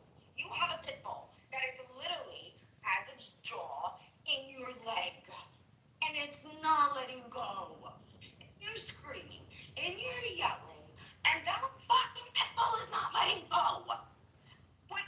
What you're saying right now is it's not okay to hit animals. So, no, I'm not gonna hit this pit bull that's like pretty much ripped my whole leg already apart with this 2x4 that I found nearby, right? I'm just gonna sit there and talk to them nicely because that's against the rules. We shouldn't be violent. It's doing sound. That's exactly right. Do you mind if I finish what I'm saying? Is that okay? So what I'm saying Right, bro. You sound like But you that, already man. did. Yeah, but why? You can't ask for your school lunch money back from a bookie, bro. Like, why is real? That's not how it works. You can't play civil with a maniac. You just can't. You're gonna have to play it a different way, bro. It's not my intention to get on mic, please. Okay, it's not my intention to get on here and defend Trump all day, right? But just like you just said, one mic, like you guys keep asking him questions, and then you cut him off before he's even able to, get his point across. So, I mean, I'm interested in the conversation. That's the only reason why I'm saying anything. So, like, can we keep that in mind? If not, like, why even bother asking him a question? I appreciate that, Drew. Yeah, and I'll be Trying to move the conversation along. Trent, Can you be a little bit more in a concise? circle. He has no intention of getting to the root cause of anything. It's just spinning it in a circle to engage. Okay, so check this out. Whoever said that, Drew, whatever, he's right. If y'all gonna ask him fucking questions, let him complete the damn sentence. If not, don't ask him questions. Don't ask him Yeah, shit. don't ask for shit. Move on from him. I think it's a good question. I think MLI is a great question, actually. And the reason why I disagree with it, I think gerrymandering is what's caused, like, the Marjorie Taylor Greenes and the Lauren Boeberts to the extreme people in politics. Get the fuck out of here. I'm sick of this motherfucker. Hey, you gonna stop cutting him off? Let him finish.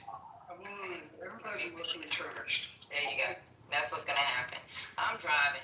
I'm busy, but I will drop your ass if you guys can't understand simple rules, okay? Yeah, I think don't ask him shit. If you don't want to hear from him, don't fucking ask him anything. Yeah, and I think gerrymandering has caused like our extreme political divide, and that we should actually go back and like have a like an AI, like a grid that doesn't take into account like where black people live or where Democrats live or where Republicans live, right? And try to divide out everything. So I'm just against it. And last thing I'll say is I don't know that the Texas bet that they're making, might work for this election cycle, but the way things are moving, like in the future, they'll probably have to redraw it again because I don't know that it's actually going to work out the way they are betting. Trent, that's bullshit what you just said there, because the fact is that you're telling us we need to accept whatever the Republicans do and don't react politically. It's a political reaction. It's like a war. They move, we move. Although a bit that we let them move first, which is we seem to be playing catch up. But for all intents and purposes, you really want the Democrats to sit idly by while Trump still House seats, disenfranchise black people, and then just sit there out of the good nature of Republicans, they're going to come to their senses. They gerrymandered a whole bunch of states. That's why they've been in power. That's why in the very Congress, There's minority representation. If you decide to look at Congress based on where they represent, more people literally vote for Democrats to be in Congress than the Republicans combined. So what are you saying, Trent? Roll over and play what? A possum? I don't get you, Trent. They're disenfranchising us, black people, minorities, you, your wife. Yes, that's what they do. That's what Texas just did. And you're saying Democrats should not respond where they have the ability to. Trent, I bid you goodbye. Don't want to hear anymore. It's not a fucking question. I'm done.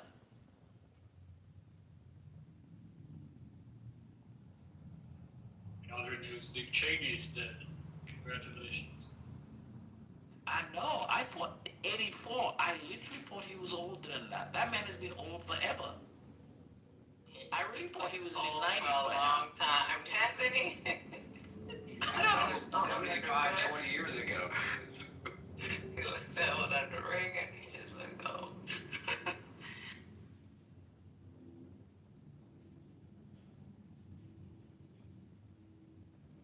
That heart transplant gave up eventually. Was it the heart? Was it the heart? Yeah, it was the heart complications. Oh, yeah. I see. Because he did have a heart transplant. Did you see the Christian Bale movie where he played him? The transformation was pretty remarkable. Yep.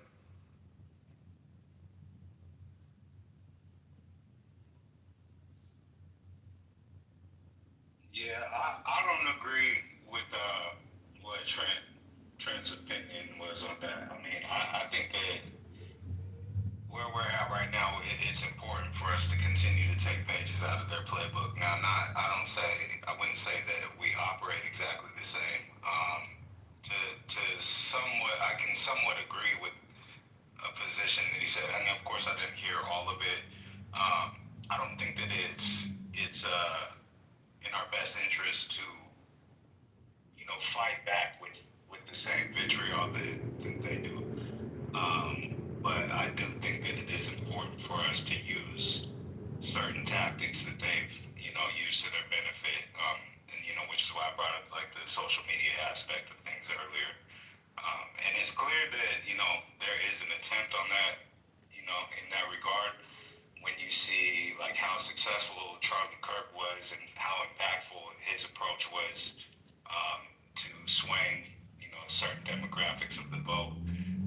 We do see people on the other side, like Dean Withers, who consistently went after him and tried to debate him, and it was evident that he was, dodging that whole interaction after the first one. But I still think that, that is an important tactic that we continue to do. And those of us that are, interested in trying to sway the votes, kind of champion stuff like that. Not necessarily the person, but that approach. And as far as like, Proposition 50, I think that, that's a perfect opportunity for us to start, in terms of just, taking a page out of their playbook and, just using it to our advantage. Yeah, what I disagreed when I don't know who said this or not, but what I disagreed is the fact that somebody said it. I'm sorry, I wasn't looking at my phone. That Texas is going to gerrymander now, and then maybe for this year it's going to work out for them, but for next year they might be screwed. Well, they're going to gerrymander again. Wasn't it just 2 years ago that they gerrymandered their shit out of Houston and Harris County? Hello, seriously. Like 2020, we just had our census. They gerrymandered the shit out of the state already. Now they're doing it again. Next time, whatever, they're just gonna be like, oh, we're gonna lose again. Let's gerrymander again. And what? Everybody else just supposed to sit there and like, we gotta play nice. We gotta play by the rules. Like somebody's literally how gerrymandering works though, without sabotaging like the political party itself that is saying that they're being gerrymandered. And then can anybody break down gerrymandering to me? I've never met anybody. Why don't you Google it? No, I mean, you guys are having a conversation. Okay, let me tell you what. Okay. Yeah, because my thing is, I've never met a black person or a Democrat or a Republican that said that they couldn't vote because, you know, they were Democrats. It's not about Haitian dog. It's about representation. Haitian dog, you ask a question, then you're gonna answer it. I just want to finish. Yeah, I just want to. No. I'm not answering shit. I'm trying to just speak for a moment, right? The reason why I wanted the breakdown of gerrymandering is because of the following reason, right? I have never met a person who was not able to vote for anyone, you know, them being black, Democrat, Republican. I've never met this. So how does gerrymandering hinder people from voting? That's the question. Whatever. I really want to. And I know you know. So the issue about gerrymandering is that it franchises you on a geographical basis. For instance, you're in a city, so you elect a mayor. Your mayor is geographically encircled a certain geographical area. That's, you know, if you have a problem in your particular city, you know who exactly you need to go to. Now, everybody in your city would normally, if you want something done, a new school built, a bridge built, you guys all go to the same city council, you go to the same city mayor because you're geographically encircled. Therefore, it's the betterment of the city. When you gerrymander, it's like taking that city, say the city is a circular pizza, and then you decide to carve up, like you carve up a pizza into slices. Every last one of those people, they vote in a city, they're in the same city, but now they get to vote for their congressional representative. Every last one of them would have a different congressional representative. So therefore, the city's issues will not be something of interest to each of those congressional representatives because the majority of the people, most people represent, don't live in that respective city. Basically, it's a youth. They're diminishing the power of their vote. That's all it is. And another thing about gerrymandering, which is so dangerous now. Hold on, shut the fuck up. Hold on, shut the fuck up. Let me finish. Yeah, I got 7 minutes before I start. I don't give a fuck how long your break is. Guess what? That doesn't mean I have to just curtail what I'm saying here. Then you have the factor that nowadays you could literally gerrymander a city down to a person. Because all the information about you, about me, is known if you're a registered voter. They would link from the data brokers what you buy, the groups you're part of, what your search history looks like. Amazon sells that, Google sells that, and then they merge it all. So they have a whole person concept of who, and especially if you say who you're registered to vote for, that makes it even easier. If you're not an independent, you're a Democrat, they know that. They have all this information about you. They know the causes you've given to, blah, blah, blah, blah. They know what your degree is, where you work, how much money you make, blah, blah. They know everything about you. So now they can say, I am going to cut down this district because I know Dom's a jackass. He's going to vote against his own interest. So I'm going to include Dom in that boundary. So now Dom and his neighbor, and his 3 neighbors, all live within each other. They might have the same issues to the neighborhood, but I'm going to encircle Dom and disregard his neighbors. Because I want. So basically, you let politicians choose their voters. That's why you got fucking parties and shit. Because they know that they will always win, especially when a district is tilted 70 to 30% in their favor. They know they're gonna win, so they don't really have to do shit. They don't have to compromise. They don't have to do any of the things. Exactly. That calls for a true democracy to function properly.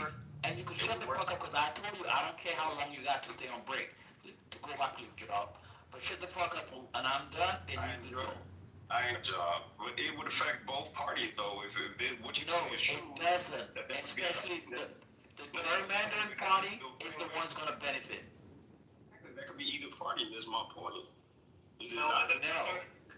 They're cutting it in a way that kind of benefit them. Hey, listen, good conversation. I gotta get back. Okay, go. Don't talk over me. If you can leave, you leave. But he has to go back to his forklift job. Go ahead, bro. What's really happening is and I'll make it as basic as I can because I literally just talked about this with my 9-year-old.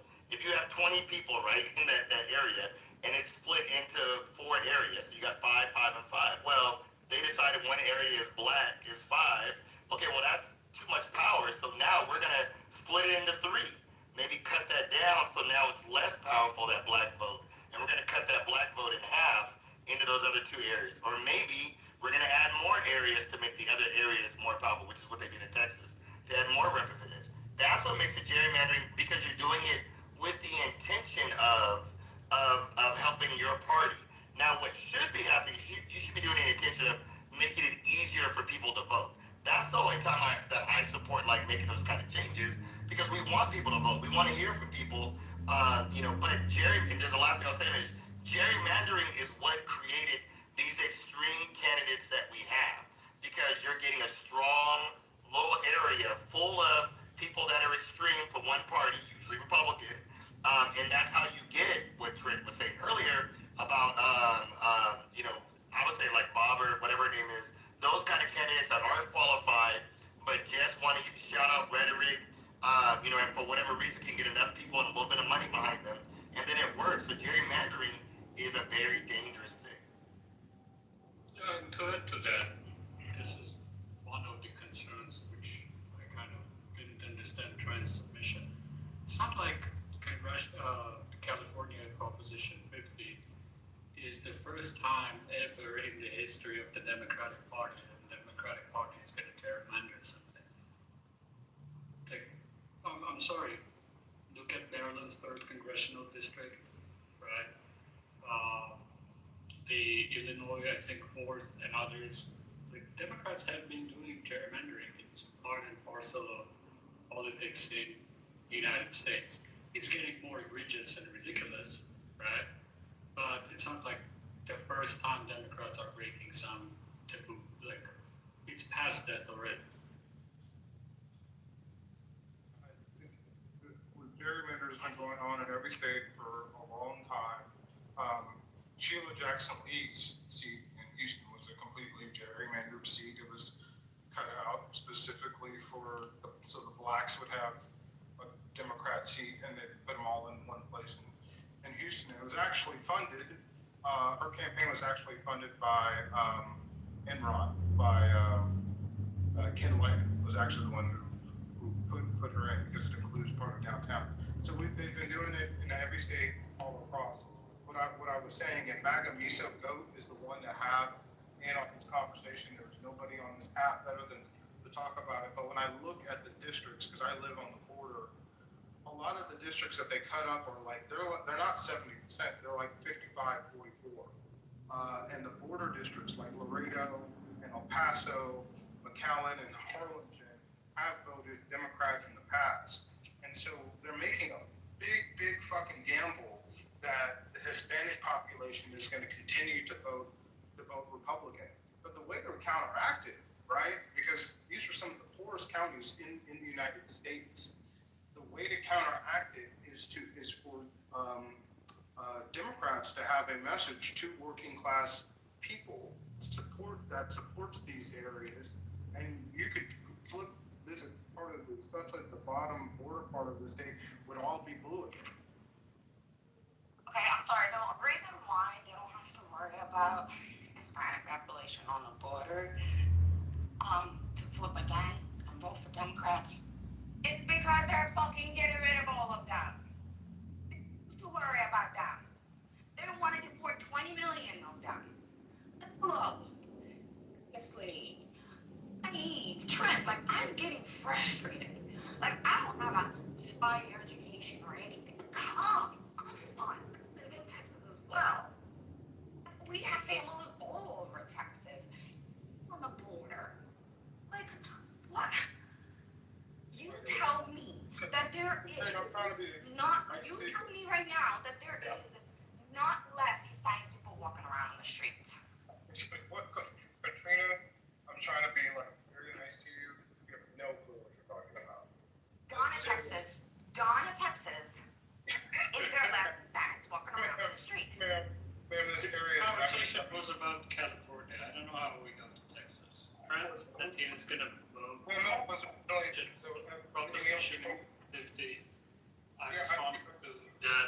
you said Trent, let him finish. Proposition 50 because you're normatively against doing gerrymandering, right? Because it's a bad thing. It creates like the type of candidates like you listed. Normatively, I agree with you, but why are you pretending that Democrats haven't done it before? And this is the first time that your whole argument on voting no on Proposition 50 was because you're against further gerrymandering. Like gerrymandering has been done already. So what is your logic? California, again, not Texas.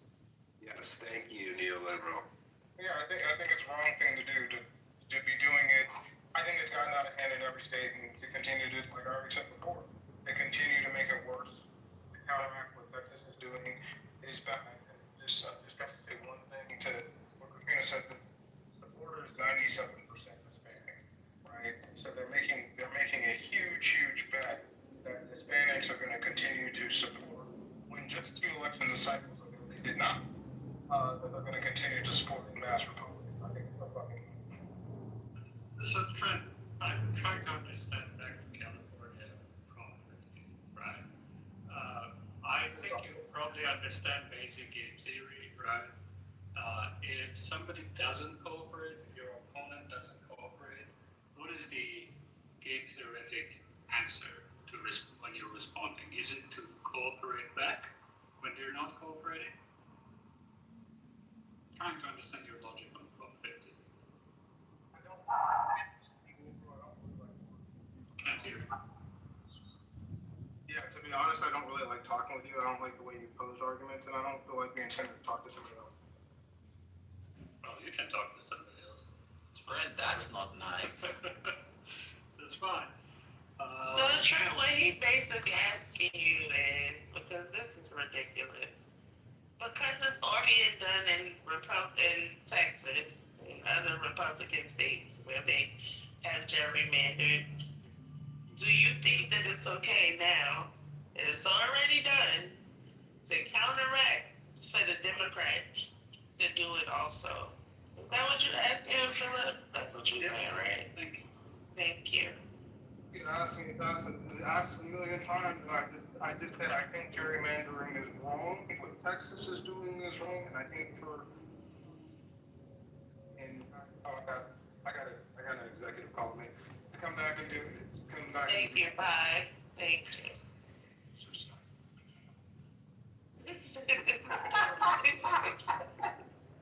Just you have to keep asking him one precise question. It's enough. Just one precise question. Remember, he got an executive call. It's not just any call. He's not leaving. He's not running away. He literally had an executive call. Just remember that. Good afternoon. I'm on my break. As an election worker, I advise to go to myvote.gov, check your registration, and make sure that you're going to the right precinct, because they have changed so many precincts. So go and check on myvote.gov to make sure that you're in the correct precinct before you go make those trips. Thank you for your service. You're welcome. I'm going back to work.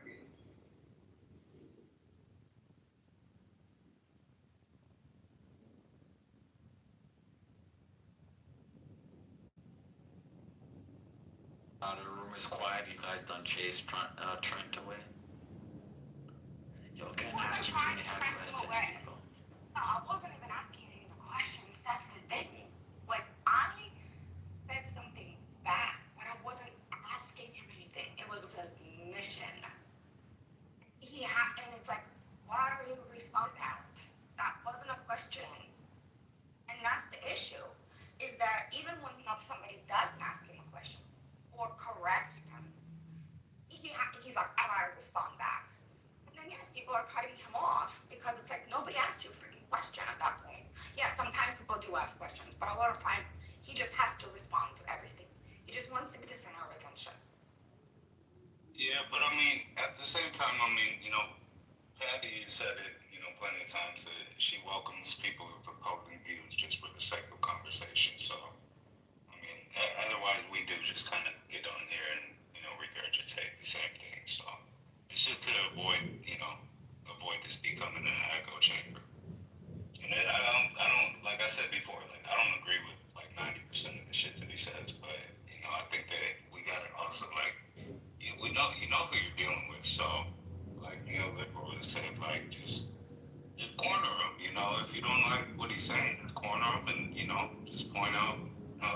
is that what he's saying, or just how it doesn't make any sense.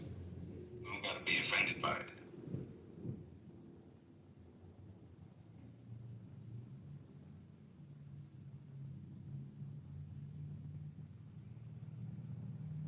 You all just not paying Trump after all. He's the white people whisperer. He knows more white people than anybody on here. So you guys are getting an insight into the mind of white people that you guys have never gotten before because of Trump. I mean, just think about that. Trump does contribute to the government. Gotta appreciate that. Well, there's a lot of times where I would share what I hear white people say in Texas, and a lot of times the other white people would be like, no, that doesn't happen. We don't have white out open racism in this country like that.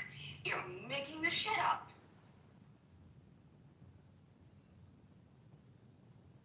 Yeah, and I mean, I think that there is some truth to what he was saying, in terms of not participating in it, for the sake of holding what little bit of integrity the system does have in place. But I think that it just, his solution to the whole problem is, that's the part where he's losing most of us because, what he basically had suggested is that we just sit and wait and hope for the best and hope that, in due time, the system works itself out and can start changing their votes. But I mean, if we allow them to do this now without any type of pushback, then, what's to stop them? I think that's what I would say. What's to stop them from doing it the next time when the votes start swaying the wrong direction for them? Hey, Matt. Okay, I guess you guys always seem to bring up per capita. Yes, per capita. The likelihood of more black folks being on Snap. Yes, it's there. But majority of people on Snap are white people, raw numbers in America. And the thing about it is that a lot of your Trump buddies, your white people in those white states who voted for Trump, their shit's been cut. They're the ones crying the loudest. It's not black people. Because black people live in majority of blue states where they have been fucked over. But the red states are fucking your people over. But you come on here, oh yeah, complain some more to get SNAP benefits turned on. I think you should look in the mirror, bro. Stop projecting. Yeah, you better call your mama and tell her you're gonna send her some extra money this month because you know it's hard.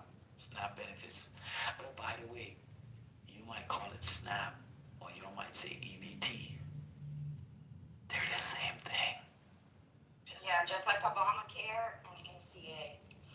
I was shocked when somebody said, I want Obamacare cancer. And they're on Obamacare. And I go, but you are on ACA. I'm not talking about ACA, I'm talking about Obamacare. Like you. I'm sorry, these people are fucking stupid. Trump just gave a court order for Trump to issue on SNAP, and he's saying no. But it's Democrats that are ones making your people suffer. Democrats. Are you okay? It's like, I find it so interesting when having conversation with you guys, because you guys are not in reality. You guys are in an alternate reality that your mind don't work well. Critical thinking is gone. Trump just got a court order. He's in power to reopen and issue on SNAP benefits from the emergency fund. And he's saying no. He's trying to delay. He literally had to go to court. No other president has ever in the history of shutdowns prevented SNAP benefits from going out, except for this one. But yet, it's Democrats' fault. Yeah. Make that make sense. Yeah, that's the point to continue to drive home. That's the only response that needs to be said. This isn't the first time that the government shut down. As much as you want to say, oh, this is cruelty, and why won't we open the government? It's not the first time the government's been shut down, but it is the first time the SNAP benefits have been withheld.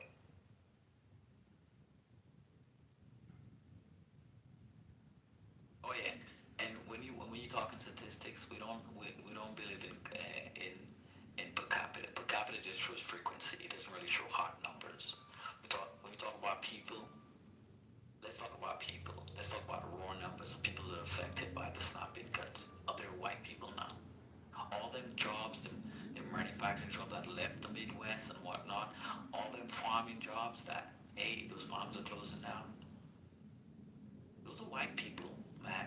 That's your people. So your brain tells you that black folks are the face of EVT and SNAP. But that's not true because you've been lied to. It's majority white people, especially white people that are suffering now.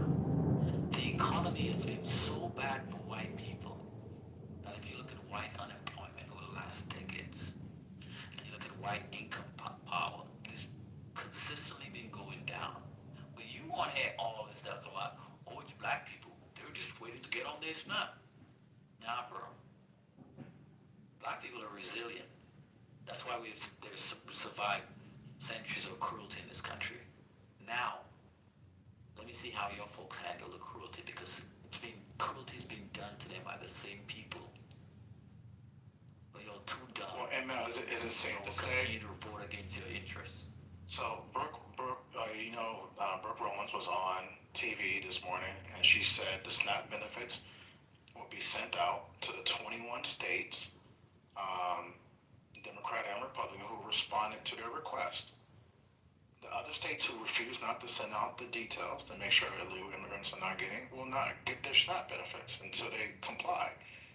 That's what she said. I put the video of her saying that in the chat.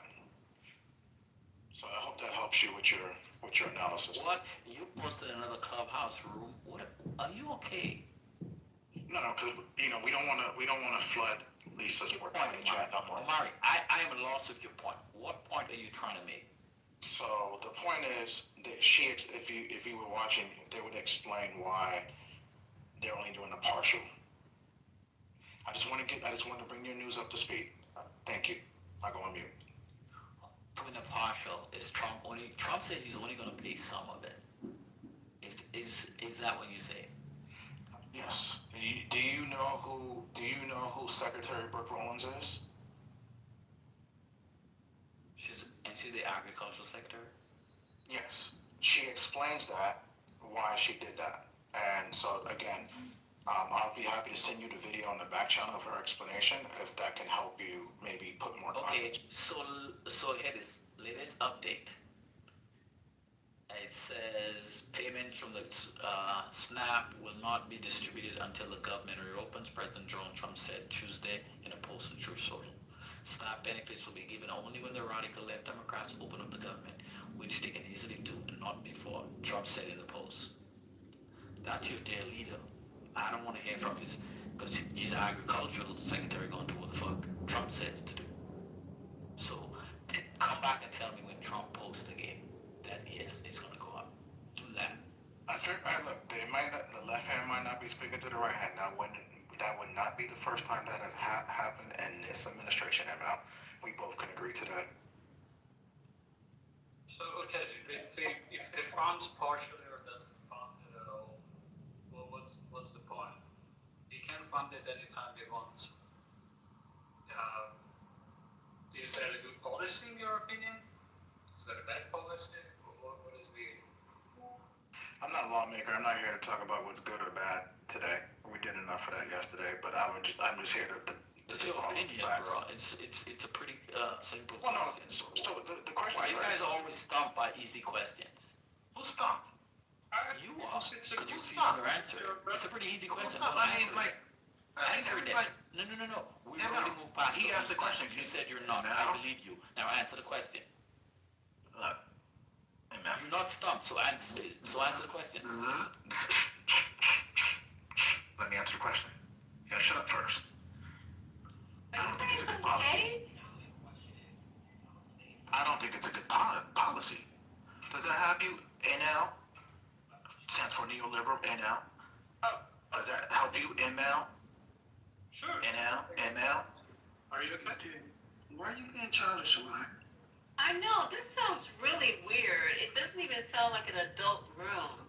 Are you guys okay? Seriously, I'm not even trying to be funny right now. Because all the name calling and the this stands for that. I thought you guys were like professionals and you guys got all this shit going on, and then you come in Clubhouse and then you reduce yourself to name. It's weird. Are you okay, Amari? I'm good. Well, you came back today, so today is a good day. No dog, no barking from the dogs, no smog. And guess what? I didn't even eat the breakfast with no hog. See what I mean? I'm gonna go here. Totally ridiculous. Anyway, back to SNAP. I think we all agree that it's a bad policy. So that's done.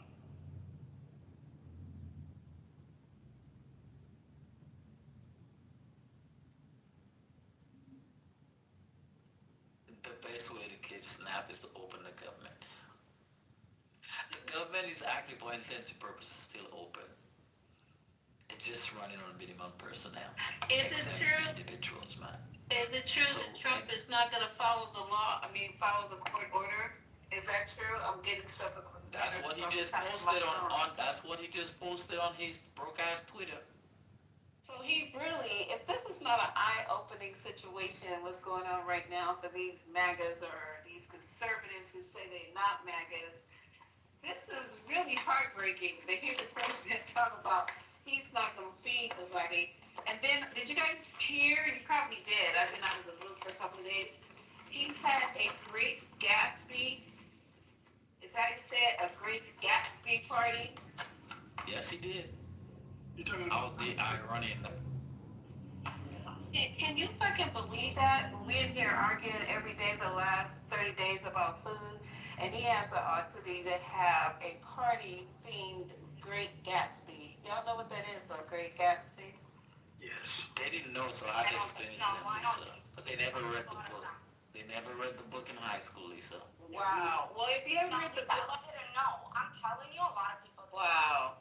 Okay, so did you also let them know, ML, there are tons of movies on Netflix about the Great Gatsby? And just yes, Google it. Omari said he saw the movie, so I asked him to break down what it's about, and he couldn't. So I had to explain to him the whole concept about the Great Gatsby. It's exactly what's happening currently in America, where rich folks get to come fuck shit up, then they get to retreat back to their enclaves, like Trump's gonna do when he's done fucking this country up. Absolutely. And the poor people are gonna be left to clean the shit up. Clean the mess up while he's retreating back to the castle. The main point, Lisa. Yes, ma'am. The main point that they're missing out and not understanding is just like in the book and just like in the movie. You could have the money, but you're not part of that circle. Right. You still. It doesn't matter. You're still on the outside. You are an outsider. And I am, like, people really didn't get the point out of the book or the movie. I mean, come on. Yeah. So you want And these all poor the- whites and you want poor whites to be hanging out with a bunch of billionaires? Like, like Dave Chappelle said, these poor whites in Ohio are not going to those parties. They're not invited. That's not it. It's I mean, the mere fact that he even had. Okay, do you know where we are right now? Do we have restaurants who are volunteering to feed people? We have food banks that are running out of money. We have people now second guessing should they go to the hospital when they have chest pain because they don't want to be saddled with these incredible healthcare bills. We got people making decisions like that in a country that's supposed to be the greatest country, by y'all's own admission, in the entire world. We're making decisions like this, basic binary decisions. And then you have your president his wealth has just absolutely, I don't know, ML's gonna tell us how he started. He came into office being a fake millionaire. Now he's a legit billionaire. And then he is the one, your president, who is denying food. I don't care what situation, how we got here, who voted for what, who didn't vote for what. You're denying the people that you supposedly represent and care about food. It's just that basic. I agree with you, Lisa, but the Democrats also spent almost $200 million on Prop 50. That money could have been used for food as well. So, so there you go. There you go. So right now, there is an order, regardless, I said regardless of all else, there is an order where he can enough the funds just to have people eat. Let's keep it basic, Omari. Just to have people eat. And that seems to be a problem. So again, this is diabolical. Democrats spent almost $200 million to promote Prop 50 in California. So that sounds, that's money. So I don't want to hear about money being wasted because people I don't want to hear about money being wasted. That has nothing to do with the entire United States. That has to do with California. And California is taking care of their people. It has nothing to do with what we're talking about right now. Go ahead, Spirit. Oh, I just wanted to say What up, Spirit? hi to the room. It's good to see everybody. And what Omari said has nothing to do with what's going on. It's a nice deflection. It's a bad one. In California. California gonna take care of California. We're about the entire United States of America, and you're gonna try to drag what they're doing in California with Prop 50. That doesn't even go together. Can we stay on topic? No, listen, in his mind, it does go together. That's a waste of money. That's the point. That is only half of the money. I mean, they're only getting a portion of it. So they're not even getting the full benefit that was approved. So now their response has been to ask each state for eligibility information so that they can calculate this partial payment. So what McConnell has been asked, the judge in charge, he has a new order compelling the Trump administration to provide this full SNAP benefits. Actually, I should rephrase that. Lawyers for the nonprofits and municipalities have asked McConnell to issue a new order compelling the Trump administration to provide the full SNAP benefits, since they think that doing all of the eligibility and stuff would take too long and be too cumbersome. And Omari, you're doing whataboutism that is not even logical. It would have been logical. It would have been logical if there was no federal funds available. There are funds available. And there is a court order. But you want to sit here and say, oh, but the Democratic states that got screwed over, they are the ones who should be taking care of their people now, right? Oh, but they're spending money on Prop 50. Dude, the money is there. The emergency fund is there. They don't want to use it. So you can't say that it's a waste of money. So you guys notice as soon as Trent leaves, lately I noticed as soon as one MAGA leaves, another one appears. Like you guys on a fucking schedule and shit. Wait a minute, Trent's not MAGA. He voted for Kamala. No. Trent, you see, twice. This is the stick about Trent. He says that, but then listen to what he says after that. All his policy concerns, all the stuff that he supports is MAGA. But yeah, I didn't vote for MAGA. And the thing about it, I realized that in order to separate Trent from them, to make him seem like somehow he is not MAGA or Republican, those other folks always go at Trent. But they don't really say anything. They say, oh, Trent's stupid. It's very much, they don't really disagree with him. They just say he's stupid or they get mad at him. Because he's, in all intents and purposes, doing the same thing they're doing. And they know that.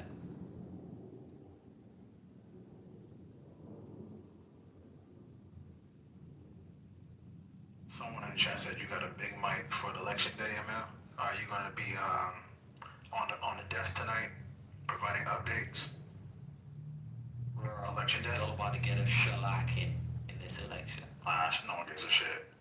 Not me. I can care less. It is what it is. It has been, as they say. Y'all, listen. Ain't you gonna be disappointed? The black coon in Virginia, Trump did not even call a black woman a coon? Super MAGA. He might be the most anti-black person I've ever come Are across. you really talking about who's being anti-black? You just called the black woman. He is the most coonery person I have.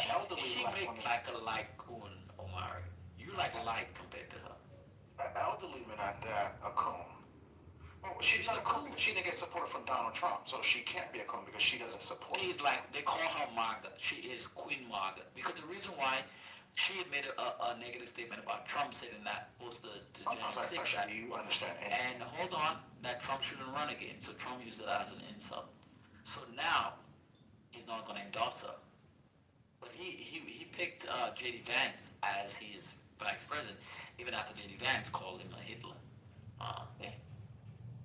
Okay, there's no forgiveness for you black MAGAs. Remember that. You better know your place. Get out of line. Yeah. We'll see how Madami does for y'all commies on Clubhouse. Hey, Mel, remember when Trump refused to denounce the KKK? Was this 19? Yo, mama, I am speaking. You know, the siege commies are strong. She was literally crazy when she. You guys remember when Trump refused to denounce the KKK in that CNN interview? Yeah, we remember that. You talking about the Jake Tapper one? Which one? It was the David Duke with Jake Tapper in 2016? 2016, yeah. Yeah, we remember that. What's up? Talk about it. What's on the table today?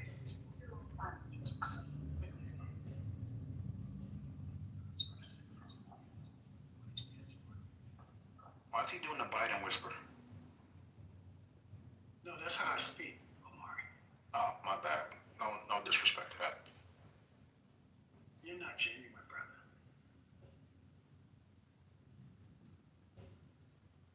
See, that's what I'm saying. I was just saying this shit the other day. That's why I can tolerate Trump. This shit again. You gotta put that arm on. You mean you could tolerate Trent, you can't tolerate Mark? That's exactly what I'm saying. Okay. Man, I got so many things in my armor, man. If I can handle you, you can handle me. Man, you gotta be tough, brother, man. You're a black man in America. Power to the people. Like, you ever remember that movie CB4? He was like, I'm black, y'all, and I'm black, y'all, and I'm biggity black. You gotta be like that. Funny thing, when you say that, when you make those statements, it comes out so, you're not genuine. It comes out so wrong when you say it. Yeah, you gotta stop cosplaying. Try harder, Omar. Cosplaying like a motherfucker. Like, this nigga done took a history lesson on fucking black pop culture just to be able to play in our face. So Drew, I'll say this though, based on what you just said. What Trent says or the way he talks scares me more because it's more believable for people to get sucked into following him. For him to say like, "Oh, I voted for Kamala," and spew out things that are more anti-black. I mean, Amari, well, I guess it is disrespect. He's entertainment. Like, he's being goofy. His points don't be lining up. His stories don't match up. You know, first he's a Madden expert, and then after that, he knows everybody at Turning Point. I mean, just, so his stories don't be lining up. But with Trent, it's scary because when he says stuff, it's like, damn, I could see how people in my circle could fall into that and believe it. Also, I could see how white people feel justified by a Trent being around them because then they go, no, we're not racist. We just hate you black people. Trent's cool. Yeah, no, There'll be no Trent slander while he's not here. All right, Trent's an outstanding American. He's a legend. Omari. That's something I was saying about him yesterday. Omari, have you ever heard this one about this kid is talking to his grandfather, and the grandfather says, saw a black person by the store, and the black grandfather says, those fucking niggas are useless. And then the kid says, with all his innocence, says, but grandpa, is Jimmy a nigga?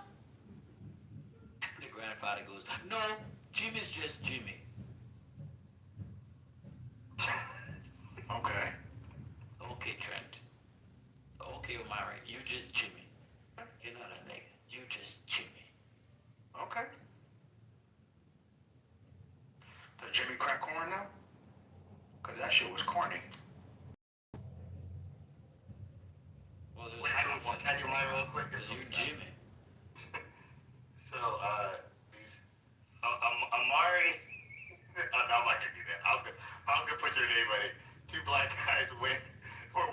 downtown, and they saw a sign that says you can turn white for $1, and one had $1 and one had I'm sorry, a white for 99 cents.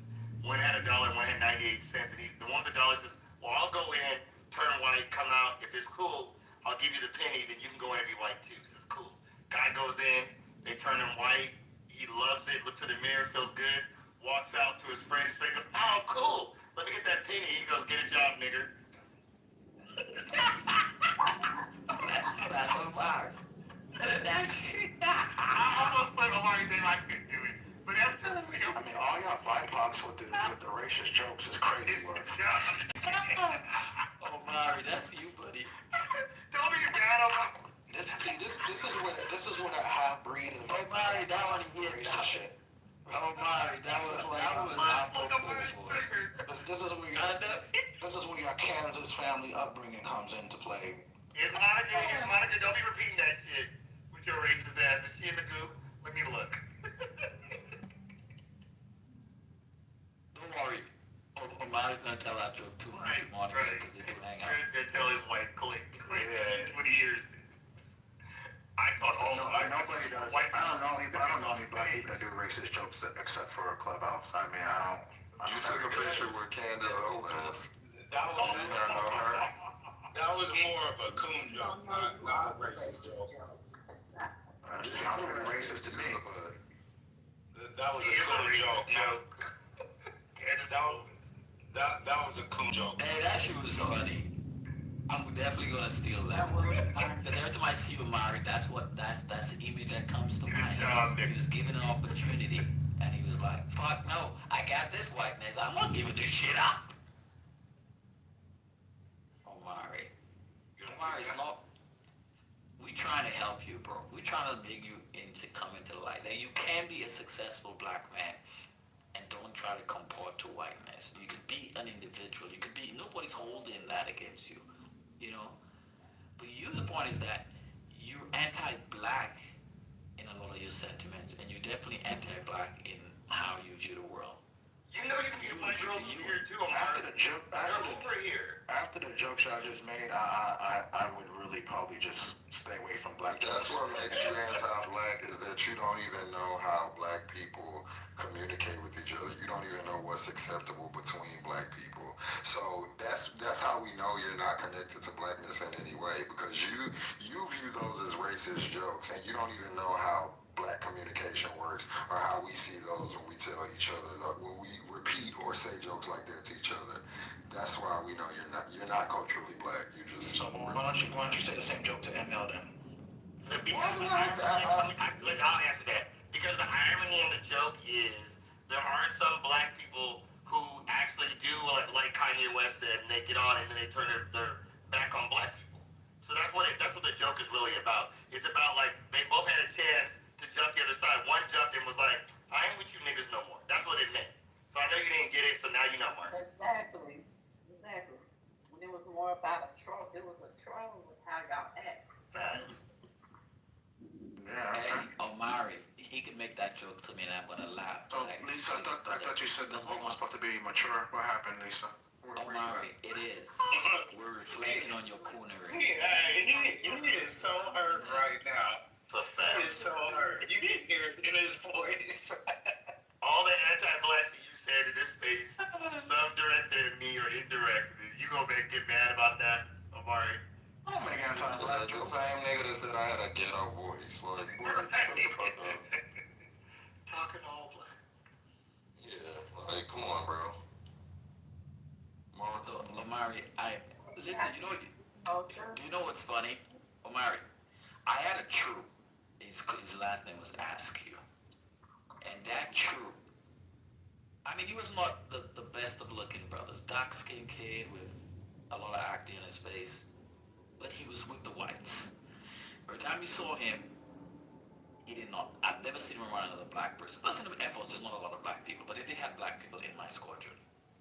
And so he was always with the whites. He did everything, the music he listened to, everything was just uniquely white. White. And I was surprised when I asked him where he's from. And he told me that he was literally from Alabama. didn't have a vernacular or he's a southern accent. He was actually from Montgomery, Alabama.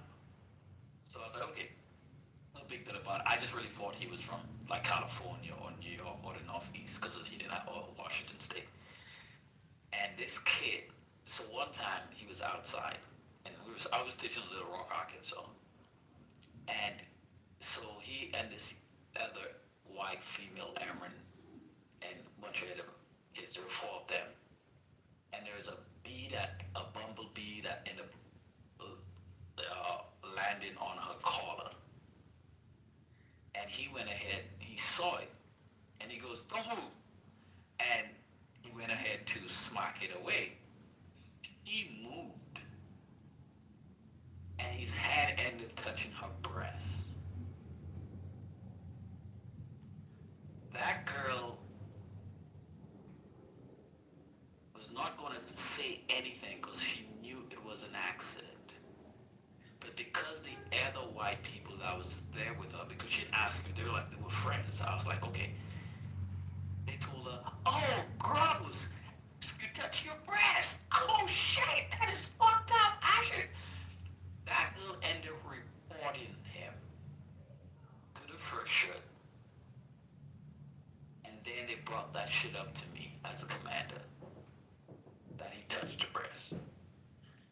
Good thing that one of the white kids finally said, "Sir, he did not do it intentionally. It was a mistake, blah, blah, blah." And we end up still giving that kid a letter of reprimand. But you just can't touch somebody without asking them for permission. But he was one of them. He was an Amari. And because of that, you could see they're never really gonna embrace you as literally one of them. It doesn't work that way. Do you know what Clarence Thomas's wife's parents said when she told her that he was dating a black man? They told him he's okay. But initially they were like, Then he met them and he said like, he's okay, but he's still a black man. Omari, I need you to remember that. You're still a black man. And the people you hang out with sees that, except you don't. Is Amari trying to be white? I'm missing this. Does Amari? Have you met Omari? Not Yeah, he is. What do you mean? So, Amari, this is news to me. I just thought you were like a staunch conservative, a MAGA. I mean, as far as like you not wanting to be perceived as, or how did what? I'm just, it's not even coming out my mouth right. Lisa, some things are not even worth responding to. Yeah, come on now, y'all. Lisa, you've been in the room with that man every night. This No, but this tell cannot me be the right. news. No. I'm saying, are you guys hearing the question that I'm asking? He is MAGA. That part I understand. But now I'm hearing that he wants to not even be culturally or either ethnically black. Yeah, I don't know, like if you haven't heard the conversation that this man has been having, but so you're aware of that about Manfinity, correct? Now come on, Jess. Now Manfinity might be good. He's literally said he doesn't consider himself a black person. Oh, no, but Manfinity said he doesn't consider himself a color. That's what Manfinity said. That's aligning yourself with whiteness. All of those are white supremacies. I'm proud to be black. End of story. Okay, you can say yeah, but what you're actually doing is really different. End of story. Why you gotta lie, bro? End of story. Amari, why you gotta lie? Roads I could go down and which you show that you're not proud to be black, but I'll leave that alone. But doing this, going to Blexit, taking a picture with Charlie Kirk and Candace Owens, yeah, bro, you want to be white, like clearly. Like all of those. The word Blexit is about black people leaving the Yeah, you Democrats. want to exit blackness. It was a lot of black people there. I wasn't the only one there. So I mean, Yes, because it's a, I know. I mean, I didn't go to exit. I went to exit. There was no W in my event. It was Right, and it was a whole bunch of other goofy buffoons like you. That like y'all had a meeting. It was like, come on, come on. If you hate yourself as a black man, please come to this event. Because Blexit means exiting from blackness. That's not, I mean, like, y'all use these metaphorical terms, but, like, let's be for real. And this is why y'all would never like me, because I'm never gonna do the little surface level talking. I hear exactly what you're saying. I see exactly what you're doing, and you want to be a white person. First off, you too black. You black as hell, so that's never gonna work aesthetically. And then secondly, you're not intelligent enough. You're not apt enough to get in the type of circles with the white people that you want to get in.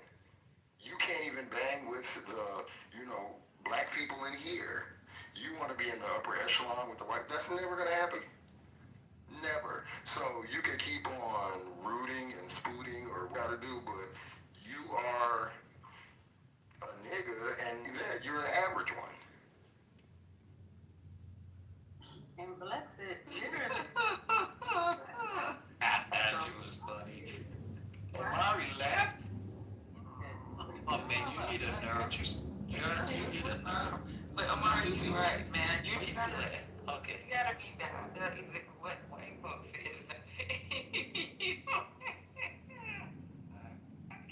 Oh, they don't mean it. They don't mean it. It's a misunderstanding. It was taken out of context. It was taken out of context. The extreme. So he has a culture. He has a photo of him and Candace Owens and Charlie Kirk at a Blexit event. Yeah, he's posted it, and proudly. Oh. This is not like, I'm not like trying to this is not nothing I dug up. He showed us. How is he? I told you.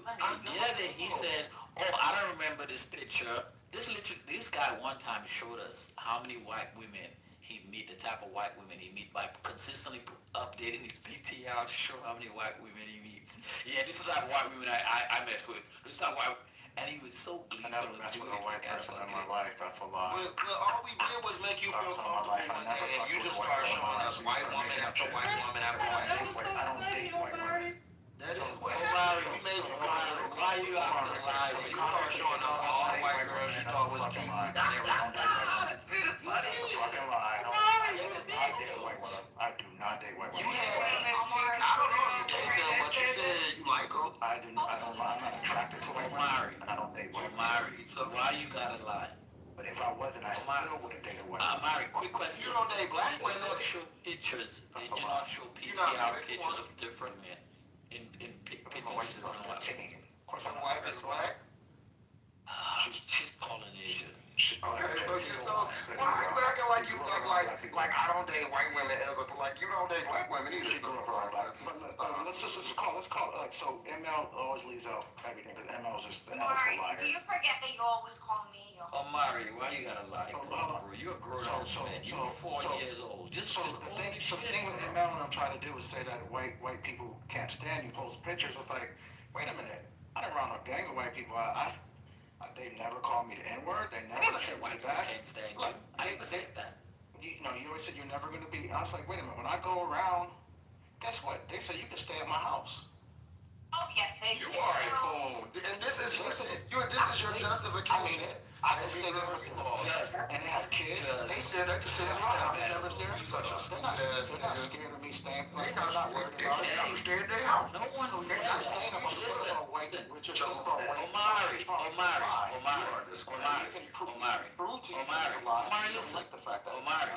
Omari, listen.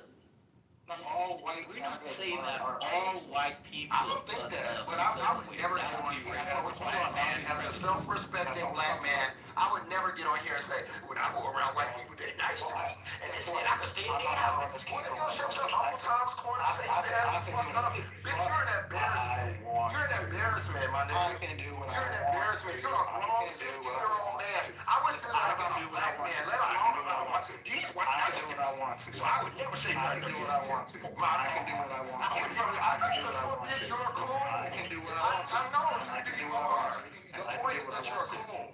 can do what I want to. Okay. Culturally, can I just say something, please? Please. Omari, as a white translucent I don't need white explaining right now, please. translucent woman, right? I'm gonna explain something to you.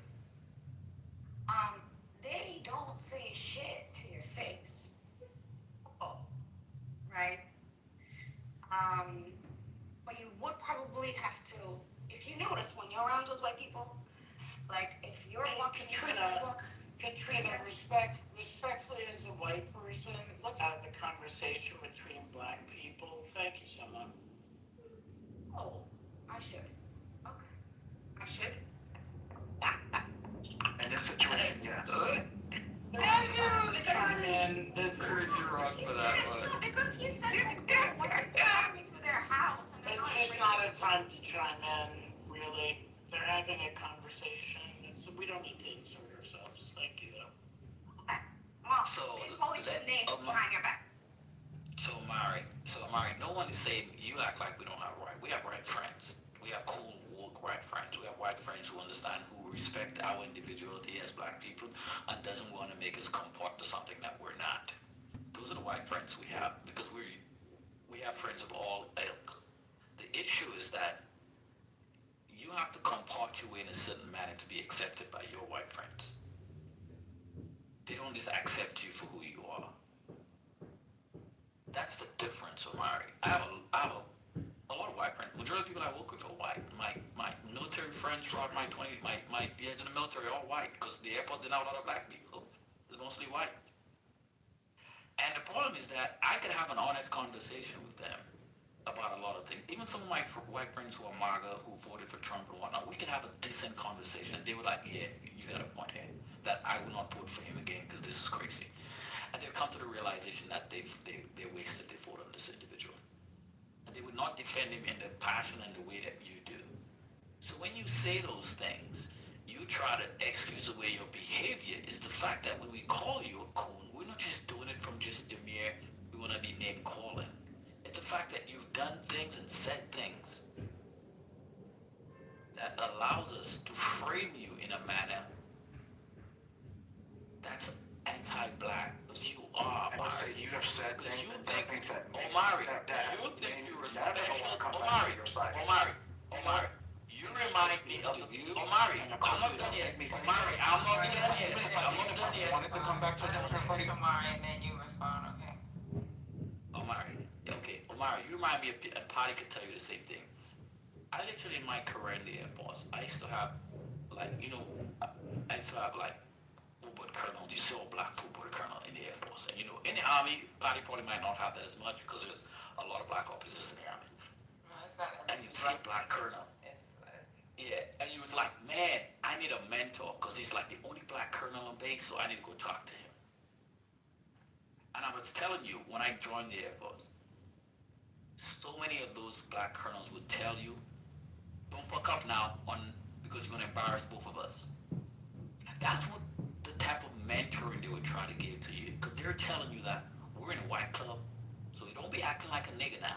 Don't be acting this. It's like you didn't go to the same schools they went to, the same professional grooming they went to somehow come here and act like you're a nigga off the street and just doing crazy shit. That's how they treated you. That's how Omari acts. You remind me of this colonel at my first base who treated me that way. Make me feel like I was only good for one thing, was to fuck up and embarrass him. That's how you act, Omari. Well, I'm sorry you felt that way. I'm sorry he made you feel that way, your colonel. I'm sure that must have had an impact on you. But I don't have white friends outside of like just social media shit. So all my friends are black. All my friends that are on my Instagram, they're all black people. I don't, all my best friends who I was in their weddings, are all black men.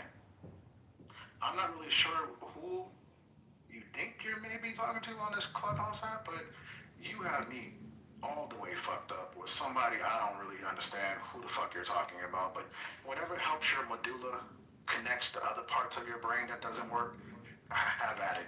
I don't really give a shit because again, this is social media. We're never gonna meet you in real life. I don't care to meet you. So therefore, you can pretty much say what the fuck you want to say. Way with it.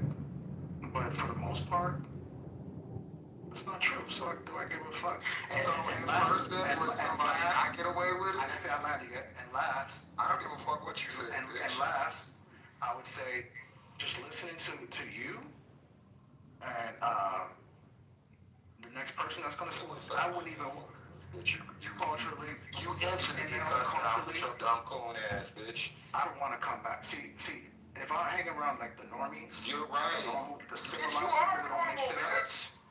Look at People you. act like they have class. You are the most normal, basic bitch Maybe ever. I could come back. Look at you. But I don't you know why are these the motherfuckers reason. play with you. You are You're the stupid. reason why You're people hate ugly. the Democrats. Bitch, you're not even married to a black person. Shut the lunatic fuck up. I don't give a fuck. Commie. Bitch, you're a coon. Cooney. A big ass, funky ass, nasty coon. Did you come out to your family yet? Did you let them know that you're a fucking Republican? Alright, I'm just gonna turn you down. Yeah, bitch, I know you gonna skate now because, bitch, I'm about to bring that shit real to you. You dumb fucking coon. I turned my mic down. Yeah, I bet. Omari, bitch. Omari, you act like we don't go back into the trenches or clubhouse during the shutdown, during COVID. Well, you didn't act like you were part of the other side. That's who your ilk is. That's who you gravitated towards. That's Well, who your you ilk is the person next to you who can Hold on. Shut the fuck up. Because you know I didn't interrupt you while you went. Because you know what I'm talking is the truth. We went through those, we had those discussions. Although you'll be more amenable now, you seem to have gotten you calm down a little bit because you're actually hanging around in our spaces, so you're forced to comport. But before, you were fucking egregious, or you would condone the racist shit from Brad, Monica, Alex, the whole fucking crew when they used to say racist shit. You condone that shit. You were giggy laughing it up. So don't act like I don't have a fucking dossier on your ass. We were in the trenches, motherfucker. You were enemy persona non grata. And we just accept you now, like, okay, Lisa likes him. But hold on, prove to me, bro. When was I in those rooms? Bro. Prove to me. Prove it to me. When I was in the room, you had Omari, Matt. shut the fuck up. Matt, was I in there doing racism? Omari. You can ask Monica and... Omari, I am talking. Nobody said you in there. Because you're lying. You were gigging and gagging and never that's not me. When they said the crazy shit. You used to be more than in there. Gigging and gagging. Shut the fuck up. Let me finish my submission. Let me finish my submission. I don't know who you're talking about, ML. You're lying again. For the 100th time, you're lying. Again, stop the fucking lying, ML. I mean, what's wrong with your brain where you just lie 24/7? Are you becoming these people who just... I don't know what's going on with your brain, but you lie so much now. It's hard to even have a conversation with you. You used to I don't kick you with the what racist. side were you on? Omari, what side were you on? Were you not on the side of the racists? I had my own group. You knew who they were. Those You people knew I who they mentioned, were, and name they're gone. them. I was with Name them. Prashanda. I was with Indira. We used to have Stephen Bader in there. I used to have Brad. Stephen Bader racist. MG. You would have Katana. You would have even Mother. You had other people. Moose used to come in those rooms too. We had our own houses. Omari, you acting like you went into one room. Omari, you went from room to room. We had our own spaces. Omari, what are you talking about? Act like you don't have to lie to try to make a point. I'm not lying about you. That's the thing about it. I am not lying about you. 100% lying for this. On my kid's life, I am not lying on you. You the one that's fucking lying. On my kid's life, you're lying. Because you literally sat in there and giggy gaga where they were saying some vile racist shit. You did. Okay. Don't lie now. Prove it. I was Prove there. it. Brad, Prove it that that's a lie. There you go. Brad, Now Monica, Joe B, then the German chick, I forgot her name. Yep. Then This is the most craziest shit I've ever heard. You act like we just met you. Where's Miso? Where's Miso at? we were is she there. still in the audience? We were there, but the thing is that once we heard that shit, once we realized what type of people they are, like push back and like they pretty much let me know how race are and disgusting they are. We laugh. But you are the one who stayed. All right. Yeah, when we start going from having normal conversations to just So, Mari, you see why I call you? We're gonna telling you real shit. Act like I ain't got it. The blatant lies. You wanna have pretend conversations, and when somebody tells you about honest things, I know why you're doing that. then you wanna forfeit the ML can't even name conversation. the dates. When was I in ML? Why would somebody have a date when it went on Because this? you said you had dossier. Why would Dossier. somebody- Do you know anything Are about you dossier? okay? Have timelines. Are you Okay, what's the okay? dossier? That What does it tell you?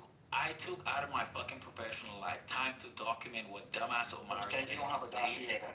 Use the right word. So, like I documented and I timestamped the dumb shit you said when you said it. Are you fucking okay? Then you don't have a dossier then. Then just say So shut the fuck up. So how about You that? keep saying the fact that somehow you telling me, I know what you said. I was there. You said what you said. You did what you did. What did I say? Gigi Gaga with the people you Gigi Gaga with. One thing I You said stayed that on was those against black stages people. and you didn't say a fucking You word said I said when what you I said said. anti-black What did I shit say? or racist shit. You Like, just Papa, took it I and am. you drank that Tell me shit. what I say, what So I don't say. fucking lie now. What did I say, You man? were there, Omari. I am You not can tell lying me on what I you. say. You fucking know that. You can tell me what I said, or you can shut up. Omari. What did I say? What did I say? Like I said, that you plus used to one be from on the racist stage. conversation. It's not necessarily you saying stuff. It's you being there and not coming off mic and say, oh man, that's fucked up. You guys shouldn't have You said just that. switched up. You just moved it. So I didn't say anything, but I never moved that. just I sat never there. said you said. So I I just said sat there you quiet. used to rooms. Listen to me carefully. I said you used to be in rooms with the racist folks who said some crazy ass shit. And you went ahead and fucking normally would co-sign that shit or Gigi Gaga did. Never push back say, yo, that's fucked up. What room was I in where they were talking about race? No, don't fucking tell me you figure it out because you were in those fucking rooms. Because it's not true. I don't go in rooms where people are racist. Is that your defense? Oh, food. I don't go in rooms. When I see rooms on racist titles, It's not true. I don't even go into them even now today. They necessarily didn't have to have a racist title, Omari. What do you I never even sat on Pepe stages. I never sat on Pepe stages. Don't bring Pepe in this. I sat on even when Sarah was here. When Curtis and them were having rooms when they had that I can house. give you a room and I can give you a phone. When they had the mixed girls. Coco? Do you remember Angelina? Do you remember Coco? Do you remember, oh my God, Yeah, Coco. used to do a These are room. politics. These are political used to rooms. do a room. Yeah. And then Roger used to do rooms. They were political rooms. hold on. You asked a question to give you an example. I actually remember this example really well. Okay. When you, rat ass, what was his name? Oh my God. Just tell me what role I had to play in this room, please. Just tell me what role I had in this room. First of all of you MAGAs ran in there, hit on them, called, like, the Brads and everybody else, hit on them, called them such horrific names and everything else. Then they went and opened their own room. Oh, Nate, the other guy who was like You're stuttering and making it up. I don't know what you're talking about. Shut up and I'll talk. I have a speech impediment. My apologies, then. Okay, so, and then they open up rooms and, like, just talk such horrific shit about them, right? And you would be sitting there. I would just be sitting there. We sat there, and but like Amal said, you wouldn't say and, agree with them, but you sat there quietly on stage and sometimes modded while they were saying some horrific racist shit to the point that, like, I got so uncomfortable I stopped going there. This is crazy because Especially I've never the German guy, a German girl, the German girl, the Indian guy, I forgot what's his name, and then oh my God, it was a whole group, like all the ones that would hang out with Roger, Matt, and all that. So Wait a minute. For one, I never sit on any stage and just shut the fuck up. I don't have a shut the fuck up bone in my body. I do when I'm around. You said it was 3 days when I was here because you already know I'm not about to play with you, so you do be quiet. Stop the cat, bro. Anyways, like I said, I don't have a racist bone. I don't have a quiet bone in my body. I don't care who's around. I talk a lot. Like people say, I center myself, and I've always have. And so therefore, I don't know what y'all talking about. I've never sat quietly anywhere on the stage. Actually, Omari, people who say Omari. so that's a lie. And I've been the same. Omari. You don't say shit when they're attacking black women. Exactly. That's the point we're making. You could bring River. When people used to say shit about River, I used to defend River. MG and myself, we always used to defend River. So let's not Coco. When they start talking shit about Coco, I defended Coco. So you're a liar, Katrina. Yes, you're a liar, ML. Offended everybody.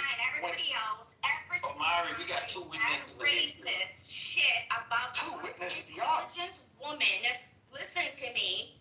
When they were talking about black intelligent women, and they were being really racist, right? You sat there quietly. I personally have been in the rooms where you didn't say shit. I'm not even gonna, you know what? Okay, Katrina, you guys got it. If that's what y'all believe, y'all wanna, that's the narrative you're trying to spin, go ahead. Because it's full of shit, so I'm not even gonna address it. It's not the narrative, it's true. It's not true. Okay, if it's true to you, right? Whatever your brain is telling you is true, cool. What's next? What's the next topic? Well, you don't need it. The way you act and the things that you say are bad enough. So we don't even have to talk about what, the things you said around and allowed to happen. It's the things you come in here in spirit. You think it's funny. You think it's cute.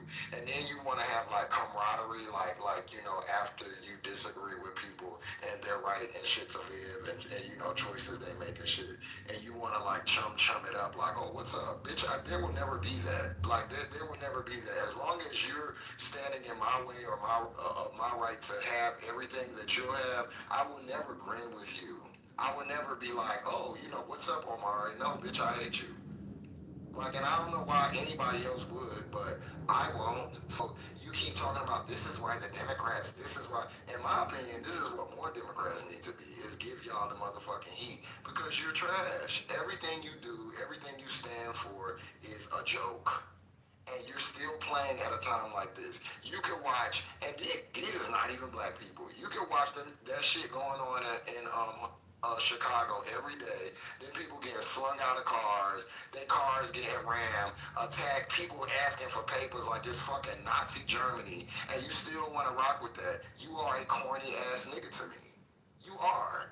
And you have a non-black wife who could be subject to that. Yes, I'm gonna bring it up. You have a non-black wife, so you're a big ass coon. A big fucking coon. Because that, to me, that signals, do you give a fuck about your family, your kids? Because if that was to happen to them, I'm sure you would be fucking hurt. But you can watch that and still support this motherfucker. So no, we can't grin because I care more about your family and your fucking kids than you do. I didn't hear what you said, but I saw the mute button come on. So,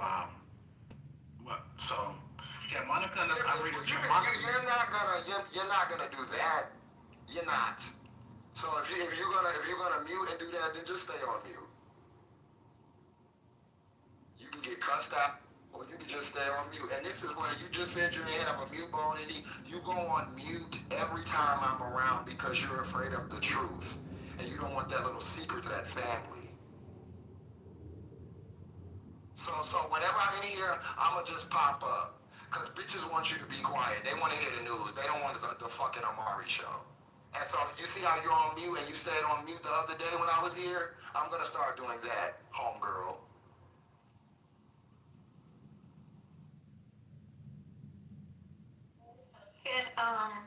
Not Turner. I've been out of the loop for a little while, a couple of days. Can you guys, anybody, explain to me what is going on with Nigeria? I keep getting these, and I haven't opened up the stories, and I know I got the right people on stage to be able to inform me. What is this about we're going to invade Nigeria and why? You guys don't mind. Lisa, the Nigerian government have had a really, really severe terrorist, like really extreme, it's not even Muslim, I can't even say Muslim because they literally think Al Qaeda was not far enough. Like really, really extreme group who have been literally killing people and literally taking over territories. Like literally like occupying the city, like taking over a city like a gang. And for some reason, I guess Trump just heard about it. And he proclaims that the government over there is killing Christians. But it's actually... I thought Nigerians were Christian. You guys help me with that, because most Nigerians I know over here, and I'm saying I know, are Christians. Yeah, he just doesn't know that. So he heard that Nigerian government is basically that Christians are being murdered, and we're gonna go in there and support. We're not gonna allow Christianity and all of this other stuff. It backfired on him because the president turned around and said, "Oh my God, yes, please come in and help us because we have been dealing with this group for years and we're battling them and we're not winning." But I think what you're actually getting to is there's been allegations of mass killings of Christians by Islamist militants in Nigeria. That's why it has made the news. Okay, all right. So there's been mass killings of Christians and militants in Nigeria, and Trump is involved because of why? And I think I need to go read because it's not making sense to me right now.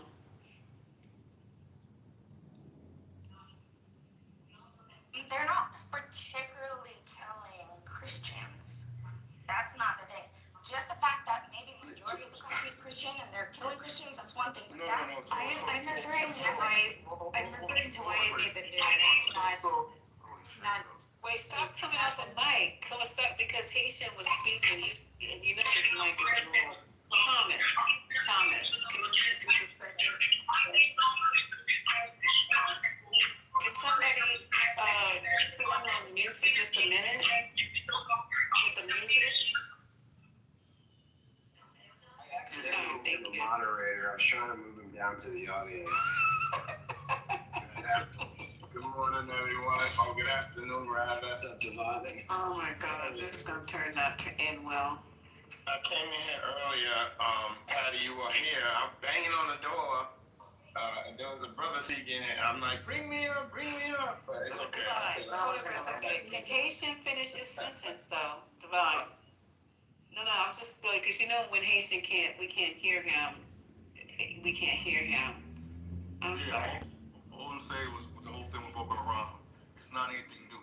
The whole thing with killing Christians and just killing people over there in general has been happening, right? So that part is true, but he's trying to merge all this shit for his fucking own benefit because we all know it's bullshit as far as him sending troops over there. And we had special ops in the area before for years that was fucking Boko Haram. And if you remember, we had soldiers killed in Niger, right? That was over there dealing with Islamic terrorists over there. If you remember, Trump told Sergeant Jones, his wife, he knew what he signed up for. That was during his first administration. That was in that region over there. Niger also asked for the U.S. military to leave. When you what, a year and a half ago, 2 years now? But this whole thing with Boko Haram, they're not new. It's not a new fucking group. And it is exactly what I was trying to say is it's in the news for that purpose. So that's why I'm saying it's allegations that are ongoing. Yeah. But it isn't something. It's not a news story. It's a distraction tactic. Because we're entering day 34 of a government shutdown, and real quick. Things are not going day 35.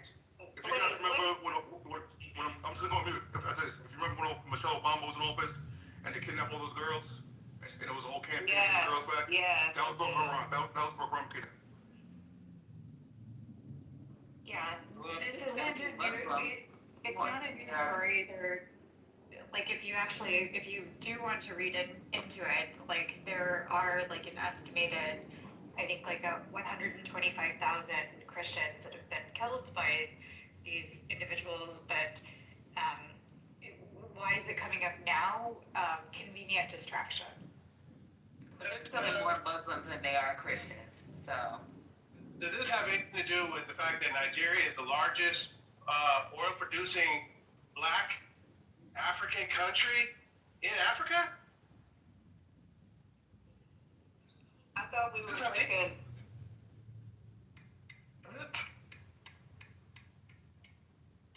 Black African country, black Purdue. What?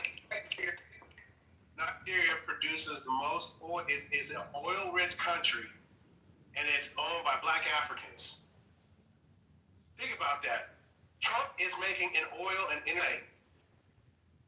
I thought we were concentrating on Venezuela. We split our attentions because I thought Venezuela had more oil than the Saudis. So now we're going after Nigeria as well. But they got bad oil. Oil-rich producing countries. Patty was talking though. Can I just hear? I'm sorry, it'd be mean, but Patty, what'd you say, Patty? They don't have the oil that I don't know if they're trying to steal oil from Nigeria. I don't know what I think it's a distraction as well.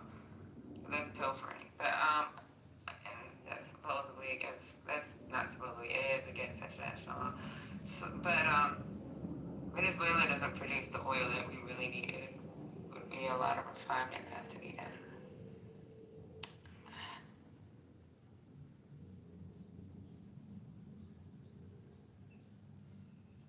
Venezuela is a large producer of oil, but the bombings of the speedboats is certainly a distraction, and I think this is also just another distraction from our master of artistry that is now serving in our Oval Office. But Victoria, it looks weird. I know we all want to say it's just distraction, right? But it does look kind of dumb, or I don't know what other word to put in right now, that we are focusing and making other countries a distraction when once again over here all we're trying to do is get food to the hungry. So with you going over there and saying you're going to invade this place, you're going to, we're going to put boots on the ground. This place, we're sending huge ass aircraft carriers, the largest that we have to this place. It still is not going to wipe away the fact that people over here are not eating. Yep. Even and children are not eating. Congress is also has the power of the purse, and they're shut down, so they're not funding any of those actions or activities. So where is the money coming from to fund like the bombing of these speedboats from Venezuela?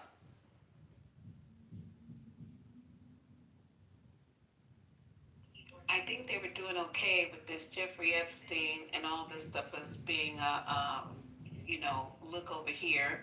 But when you're not eating in your own country, I don't care what else you're talking about. It's not going to take away the fact that families can't get food every day. That's never going to be a distraction.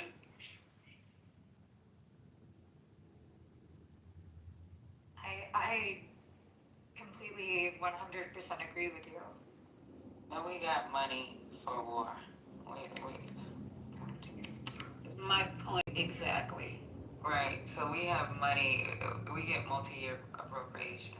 It's not much. Yeah, the U.S. Defense Authorization Act, and yeah, I do understand. That was a bad point. But I guess my point is we don't have a Congress, we don't have an oversight committee that's actually looking at how those appropriations are being spent, and we don't have the Government Accountability Office basically is inoperational at this point. Anybody at 12?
First lady. Oh. Yeah. Is it quiet? Yeah, it's super quiet. I was just trying to search up to see if I can see some exit polls. Nothing yet. We're gonna head out soon to vote. Oh my God, there's a lot going on. You have the New Jersey gubernatorial race as well as Connecticut. So there's a lot going on in the tri-state. I know a lot of y'all don't care. Y'all don't fuck me up. But I happen to live here, so I care. But yeah, I'm not seeing anything. They're usually out and about questioning people as they exit the polls. The kids are home because for those of you who don't know, we vote at the public schools, so the kids are home while people go to their local public school to vote. But I'm not. I usually see like some kind of exit poll data, but I'm not seeing anything. If anybody has heard anything. Divine, do you mind sharing like what you experience when you go to the polls? Because I'm actually quite curious with the, so-called Trump observers that are going to be showing up in California and New Jersey that were highlighted. There is a law where you cannot have any candidate like paraphernalia or any of that within a certain amount of the school.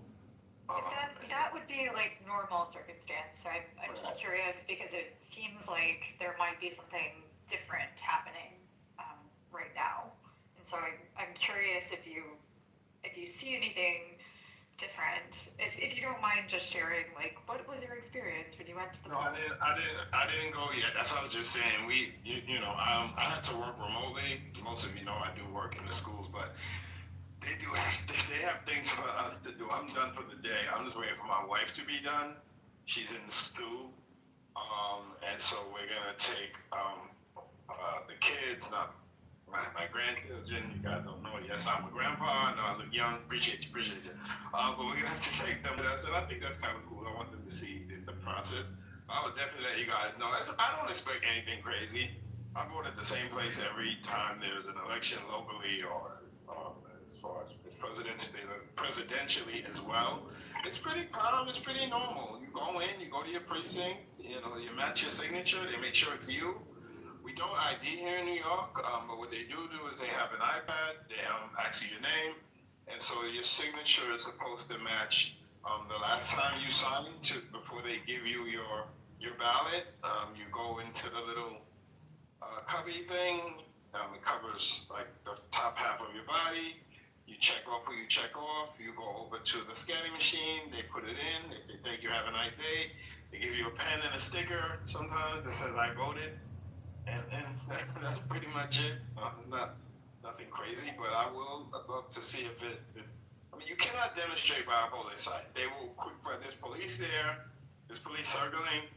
Like they don't play that here in New York. You're not gonna be campaigning for anybody anywhere close to where you vote. It would even be like good to know like how many people are showing up or how long of a line did you wait in, because I noticed, for example, just where I had voted in 2020, I spent 2.5 hours waiting in line to vote. But in 2016, I was able to go in. There was no line. It took like mere seconds. In 2024, all the same exact experience. Yeah, I think it's gonna be quick. Let me just say this real quick. I think. All right, but we were having a quick. I hear you. Let me just respond to her. We were having a little back and forth. I'll hand it back to you. Okay, go ahead. Yeah, thank you. So it's not it's a off-season election. So what is it that you're expecting to see? It's not a general election. What is it that you're looking for? So that's the thing with my question. The concern was basically Trump indicated that they're going to send federal observers to the elections that were taking place in California and New Jersey specifically. Yeah, maybe he laid off of that when he heard that they were going to be monitoring. law enforcement to those same places that he was planning to do that. They were gonna put law enforcement there, so maybe they changed their mind. There's always law enforcement at the poll, at least here in New York. But I just wanted to add that a lot of people took advantage of early voting here in New York. Millions have already casted their votes up until Sunday. I wish I would have done that. The polls closed at 5. And there's some guy going viral saying, I voted for Mondani 6 times, total cap. You cannot vote for someone more than once. And he posted this video at like 8 o'clock at night. The polls closed at 5 on Sunday. They opened at 6 today. I do expect there to be some sort of, I want to get over there early because I'm home now. It's going to get crazy later when everybody gets over work. I know that for a fact. So I'm trying to hurry her up so we can go through this and get back home. But I do not expect anything crazy here in New York. I'm only asking because you can only like notice these things when you're on the ground, and I'll probably hear it in the news reflected later, but I'm just curious for people that are like individual voters, like what experience you have and if you notice anything different happening, because the idea of the federal government going in to monitor isn't new, but the way that it's been framed under this administration is quite different. So you gotta take note of what's going on and let you guys know for sure. I actually just wanted to answer your question earlier, Devon, which was about exit polls. As far as I have always noticed, they wouldn't release an exit poll this early because it would disenfranchise other voters. I believe that they would do it later in the day, not necessarily, well, by the time the polls are closing is when they would release that information before too soon could distract or deter other voters.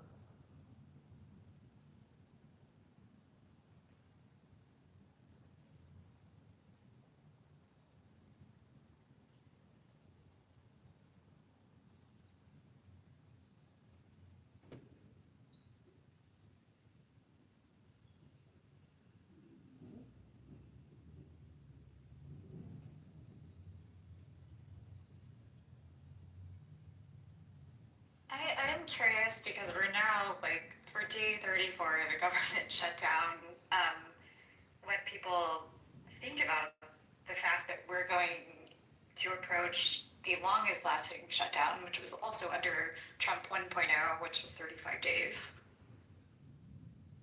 You know, he likes to break records. Yeah, I don't think he cares, unfortunately. I don't think he's going to capitulate. I don't think he gives a damn.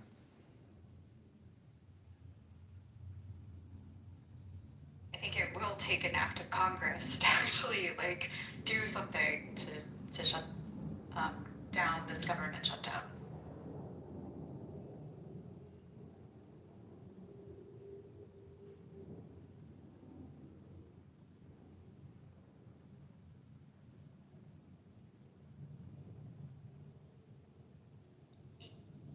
He really likes to play golf, so I'm pretty sure he's enjoying the vacation.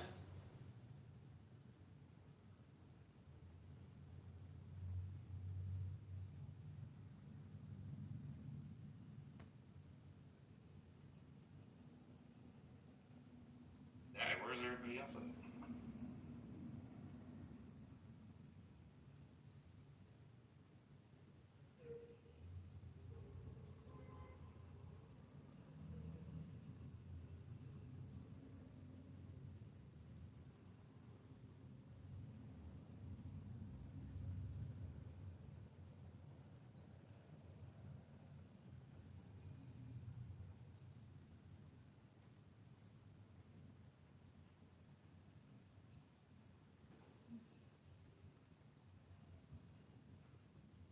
Between the like detrimental effects that we're starting to see for the fourth estate, our, journalist integrity, etc., going to the wayside, CBS News being taken over by Barry Weiss, who, if you have a chance, watch the John Oliver episode where he focuses on her. It is worthwhile. But yeah, I'm really like thinking that maybe I have to use Al Jazeera and BBC as my like major news sources at this point. I just saw that Jennifer Lawrence said she was going to stop speaking out as she thinks Americans have become more used to him, and she wants to make sure people are watching her movies. So I think it's interesting celebrities are approaching it differently now.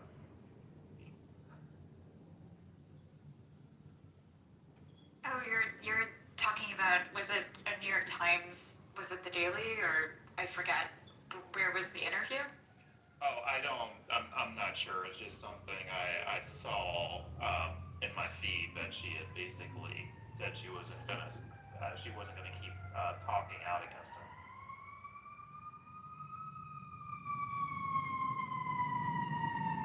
Well, there was a really good slogan from the Washington Post that's now unfortunately dead, but democracy dies in darkness.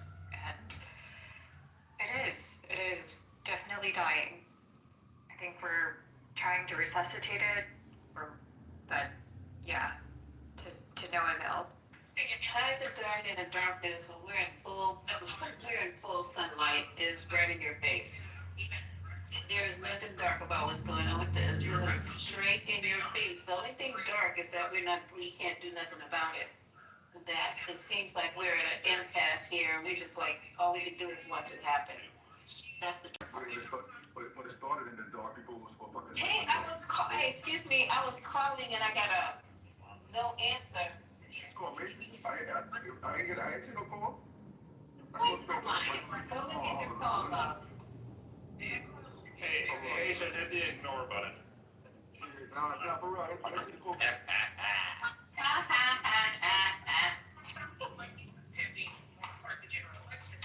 In your face, Trump. Yes, we did it.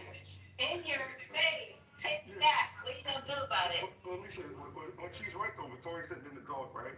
Look at all the months that we were talking about Project 2025. Look at how long before Trump came in office, people were warning all these things that are happening right now. I know, but do you think this is democracy is dying in the dark? It's dying right in the full. It's certainly, yeah, it's certainly in front of, it's happening before our very eyes. What I'm referring to, I think, is just sorry, there's somebody else off mic. What I was referring to is really like the fourth estate, the journalists that are supposed to hold us accountable. They've been bought up and purchased by all of the billionaires that are benefiting from the tax breaks that the Trump administration placed. And so we have now Larry Ellison essentially taking CBS News, which 60 Minutes has always been, something that at least in my lifetime, that I would always look at as good, solid journalism. And we're already seeing people now leave it. Barry Weiss has been included as the editor. So I'm just saying, like, the way that people understand what is happening in the world, it's changed quite a bit. We already saw, Elon Musk put his thumb on the scale of the election when he purchased X, or Twitter at the time. And, we had a then former president, now current president, say, they're eating the dogs. And why did he do that? Because of a lie that was spread through, a popular social media channel. You forgot the cats that were being eaten as well. Yeah, sorry. I also need to just correct them real quick. The government has been shut down for 35 days. So right now, today is the tie. Tomorrow will be the tiebreaker.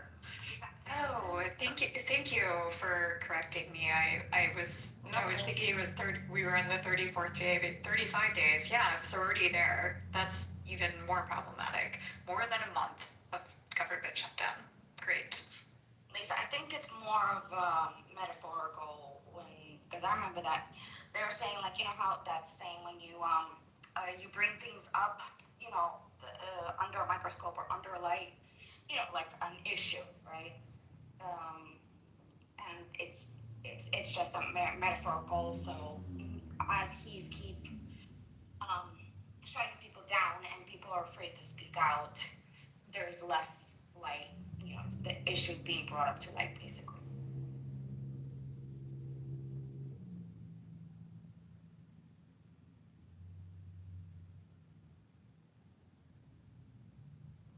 Sorry, I don't know if that was a question for me. I have no idea where you were going with that.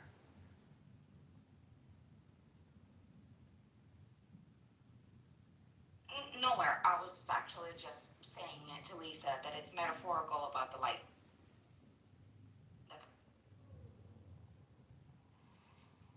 Oh, okay, you were basically about the democracy dying in darkness. What I was referring to was just like journalistic integrity, unfortunately capitulating. If you watch if journalists were actually to have integrity, the headlines for whatever Trump says on Air Force One would be, dementia four-stage dementia man speaks again, and you would have to sit We're not supposed to give out unofficial medical diagnosis in journalistic reporting. No. He doesn't actually say anything that is worth its weight. I think if you are a journalist with integrity, you would have to. Yeah, you could. Yes. Well, apparently a lot of news can just report whatever the hell they want.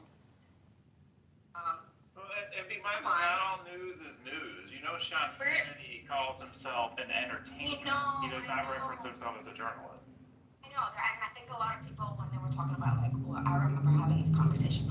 Uncle Carlson, that's Fox News. It's like, that's an entertainment. News is from 5 to 6, where it's news of the day, and then just report the facts. They only do that 3 hours a day. Everything else is an opinion, a talk show, or whatever. It's not news. And just the fact that people don't want to understand that, I don't know. It just shows how stupid. And the education is really bad. I have to agree. It's getting worse.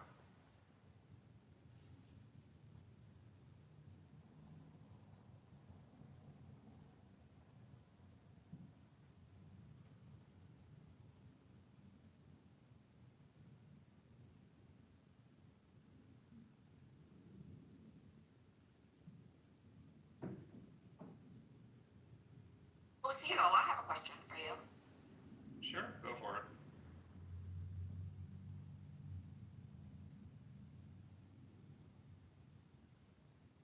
What's up? Do you follow the podcast of it's called the Diaries of the CEO or something like, or CEO Diaries? I don't. What happened? No, it's this guy. He has had tons of people on the show, from Michelle Obama to everybody.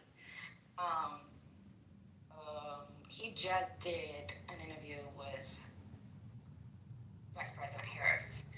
I think it came out 4 days ago. I figured, I don't know, he's a big business guy. He started off as a business podcast, and then he kind of went into everything. So I thought that you would follow him. I actually don't listen to many podcasts. I guess my time, which would be listening to podcasts, is on Clubhouse instead.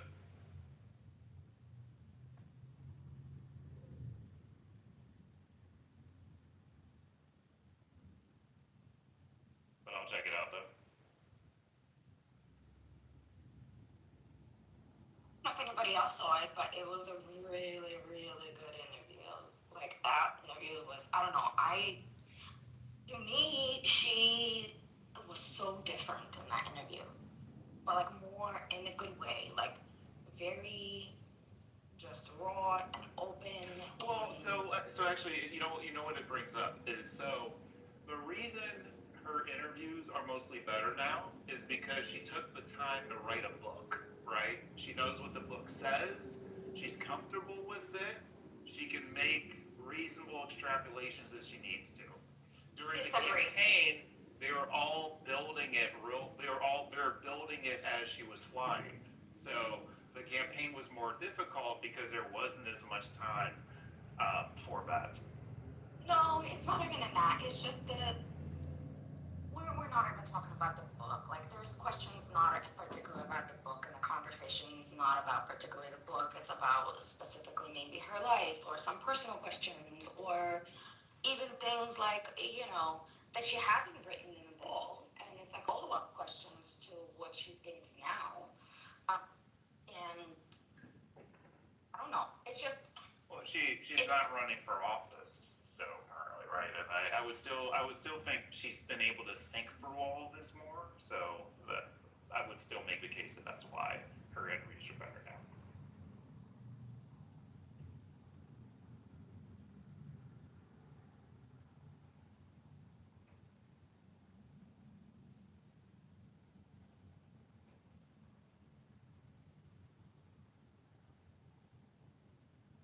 I feel like we're having a misunderstanding. Never mind. I'm trying to communicate one thing, and it seems like it's coming off completely differently. I'm sorry, I just thought you were basically saying that she is better and freer and communicating with more clarity. Is that not what you're saying? No, not more clarity, but I guess character. Like, you see her personal character. I don't know how to describe it. She could always, in Senate and even during the campaign, she was great at, spitting things out that were on point, and numbers and stats and everything else. I'm not talking about that. I'm talking about, like, almost like, I guess, I don't know, I saw her like, real deep personality. This is what I'm almost like she's unburdened, that sort of thing, or? No, she's still burdened. Probably more than before. It's, I don't know, like, to just sound like I don't know. It's kind of like having you know how it is. Politicians don't sound reliable sometimes. But that, to me at least, it was like as if this is like my, I don't know, somebody that I know for a very long time, and like we're having a very open heart-to-heart conversation, like very emotionally, open.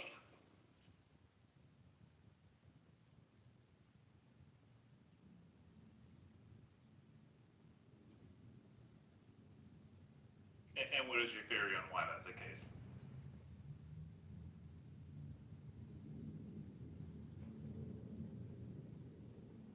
Oh, I don't know. I was just asking if anybody else went in and what they thought about it, because that was my, what it is. I haven't even thought of why, but I don't know. Did you hear that Cuomo rejected Trump's endorsement? Well, of course he did, because Mamdani would wear it on him. But he's going to take all those people who don't vote for Sliwa and vote for him instead. That was the point of it.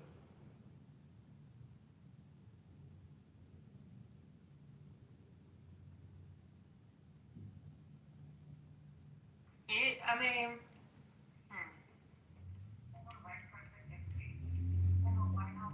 well, I guess we'll see how these polls turn out tonight. They said this is supposed to be it's a tall order for Cuomo. I mean, he'd have to get like 90% of the Sliwa voters, so it's tough.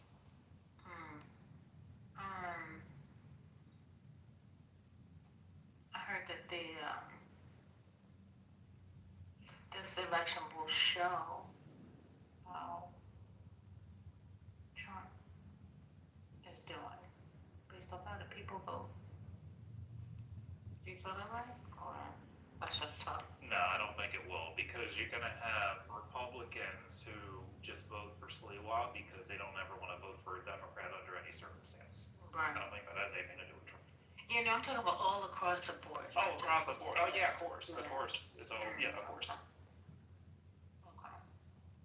Got it.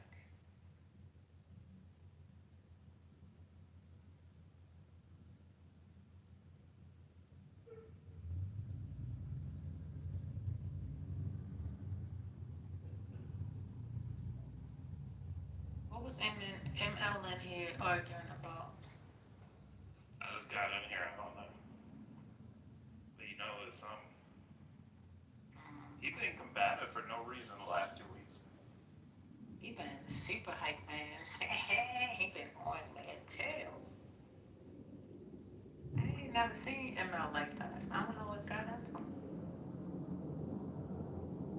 You can't separate his chillism energy from anywhere else now. Now it's all the same.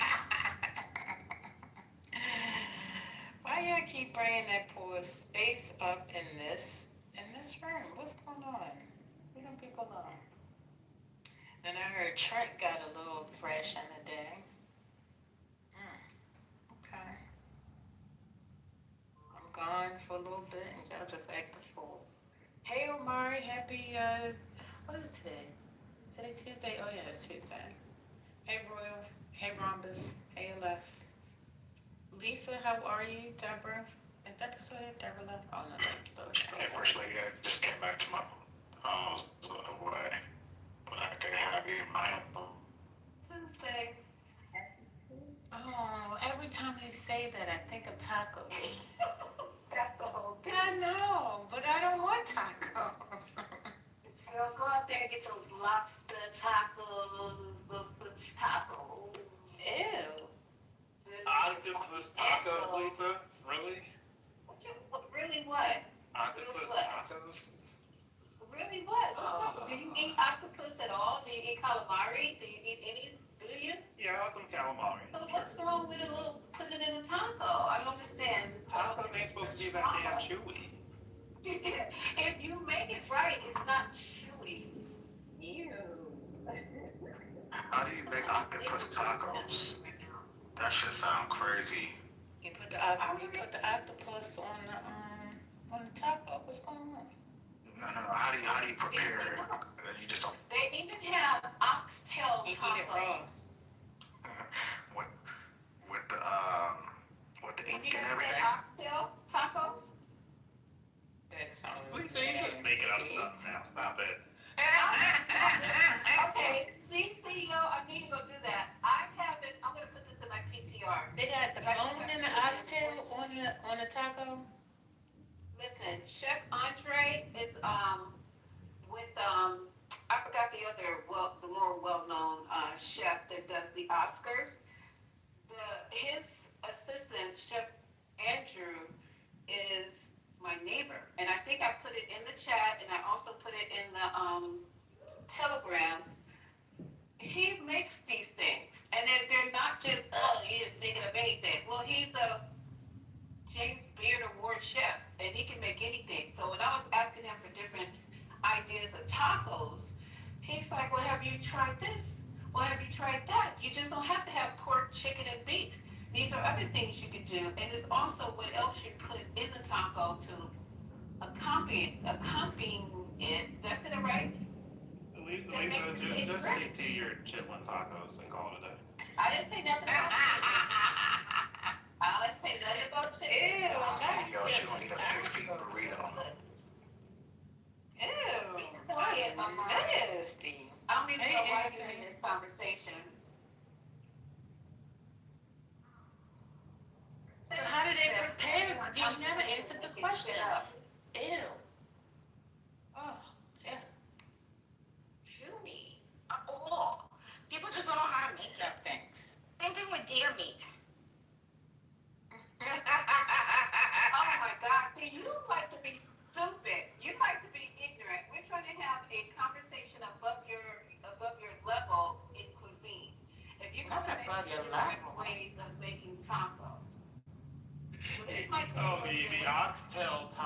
conversation's highly intellectual now. Okay. So the oxtail was actually on Top Chef, sir. The oxtail taco was actually prepared by one of the Top Chef contestants. So I don't know. I'm just closed down. I don't need to have this conversation. Did they say Fannie Willis just got arrested? Cheryl, don't believe Oh, it. she did? No. Why is she saying that? Because Okay. you know that person. Keep it moving. Yo, did you guys hear that season one member of Clubhouse passed away? It's been everywhere, including in my house. I have people I don't even know posting in my house about it. Yes, we've heard. We talked about it on the day Who are you that talking he about? was. Oh, okay. Who are you talking about? But I thought you was in here that day that what's her name? I just found out today that he passed away. I had no idea. See, we're talking about Quentin. Well, I'm talking about Quentin. Yeah, I am too. I was just trying to say I thought you were in here the day that Alex King said that we was praying for him. And you said, oh, okay, I'll keep him in prayer. No, when what I heard was Alexander said that she couldn't walk. Huh? I'll keep you in prayer. Alexander. That was yesterday. But Yes. Clinton part was like 2 or 3 days ago. When they I honestly didn't hear. I didn't know Quentin was sick. I didn't know. Today, was the first time I really took a look at his picture and realized that he was jaundiced in his profile picture. I never noticed that before. Huh? He was jaundiced in his profile picture. There's a picture of him. There's I guess. Wilson by photo now? No, I'm saying I never, it was blown up. The picture's blown up. Lisa, if you look at the picture, you'd be like, oh, he's jaundiced. Okay. I'm saying you would know. Let me just tell you all this real quick. You crazy, so. Somebody saying it's terrible. You saying that? This is so hard. I'm not saying that. I'm just keeping No, not you, but Spirit. And then, Point is calling me a weirdo. If Point is calling me a weirdo, that's a compliment. But go ahead. I'm trying to help you. Listen, SNAP benefits, which increased by billions and billions manyfold during Crooked Joe Biden's term in office, due to the fact that they were haphazardly handing to anyone for the asking, as opposed to just those in need, which is the purpose of SNAP. Will be given only when the radical left Democrats open. Will be given only when the radical left Democrats open up government, which they can easily do and not before. Can somebody translate that? Is he saying that y'all ain't eating it? What? That's what I got for you. Somebody help the slow. His True Social? Oh, okay. He said fucking kids. I don't know if that's what he said, but I just read what the True Social said. That's That's exactly the what he said. outcome, babe. That's the outcome. Because when people say people are not eating, they are just like my neighbor. I was saying, so with this shutdown, there's going to be people who are going without food. And this person immediately started talking about that's what they get, that's what they voted for. And then I'm like, well, children are also included in this. It's just not grown ass toothless adults sitting in a double wide. It is also children. How can you possibly deny food to a child who has nothing to do with this? And he's just blank look, blank look. More than they love America. So, all right. Well, what do you have to say about the first part of what he said? He's saying that too many people are on it because people was just showing up and was able to get the benefit. What do you say about that? I say that's bullshit. Go talk to the. Can I just? Okay, so you go. I'll go after you because I was speaking and then you start speaking over me, so it must be really important. Go ahead. I'll go after you. Yeah, what's up with the choke? I didn't realize you were speaking. I was just saying that I don't believe that it's true that people were just getting SNAP benefits. I would like to believe that there was some kind of means test to verify that you qualified in order to get it. That's my opinion. I've never looked into that. Well, okay, so you can actually go online and you can see what are the requirements for qualifying for these safety net programs. And if you qualify, you qualify. If there's a problem with qualifications, then change the fucking qualification. But until then, nobody is, you could be people there on the slide because everything, there's loopholes. Like these corporations be getting all their money, but I don't see us holding vigils about how we're bailing out major corporations and shit, and y'all in here crying about that shit. But you just want to save this for people who want food that we throw in the trash by the tons every fucking day. Food, if it's misshapen, it doesn't make it to the grocery store because it looks like your penis and it's pointing upward. Nobody wants to buy that carrot. So saying that this is disgraceful for a country excess to be withholding something as basic as food. What next? Water? You make a great point, Lisa. And you know what else? I think that the great part, you know, they had a lot of women. I wonder how many take-home places. Hello, Deborah. Those jokers took home with them rather than take the food to a shelter or something. They probably had take-home places for them to take the extra food home because they probably didn't eat too much. And Debbie, you see how they missed. Well, how come, Debbie, how come we didn't capitalize? This is another layup that we didn't capitalize on. This great Gatsby party that he held while withholding food. Where are the Dems?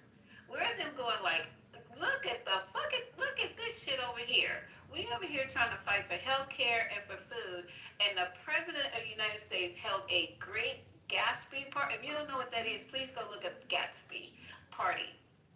I don't know, Lisa. I'm thinking people are paying a little bit more attention, and I think more Americans outside of, us who are paying attention all the time. I think some of them are grasping and paying more attention. I think that has a lot to do with the polls. So we'll see tonight. I hope Yeah, so. sorry, Lisa. Go ahead. Yeah, I was just gonna say, in regards to when you were talking about, doing that food away, I had a rude awakening. So my husband worked he worked for a company, and it's like one of those tech companies that, they had everything, the scooters, the nap rooms, they catered breakfast, lunch, and all that, right? And they always had tons of food left over. Because they would order it from a restaurant close by, and they had like trays and trays of food left over. And I remember, I think my husband asked, like, what happens with this food? Because there are homeless people in New York City, right? You see them. And I go, do we not donate that food? Or because it's a lot of food that goes to waste. They said that no, don't donate it anywhere, because then if a person eats it and they get sick from it, they're going to be liable for it. So they just threw out like tons of food because they didn't want liable. Well, why don't the policymakers go ahead and get rid of that policy so they can give the food out? That would be the alternative as well. Or someone can create some fancy insurance vehicle that protects them from. So CEO, one of those woke companies was Twitter, and Elon Musk, he was on a podcast, speaking of podcasts, last week, one podcast in the country, All In Podcast. He was on there, and he was talking about when he took over Twitter and he went to the cafeteria, that there were more people working in the cafeteria, serving people and making the meals than actually worked on premises at the company. And they had done this for years and years and years. And, this woke company, they weren't doing anything with the food either, which is ironic enough. I'm sorry. I live in the Bay. Twitter is not a woke company. What the fuck? It never was. That's not what are we doing. I don't think that's what you're saying. And in addition, And in addition, he literally just was saying Elon was describing it as a woke company. What are we doing, CEO? Oh, he wasn't talking about the caterer? He wasn't talking about the caterer? My bad. My bad. I'm talking about the caterer. My bad. The caterer was Twitter. Well, normally there's a food service provider. So normally there's a food service provider. Okay, just stop interrupting me. It's not a food service provider. I actually know, like I have a family member who literally worked in the cafeteria at the Twitter building when it was supposedly a quote-unquote woke company. Like, believe me, I don't need to be told how it worked. I literally know from the inside out for that particular company. If you want to talk about Stripe, we can talk about that one too. The idea that these are woke companies is insane. Like, like Twitter? Are you kidding me? The one that's consistently for years and years and years had all kinds of like crazy stuff going on that platform. Like, there's nothing woke about Twitter. The only thing they ever did that anyone could point to and go like, I don't know about that one, was remove some of the most vile people off of their platform, which is a private platform, by the way, including Donald Trump when he did some vile shit. Like, that's it. They're not, why are you, stop. First off, your audio is terrible. Second off, I'm not done. Like, I'll tell you when I'm done. I know you can't see the screen right now. So, like, that's not a woke company. And second off, like, yes, I agree that there's things that we can do to make it easier to give food, but you know what? That's already true in San Francisco. It's not hard to give food. That's extra. Like, this idea that they're woke, like, first off, one of the reasons why they give food at these companies is that they're so anti-worker that they want to keep you on site as much as possible. The culture of these tech companies is horrific. There's this concept going around of 996, of people who are working 9 to 9, 6 days a week. And this is like a thing that the tech barons are celebrating. Like, give me a fucking break. This is ridiculous. Are you done? I'll go after you, CEO. He didn't talk. I'm sorry, I'm done. I forgot to say I'm done. My bad. So Your Honor, so Jack Dorsey started Blue Sky, and so is that reflective of his views, or did he just see that as a business opportunity? What we're talking about is whether or not Twitter was being run as a woke company. So what Jack Dorsey decides to do as Jack Dorsey is not the same as what he decides to do as Twitter. Like, there's been lots of people whose personal politics diverge from the way they run their companies. Famously, I forget the name of the guy now, but the guy who ran GM for years, for example, tried to do a lot about climate impact outside of his fiduciary responsibilities as CEO. But then later, when he was no longer CEO, did a whole bunch of other stuff. Like, you can't equate someone's personal politics to how they run their business. Yeah, I mean, so I know, just for disclosure, I know zero about Twitter's culture before Elon Musk, so I'm just literally asking it. So you're saying, like, Dorsey's politics didn't influence Twitter's culture at all then when he was leaving? Well, no, I wouldn't say that. I think the main way that Dorsey's politics influenced Twitter, and what mattered the most, had the greatest impact, was the fact that he was part of the kind of libertarian, techno-libertarian crowd. Now, he was a left-leaning strain of techno-libertarianism, but the basic idea was the internet should be free and you should be able to say pretty much whatever you want. And then there was some line that they eventually drew, in part because the politics of this country changed so much that it became acceptable to, I don't know, interview Nick Fuentes or otherwise embrace hateful people and their rhetoric. Yes, I agree. I just want to point out that, there's this, we have a whole series written by multiple journalists, including Matt Taibbi, about, Twitter and the Twitter files that Elon Musk brought to the fore. To act like, this wasn't, like a liberal company, I don't know where you're getting this from, but we can agree to disagree. Anthony, well, first of all, Anthony, you said that it's a woke company that I described. First of all, I didn't even say what company it is. So, based on the facts that I just gave, which the work environment was luxurious, right? You have nap rooms, you have catered breakfast and lunch, they had wine and beer access all day long, like very relaxed atmosphere to work at. And that is woke for you, right? So when people actually enjoy their time at work, they can take a break. You stayed up with a child all night and you can barely function, go and sleep for 1 hour, right? And then you feel like you can be a lot more productive after that. Like, that's woke for you, right? So, wow, low standards. I guess we should have them sitting in a cubicle and anything having to do with your husband.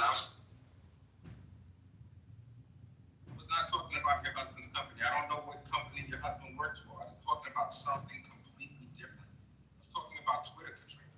This is very, I don't know what company your husband works for. Okay, but you're talking about Twitter and their cafeteria. Guess what?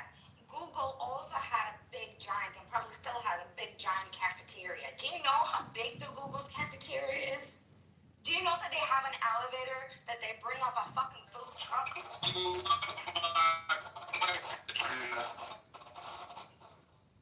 I think the broader issues for these platforms, there were whistleblowers that existed before Elon Musk took over, and notably like describing the privacy and security complaints,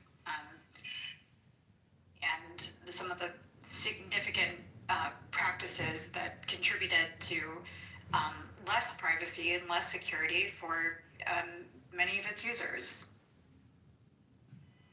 Katrina, do you know if they serve octopus tacos at? You know, but you guys are so. It shows what level of exposure you guys have. You're in here with all your smarts and all your papers, talking about if the cafeteria, what they serve, and how many people are there makes it a woke company or not. Well, I'm so sorry that you guys do not work for companies that feed you.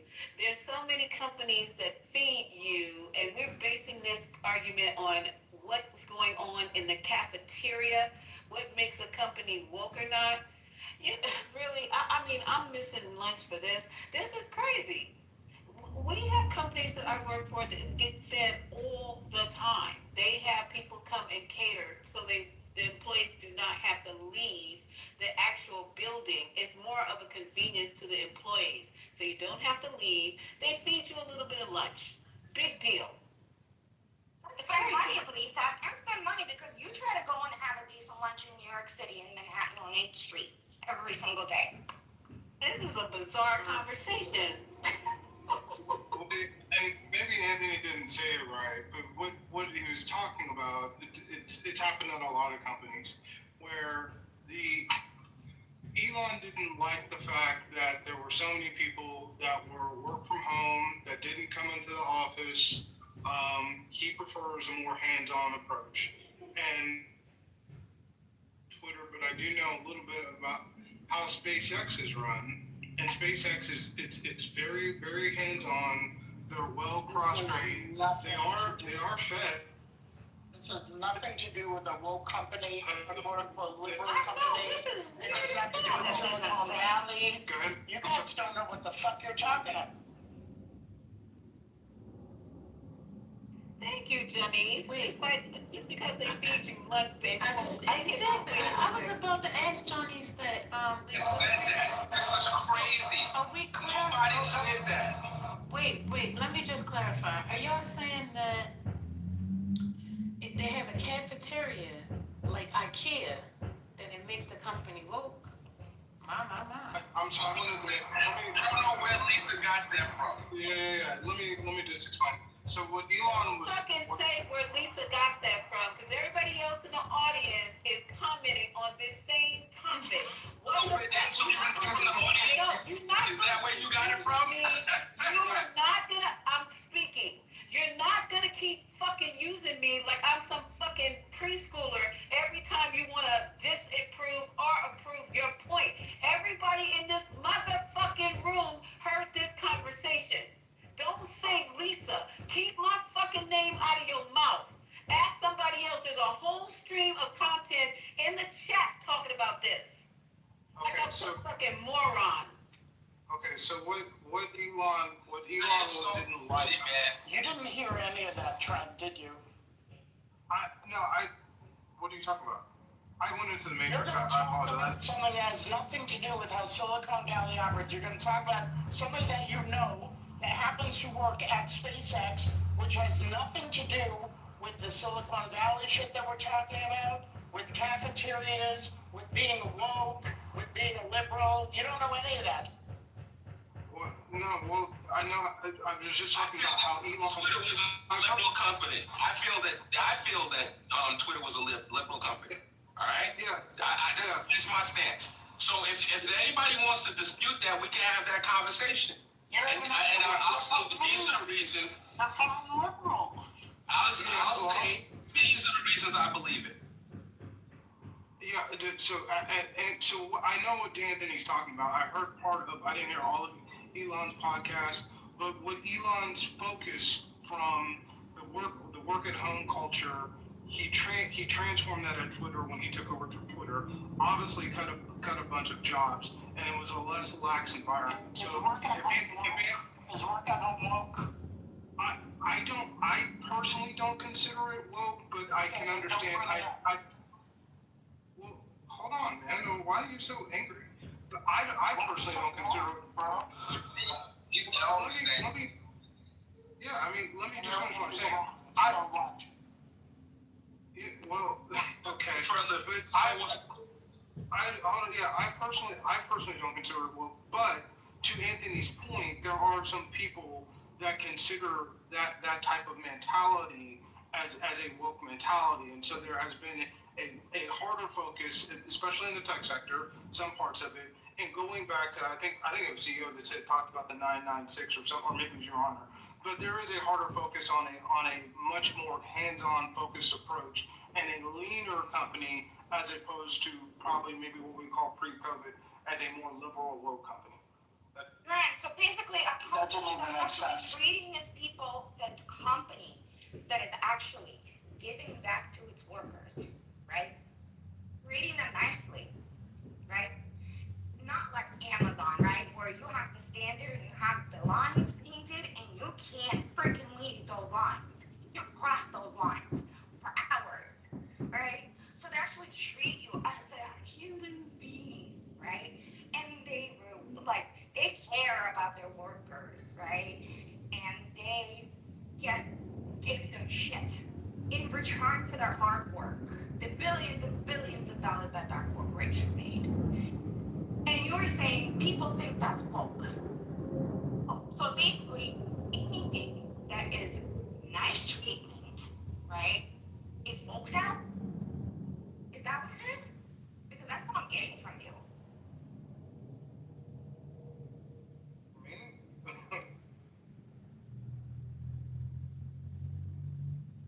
Yeah, because you said, who was it? So stupid. You can't say stupid. From home.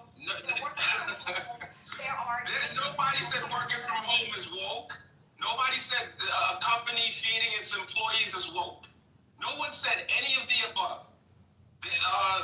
Unfortunately, replays ain't on, but no one said that. I can't fix stupid. Okay, somebody said that Elon Musk wants to. Okay, so how do we get on this? How do we get on this? You listen to the chat, I guess. Nigga, you don't listen to the chat, you read the chat. Okay? So you sound that's a now. fact. Okay. You listen to what you read. You listen to what you read. You getting ready to, okay, you're going to outshoot, you're going to try to knock me down. Go ahead. Okay, proceed at your own peril. That's all I have to say. I didn't start this conversation. I just jumped in it and started talking about, are we really talking about cafeterias? That's what I did. So don't try it today. I'm not the fucking one. Who started it? Talking about the fucking cafeteria. It wasn't me. And they aligned it with liberalism. Am I correct, people? These motherfuckers, they try to think you as stupid as hell. So I heard cafeteria. Katrina started talking about the cafeteria. I mentioned that Elon Musk was on the podcast, and what he said that there were more people working in the cafeteria than they were serving food to.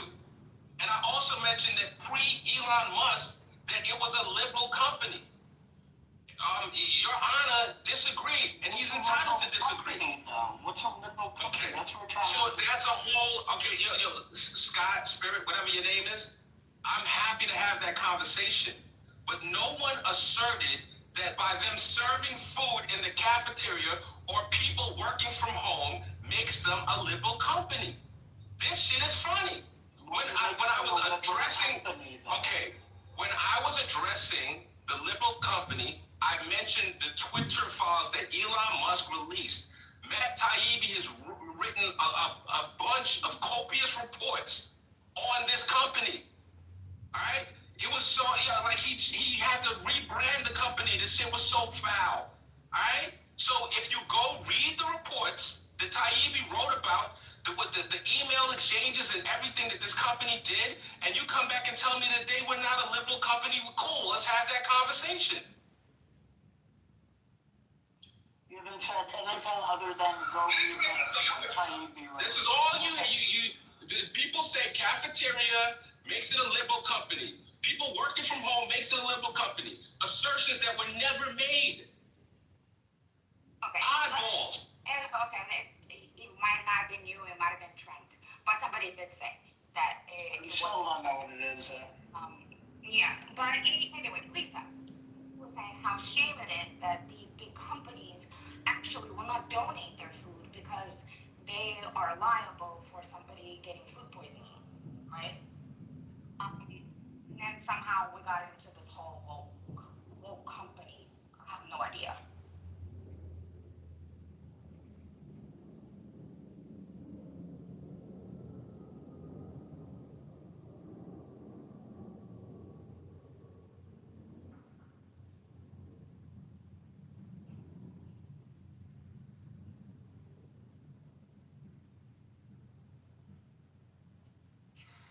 I'm really tired of the, let's just say whatever crowd.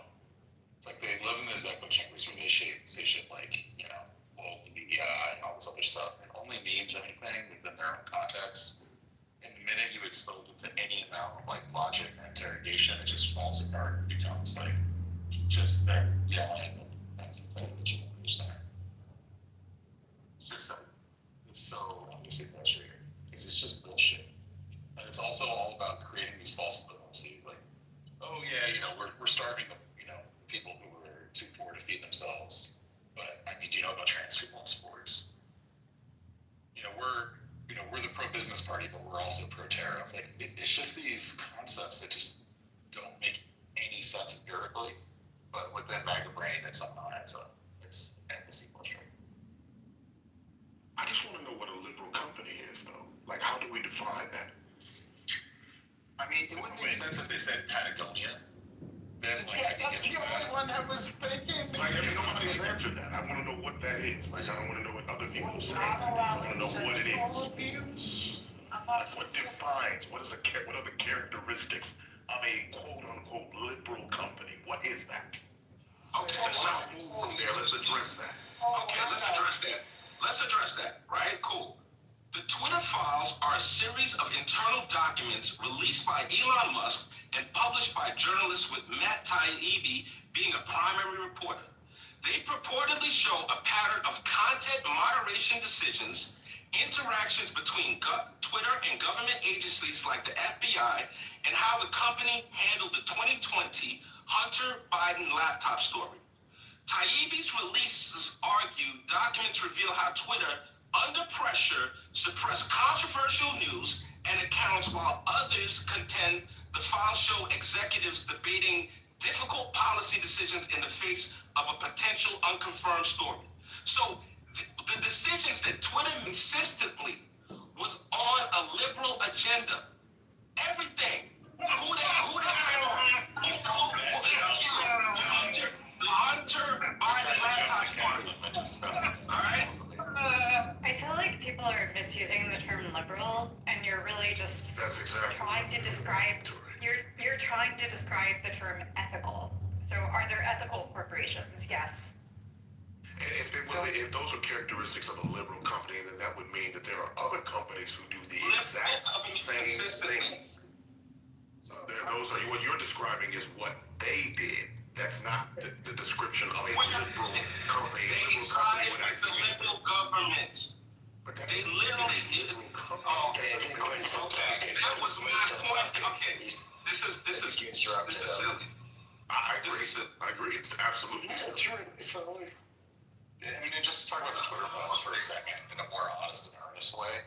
So, some of you may remember that social media companies have been implicated in things like, genocides in Myanmar, the acceleration of mis and disinformation that's led to, really, really damaging outcomes. decided that no one needs to be accountable to anyone. Like you can just do whatever the fuck. Before that happened, they were actually considering like maybe it's bad for us to be the platform on which a genocide is promoted and carried out, or maybe we should think about it before we allow this disinformation around vaccination and a global pandemic. Like maybe that's something we should consider. And a lot of what's in the Twitter files basically applies to those kinds of considerations of like how should we run our own private platform, ethically or not. There are other things that implicate politics in those issues, and that is its own thing as well, right? So, for example, if the Hunter Biden laptop thing that's like the right was to go on and on about, but it wasn't confirmed, and should they essentially, let their algorithms use to spread a story which may or may not be real, or certainly the ways that it's being presented may or may not be real? That's actually a difficult ethical question. But the right likes to pretend that it's just some sort of liberal bias to be ethical, to be responsible, to actually engage with thorny ethics in that way, as opposed to, I don't know, trying to grift the Department of Justice for choosing $30 million because you've done almost every crime to go, investigated for it. Like, and that's what's so stupid about this, is that you can talk about how, how liberal and unethical or whatever else using Twitter files are, but you will look the other way. President demands $230 million of the people's money. Sell a crypto coin to curry, typically so that foreign officials can bribe you. And that's why you're not serious. Because if you were serious, you would look at that far worse ethical lapse and have something to say, but you never do. And I understood that it was meant to imply something. Quinn, you just went before him. I'm going now. Thank you. So here's what's up. Thank you. I appreciate it. So we have media. We have media that we would label as being liberal media. We have media that we'll label as being conservative. So people will say, Fox News, that's conservative media. Oh, CNN, that's liberal media. Now we're gonna act like we don't have social media companies that are on a liberal type of agenda versus conservative type. Right, but how did they? You're often mistaken in how you describe media because you think intelligence.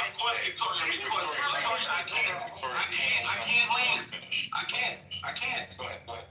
Okay, so to act like we don't have liberal-leaning media and conservative-leaning media would be a lie.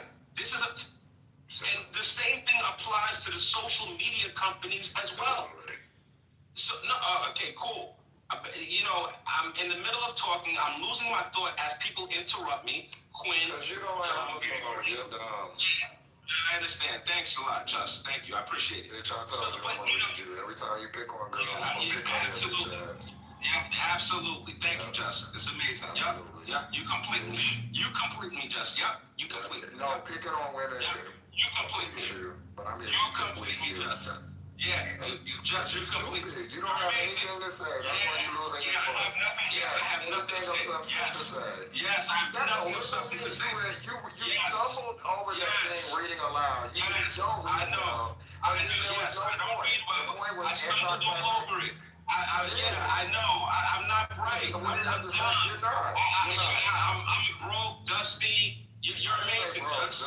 Yeah. I know you can't say broke, but whatever. I don't know whether you're broke or not. I know you're stupid and unattractive. Yeah, exactly. I'm stupid and unattractive. Yeah. And you're a paragon of virtue, and you're amazingly handsome, and God bless you. True. Yes, thank God. Thank God you're all of that. Thank God you're all of that. That's amazing.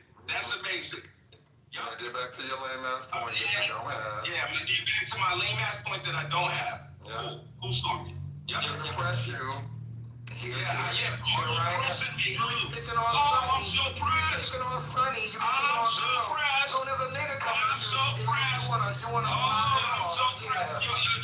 Just pressing you, bitch. I have cooked you plenty of times. There's no need for me to go into it. There's no need. You talking about food with your big fat ass. A million times, food with your big fat ass. That's what you do. A million times, There's no need for me to engage. Big sloppy There's no need for me to engage. There's no need. I'll be all of that. I will be all of that. Everything, everything you say. Everything you say. Everything you say. Everything you say. I understand, Judge. Okay, yes, Judge. Yes. Yes, sir. I got it. I got it. The problematic fact that you ate. Yes. Yep. Yo, it's all good. We don't hate you. Entertainment. The thing is, bitch, shut your faggot ass up too. You want me to blow up your family again? Exactly. Entertainment. You're not even. Where your part is your wife? Where your part is your wife? And your motherfucking kids that's married out of wedlock. Where your grandkids that live with you? Where they at? You need to go and take care of them. You don't have time for me. You have family. You have family that ISIS after. You need to go and watch out for them. Your whole team says you're worthless. What the fuck is the crash out? I don't give a fuck what you're educated. I read it too. You know what they say is when I'm not here, because I cuss their ass the fuck out too. So what's up? You're not a man. You're never. What's up? What's up? What happened? What happened? You're the happened? bottom of the bottom. That's right. You're the bottom of the bottom. Bitch, you live in a house that don't like you. Your whole bottom. Come out the closet. Come out the closet. Even your own team. Come out the closet. I don't give a fuck what none of these motherfuckers say. I don't give a fuck, and they won't say it to my face. They have told you to. They won't. No, they won't. No, they won't. No, they won't. They have. That's why you're not getting the same love that you used to. This one, I don't need a much. I cook you without one. Yeah, okay. Anything you got anything to say to me, already know how I killer. You're a room killer. You exactly right. And I kill bitches. You're exactly right. And so what else? What else, ho? Once. What else? I think I for the record. And you a culture killer. Okay. A culture killer, bitch. You mad? You mad? Like Anthony. Mad. Go come out to your family, ho.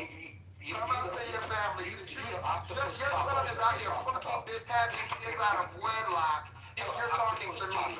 You live in a family with 3 generations. Your family, your son, yeah. Go ahead and mute it, because you know how to play with me. You know to get an ass whooping feel like, oh. So back to the actual topic. Yeah, bitch, I just beat both of you motherfucking bitches up. Yeah, so back to the actual topic. Marshall, I just wanted to ask a question. Yeah, go ahead. Do you mind? Okay. I actually. And that was the fucking topic. You're right. It was.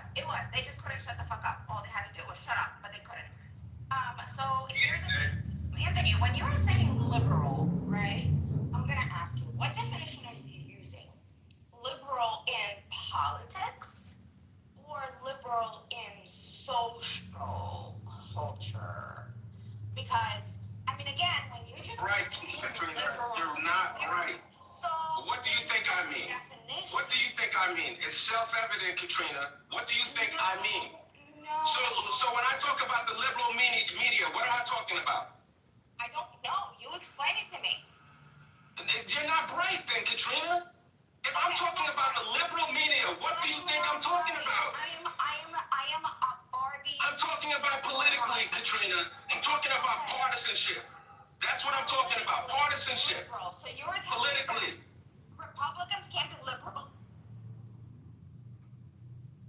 Liberal means only right?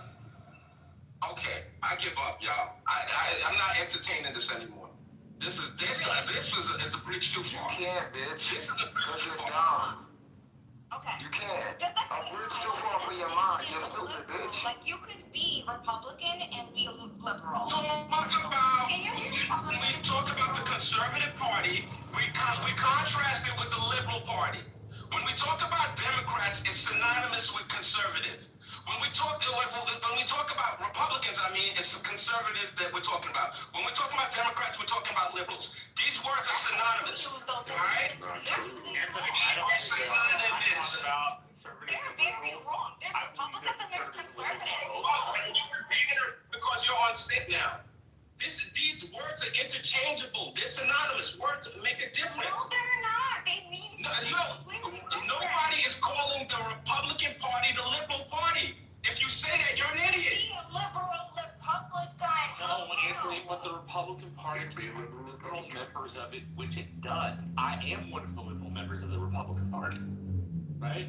That's what your definition, Marshall. That's not a popularly held opinion. No, you know what a rhino is? Republican in name only. That's what a rhino is. Subjective insult by people who cannot deal with the fact that somebody else holds different views than they do. It's a purity test. Okay, Republican in name only. Why do you think they coined that phrase, Marshall? Get the fuck out. Okay, exactly. When we're talking about in like popular culture, when we're talking about in conversation, there's generally two parties. That's it. And they identify with a side. And if oh my God. So then you're independent. So then you fall into an independent category. You're not liberal, you're not conservative, you're independent. A blue dog Democrat is culturally conservative, right? Where I live, we call those culturally conservative Democrats Tejano Democrats, right? But they are culturally conservative, right? So when they approach politics, they sit on the conservative side of the Democratic Party versus its more progressive side. Whereas, for example, I sit on the more liberal side, you sit on the more conservative side, right? But each party has wings that are liberal and conservative. Not nearly as much as they did in the 50s and the 80s, but we still have the wings. He only understands partisan through one. Marshall, when people talk about the Republican Party, I was talking to Marshall, Katrina. I was responding to Marshall. He addressed me. I'm responding to him. Katrina, I am addressing Marshall. He just addressed me. All right. So Marshall, here's what's up. When people are talking about the Conservative Party, they're talking about Republicans. Typically, if we're just having it as a casual conversation, no one is going to refer to the Democrats as the conservative, and vice versa. This would be a lie. It would be totally false. No, it depends on who you're talking about. These are popular held terms. You can define yourself however you want to define yourself. Marshall, you can say you're a potato. Katrina, shut the fuck up. I'm talking to Marshall. Don't do that. So I am a potato. Okay, you're a potato. So cool. That's how you identify. You can identify yourself as however you want to identify yourself. It doesn't make it so. That's why. He only understands part. Can I please just finish talking? That is why you blew the fuck up as soon as I asked you, what definition of liberal are you using? Because there's many definitions. There's one in political aspect and governing a liberal democracy, for example, or there is a cultural society definition. And you told me that I am stupid and there is no definitions and I know exactly what you're talking about. The fuck up. I told you that I was talking about partisanship.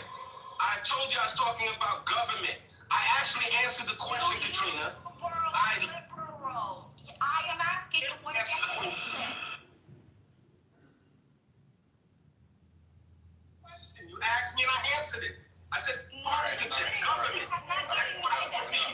Enough. Hey, stop.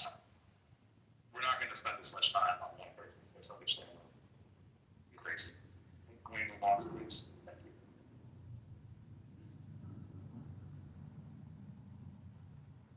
So, having talk with, and there's a dichotomy between it all, but if you talk to people that from TikTok, from your social media companies, they usually trend more what we would call liberal.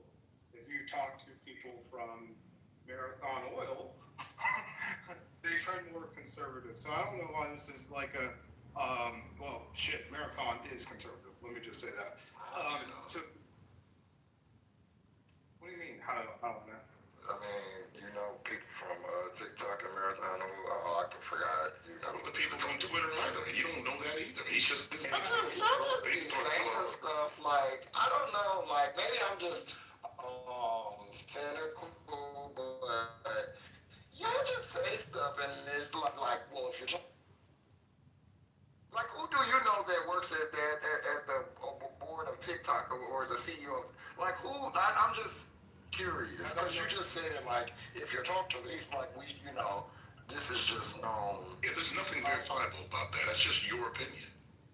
Okay, so I've talked. You want to have a productive conversation, brother. It's a waste of time, bro. Yeah, Anthony, shut your big fat funky ass up. Nobody was talking to you. So go ahead, Trent. Yeah. All good. Sour power. Yep, that too. That too. Yeah. Anthony, do you want to get smacked, bitch? Because I can smack you. We live in the same city, bitch. Why do you keep playing with me? Do what you want. Do you want to get smacked? Do what you must. Do what you must. Let's do that, big bitch. Let's do that, big fat. Do what you must. What you must. Let's do that. You must stop talking to me. I'm talking to you. I'm downtown right now. Why will your fat ass down here and I'll smack you and you can go back to work? Me. You big fat bitch. Stop talking to me, nigga. I am whatever you say. I smack your big ass. I am whatever you say I am. Shit, you pick on girls, not me. Don't play with me like that. Whatever you say I am. Now back to what I was saying to Trey. I haven't responded to you. Yeah, bitch, stop talking to me or when I'm talking, ho. Rest me first.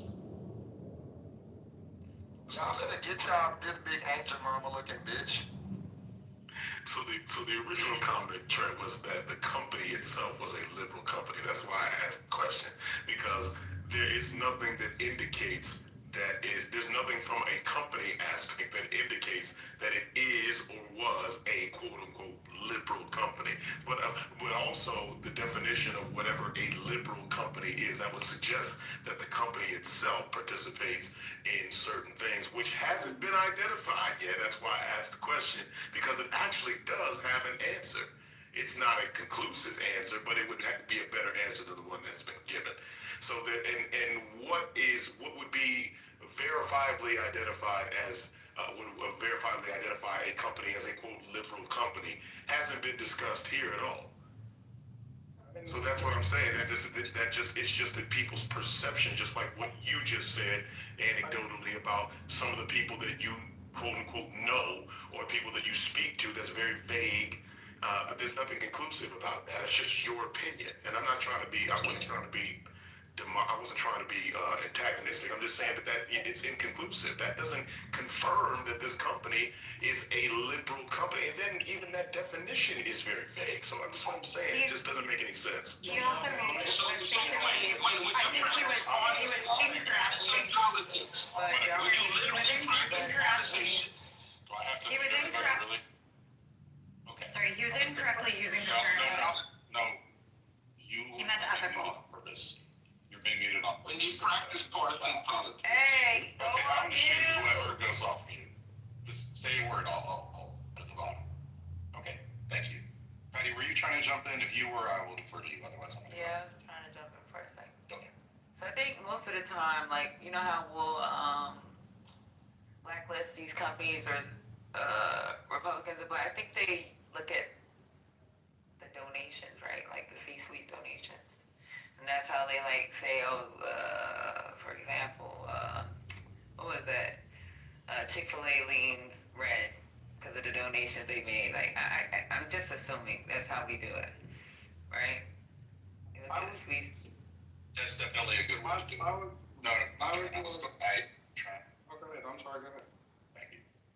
So that would be a good measurable way to do it. Would be to look at, say, open secrets, where you can see who's donating to that definitely works. Another thing would be to look at the owners. So let's talk about social media right now. We've got who owns Instagram and Facebook. So he, as soon as DEI fell out of favor, was so thrilled to cut anything involving DEI and has been supplicating himself in front of Trump. Even though he said he was going to invest tens of trillions or something crazy, or hundreds of billions. Trump the other day just tried to curry favor. is an embarrassment. And he basically, I don't think he's particularly political. I think he just blows with the wind because he cares about money. Next, let's see, Twitter, or X, it's now called Elon Musk. I think we know where he stands. TikTok was just bought, at least in part, by Larry Ellison, who's another person who definitely leans to the right. We've got the whole magosphere of Truth Social and the other crazy shit that they've got. Let's see, what have I missed yet? Google, Amazon. Google. Okay, so Google's another one that has YouTube. You can count that as a social media platform, which I think we should. Google's very clearly motivated by money. I mean, they're not a company with a strong political stance. Don't regulate Google. Let us make all the money. So, I don't know what we're doing here. These aren't run by liberals in a liberal way. They're not run by conservatives in a liberal way. So, how could you call any of the social media companies this? That was my entire point. If I could finish what I was saying. So the people I've met, and yes, it's anecdotal, and yes, it's subjective, and yes, it's limited to the people that I've met. So Meta, I've been talking with probably since 2015. I don't speak to them as much now, but in general, the disposition of those folks is relatively liberal. I mean, a lot of them are from California. They have. Okay, but let me finish. A lot of them are from California. They see a lot of topics, so they have a wide range of things. Same thing with people that are often in the media, often lean left, right? Because they're exposed to a lot of different stories. When you get into the reason why I grew up in Houston, so I know a lot of people in oil and gas.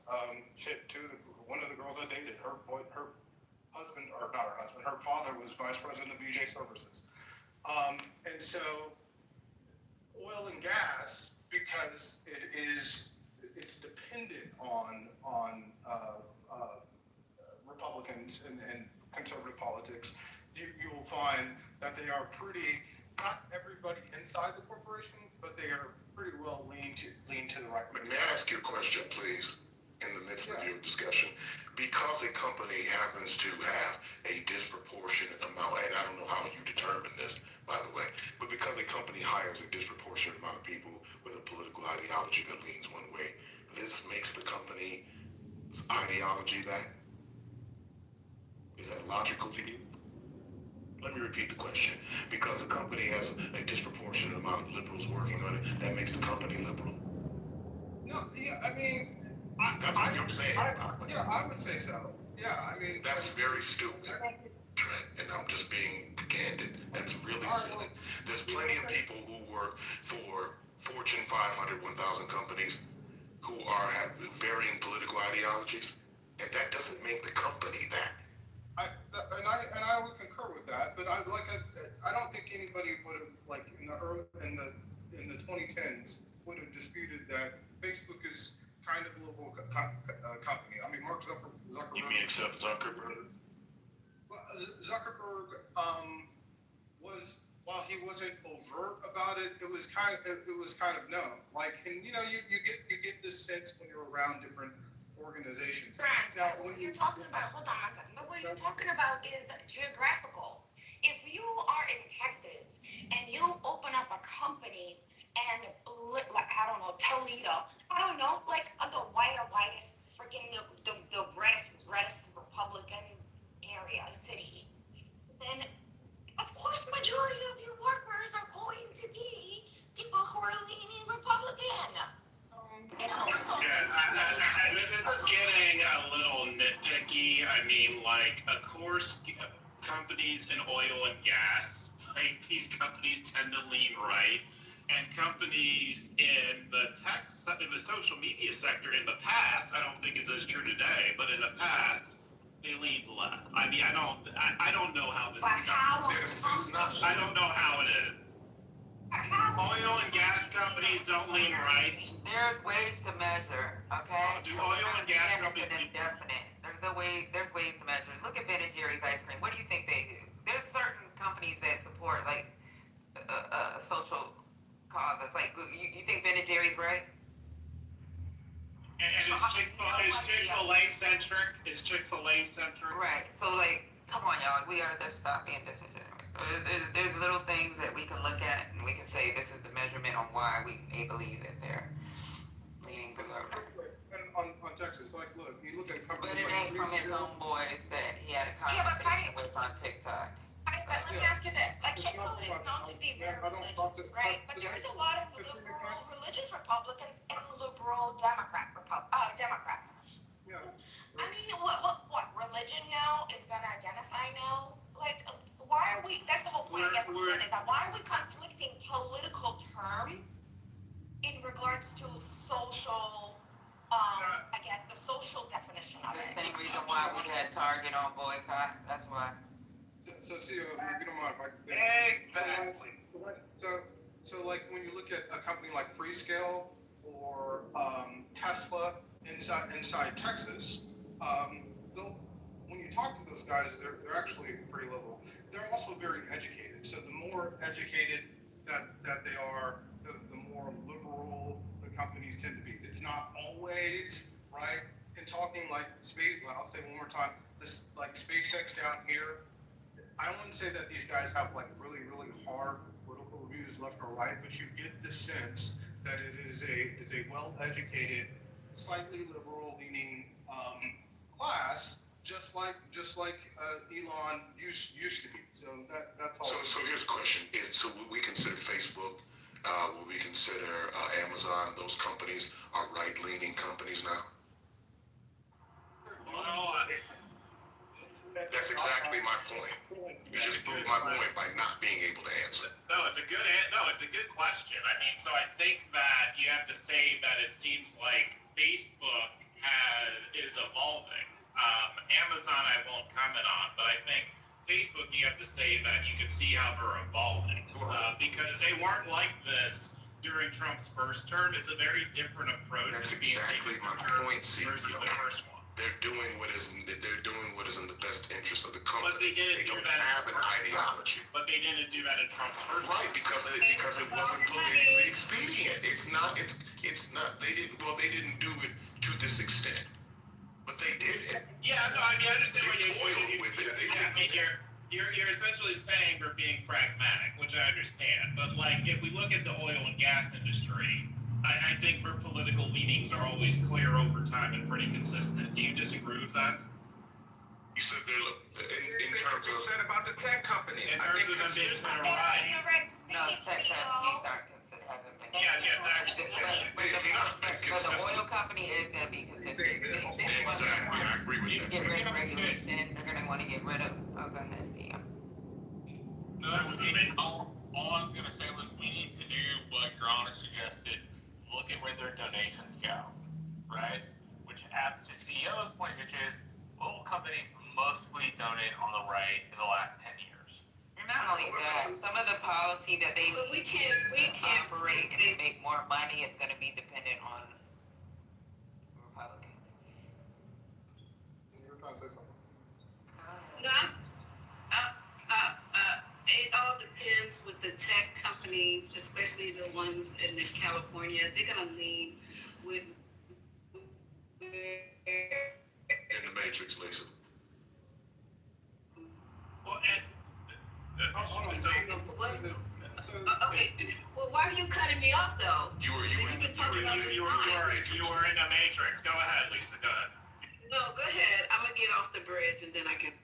So I was just gonna say, and Quinn, the question also, like, don't you feel like Trump kind of moved towards them because of his interest in AI, right? So his interest in AI kind of moved him towards them. Right. I don't disagree with that at all. That's not what I'm saying. What I'm saying is that they will do what is politically expedient. They aren't. Now, if we're talking about social media companies, now it has been in the interest of oil companies and the like to stay leaning right because their policies tend to favor those companies. But when you're talking about people, they're demonstrably different because people don't necessarily have a direct influence on oil companies. People have a direct influence on tech companies and the way that they sway. So their interest has been swaying with basically however the wind blows. Yeah, but you gotta remember too, Republicans are not trying to regulate tech either. Yeah, Democrats are. So like that could be why they are like they're going towards red now. Like a lot of these companies, when it comes to regulations, when you start putting regulations on them, they're gonna go for the guy that's gonna support them. And right now, tech support is gonna come from Republicans. Like those damn investigations, that were done, all that was under Democrats. The antitrust investing. What else happened with us where we put them on the fucking the TikTok ban, even though it was a Trump move? You got freaking Democrats that's still saying, yeah, they may need to be banned because of this, that, and other. The privacy. We are the ones that say we want privacy on this, that, and that when it comes to data. And then Republicans are like, sell your fucking information. Make money off of other people's information. So like right now, tech is going to be red because as technology evolves, it's more access and they don't want to be regulated, period. Yeah. So let me explain. It's actually a left and a right issue, and that's what Patty just said is the biggest part of it. So because of AI, for Facebook, for Microsoft, that's why Bill Gates is sitting next to Trump. The next fight, it's $1 trillion fight. And that's why Peter Thiel and Elon Musk got behind Trump. All the states have individual corporate governance on biometric and the way that your information is shared. Okay, this impacts AI driving, autonomous robots. I'm trying to think of there's another huge one that's coming. But just anything related to AI is governed by states right now. And the problem is in competing with China, we can't compete with China if we don't have a unified measure. So that's why they put that in the big beautiful bill. The problem is now some of the Republicans, like Marjorie Taylor Greene, rebuffed against that and wanted to be regulated at the state level, right? And so one of the major reasons that people got behind Trump and the crypto is because of that AI legislation, and we need to have that passed so that we can have a clean bill across the United States.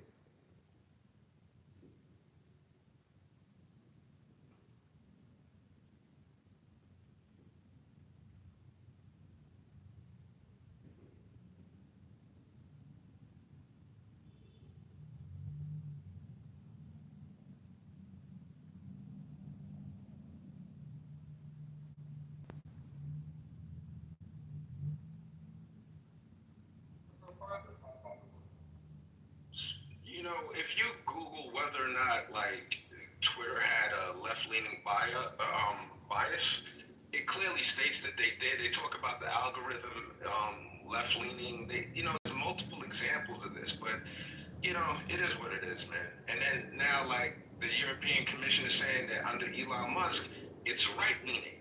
And they've opened an inquiry into that. To act like these companies don't have, biases, it's odd. Oh, what is a liberal? But what is a conservative? Nobody said. Lisa, I humbly disagree with you. Did you guys say that? No. Lisa, I must be listening to a whole nother app. Lisa, first and foremost, Katrina literally said, she doesn't even acknowledge what liberal or conservative is. We don't even have an agreement on those terms. How are you going to say that's Katrina? But that's Katrina. That's one person. Somebody on stage? Nobody said that. But nobody did say that, and they got 3 people that said it. Okay, I'm not gonna argue. We don't even have no agreement on what liberal and conservative is. I asked you for a definition.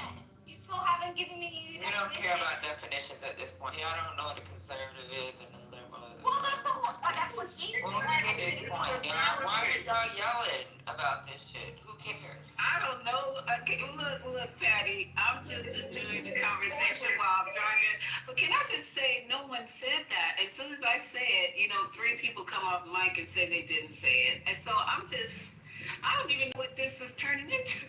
But Thank you for the entertainment while I'm driving. I appreciate it. The point was that we can't say whether or not a company is liberal or conservative. That was Quinn's whole point.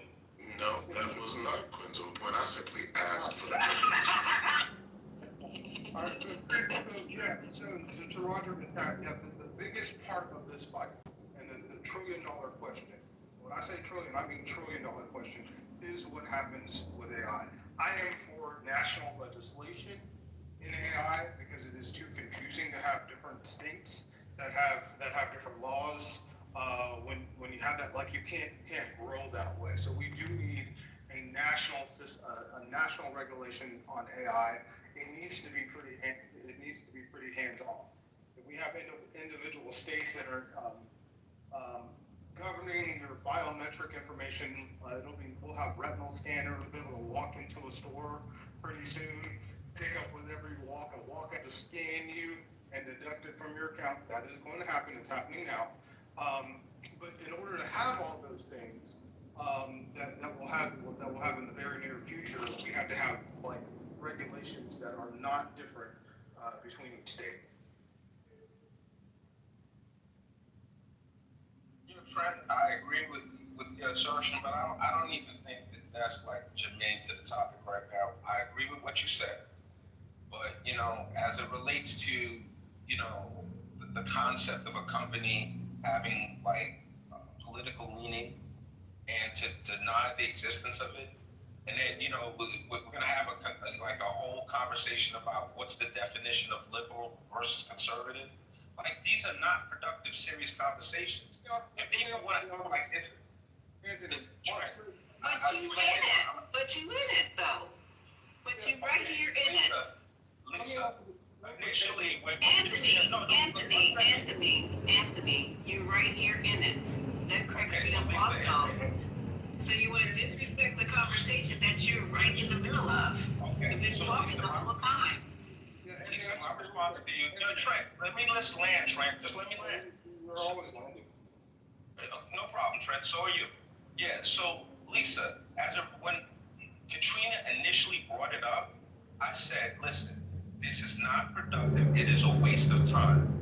She said to me, are you saying that you can't have a liberal conservative? This is the level of discourse. This is, and then Marshall supported her. Because this is the stuff that Marshall does, and it's real disingenuous.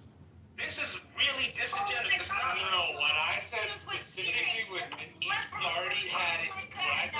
Marshall, you said you're a liberal conservative. That's what you said. What I said specifically was He's staying here. I'm gonna change the names around. I'm gonna daycare. At this point, it's a daycare. We already said let it go, and then Anthony comes off mic to fix it, and then you come off of mic to fix it too, and then Marsha got like, come on, y'all. Y'all are too goddamn old. All of y'all older than me, to be honest. No, here's the thing. I just don't like what they might be older. Like, come on. They might be older, but that don't mean they're more mature or smarter. So we just have to deal with what the Lord provides us with, and this is what we got on Clubhouse.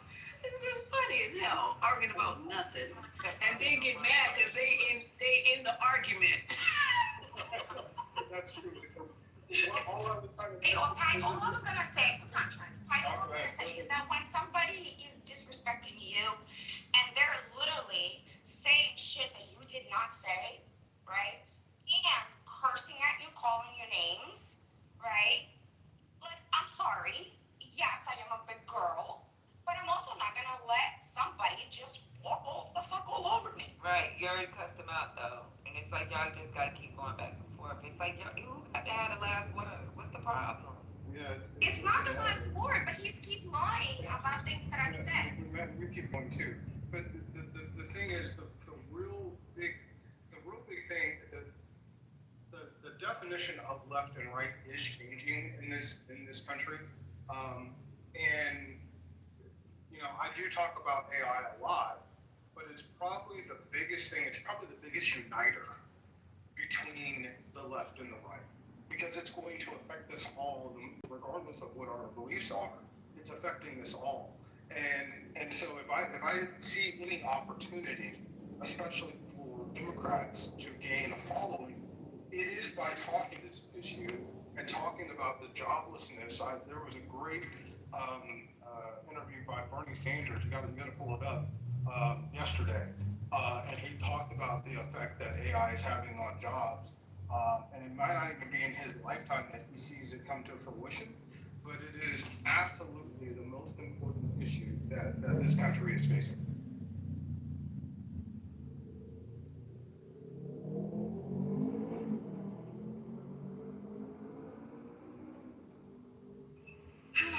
Okay, so I guess all of us are quite aware that AI is going to be a problem. And just like robotics is already a problem for people who are not prepared. So instead of us regurgitating the same thing over and over, how about coming in here with some fucking solutions at sometimes? Because it's the same old shit. If y'all ain't heard it by now, I don't know where the fuck you've been under some goddamn rock. But I think at this point in time, especially for our community, we need to have solutions, solution-based conversations. The rest of this is just poppycock. Solution 1 or 30 hours. I'm sorry? Solution 1 is somebody follows a 30 or 32 hour Listen, AI is too powerful for us to do anything, right? The person who created AI,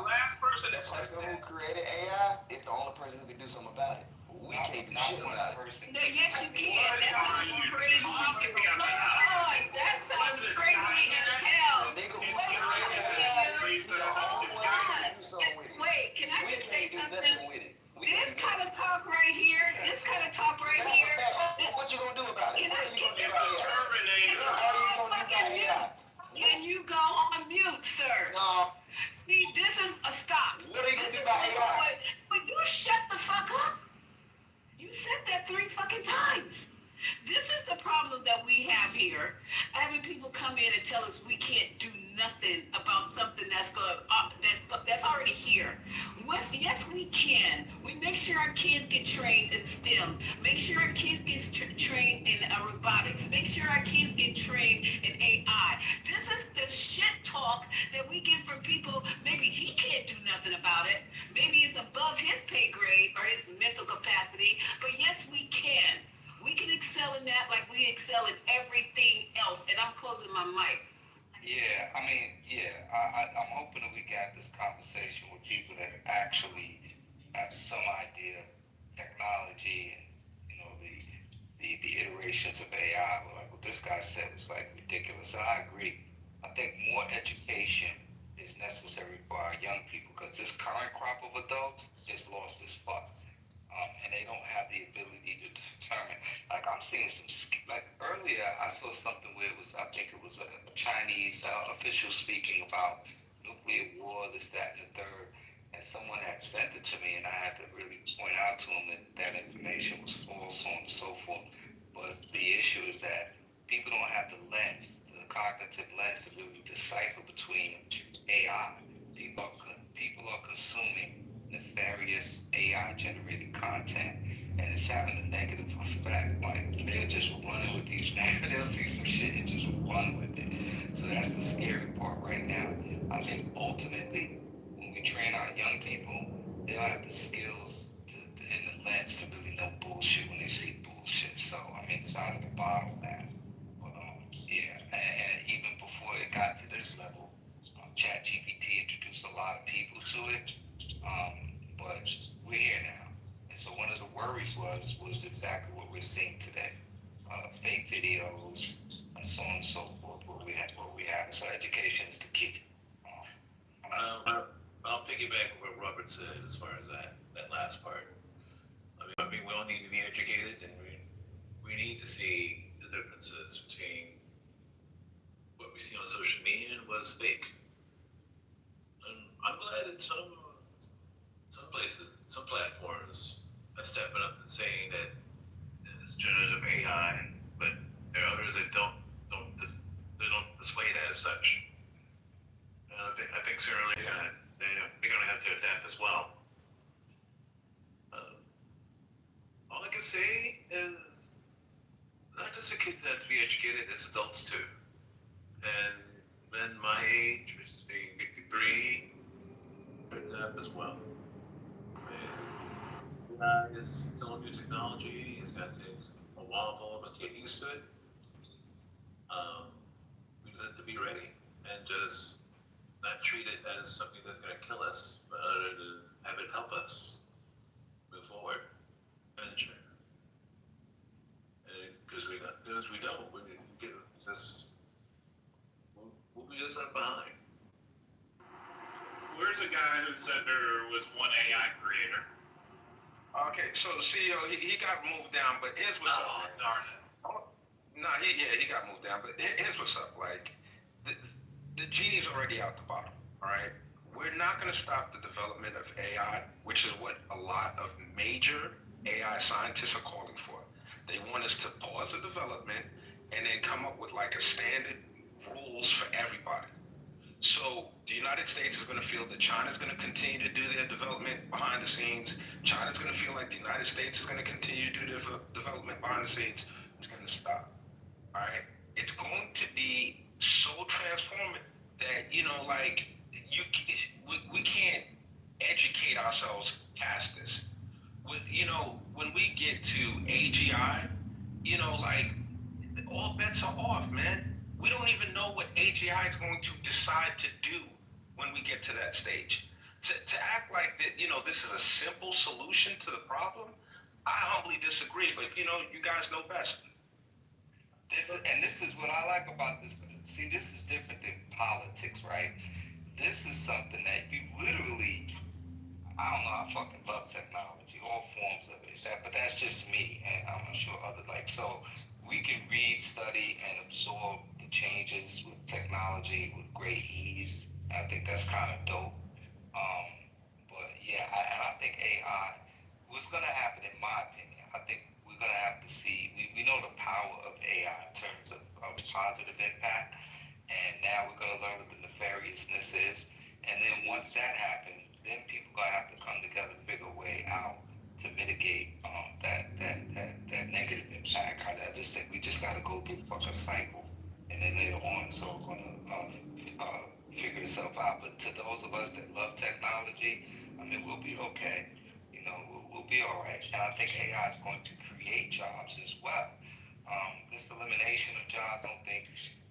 What I've been studying lately is the AI bubble, where you have a lot of companies investing in AI. And what they're seeing is they're getting this there's a term that was, and I was speaking to algebra about it, it's called GOOPS. It's a term that refers to a lot of people, officers are being charged and mandated to use AI.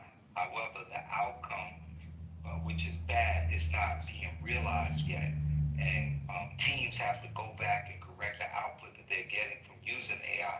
So that hasn't really surfaced yet, that part of it. But that is the next thing. So there is an AI bubble that someone Wall Street feel is brewing, and it's not going to be everything it was cracked up to be. That's just like with what was the other one? What's the other one? Tokens and things of that nature. Yeah, so I think we're in a bubble. I think we literally are in a bubble. Yeah, Robert, and this isn't towards you, but I just kind of am not in love with people framing it that way, because like people said the internet was a bubble, except for it's been around 30 years later and it's created trillions of dollars. So AI may go through a cycle, right, where too many companies were funded and a few of them won't work out, but it's not a bubble that's going to pop and then you never hear from it again. It'll just go through a little bit of a down cycle for a moment and then pick right back up, because the marketplace will adjust and understand, hey, guess what? You don't just fund every company that has an AI idea. That's the only bubble. That's the only bubble I was talking about. CEO, financial, investment.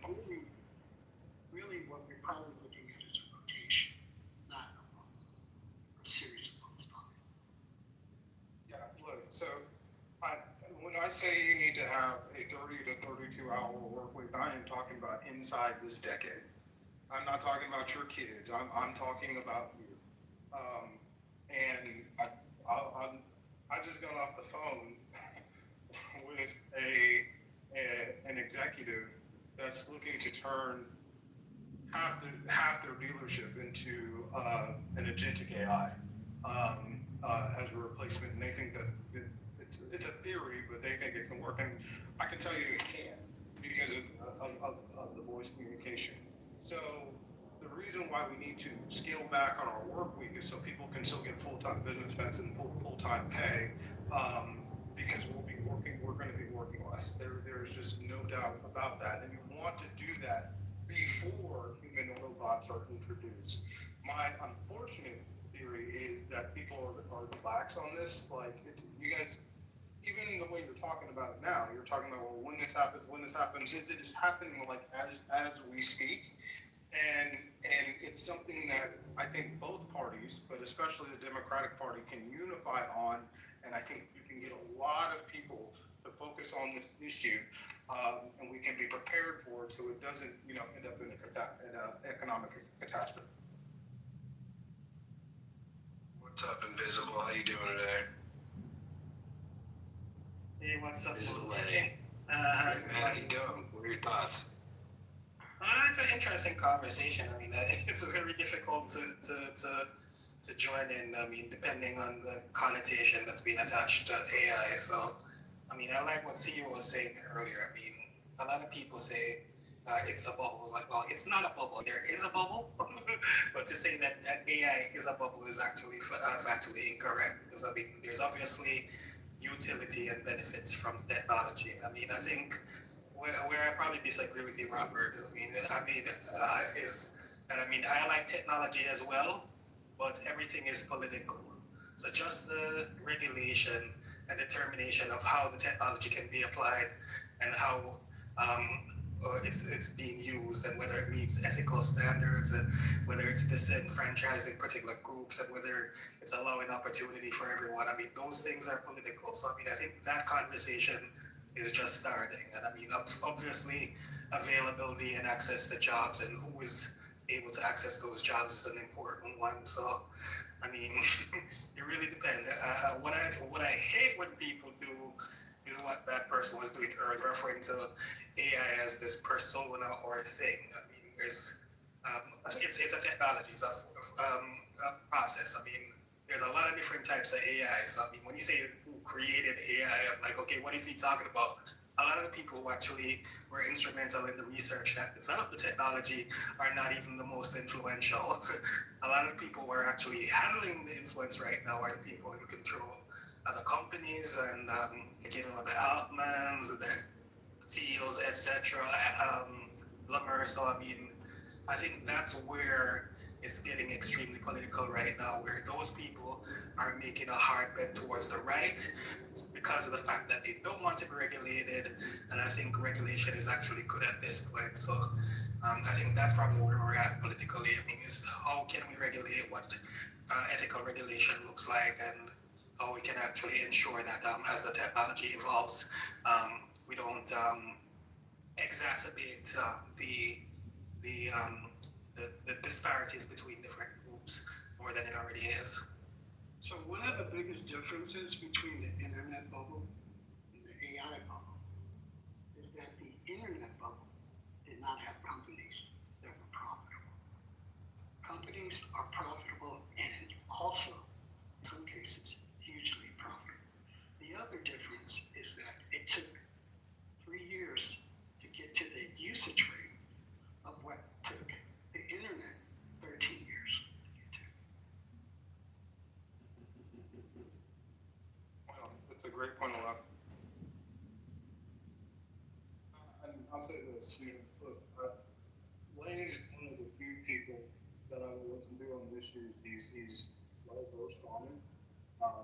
Lane, I'd love to hear what you're hearing. What do you think about the 30-hour work week in the United States?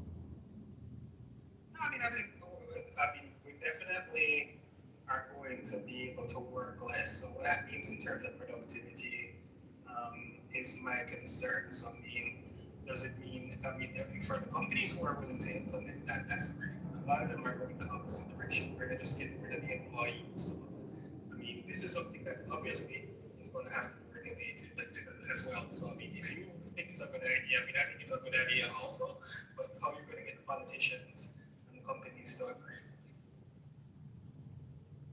Well, one of the things you can have them agree on is that the companies can take some of the profit that they're generating from AI and offer AI training for the workforce so that it can be sped up. That would be useful.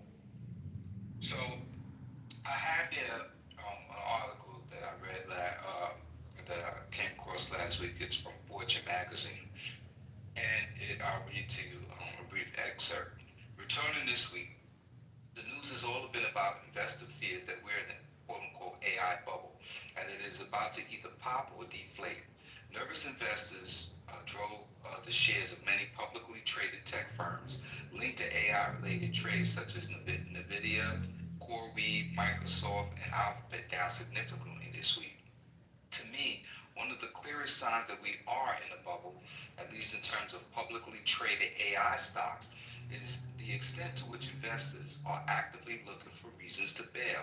Take the supposed rationale for this week's sell-off, which were the Altman comments that he thought that there was an AI bubble in venture-backed privately held AI startups, and that MIT report which found that 95% of AI pilots fail.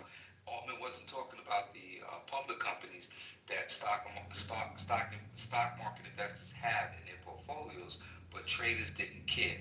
They chose only to, and I'm closing out, they chose only to read the headlines and interpret Altman's remarks broadly. As for the MIT report, the market chose to read it as an indictment of AI as a whole and head for the exits, even though that's not exactly what the research said. So I read this in another article. I'm going to try to get the other article and post it in the chat so you guys can Robert, read it. you know what this is like is, have you ever dated a girl and you was like, man, everything can't be good, and you started thinking and wondering what the dirt was? You ever done that, Robert? No. Nah, I'm kidding. Oh, okay. Well, you're one of the few who have, okay.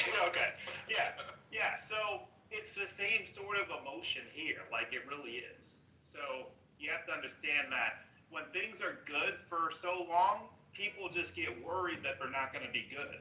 And the whole thought leadership industry around people predicting downturns, right? So a lot of people make money writing that sort of comment. Well, again, I don't move with emotions, right?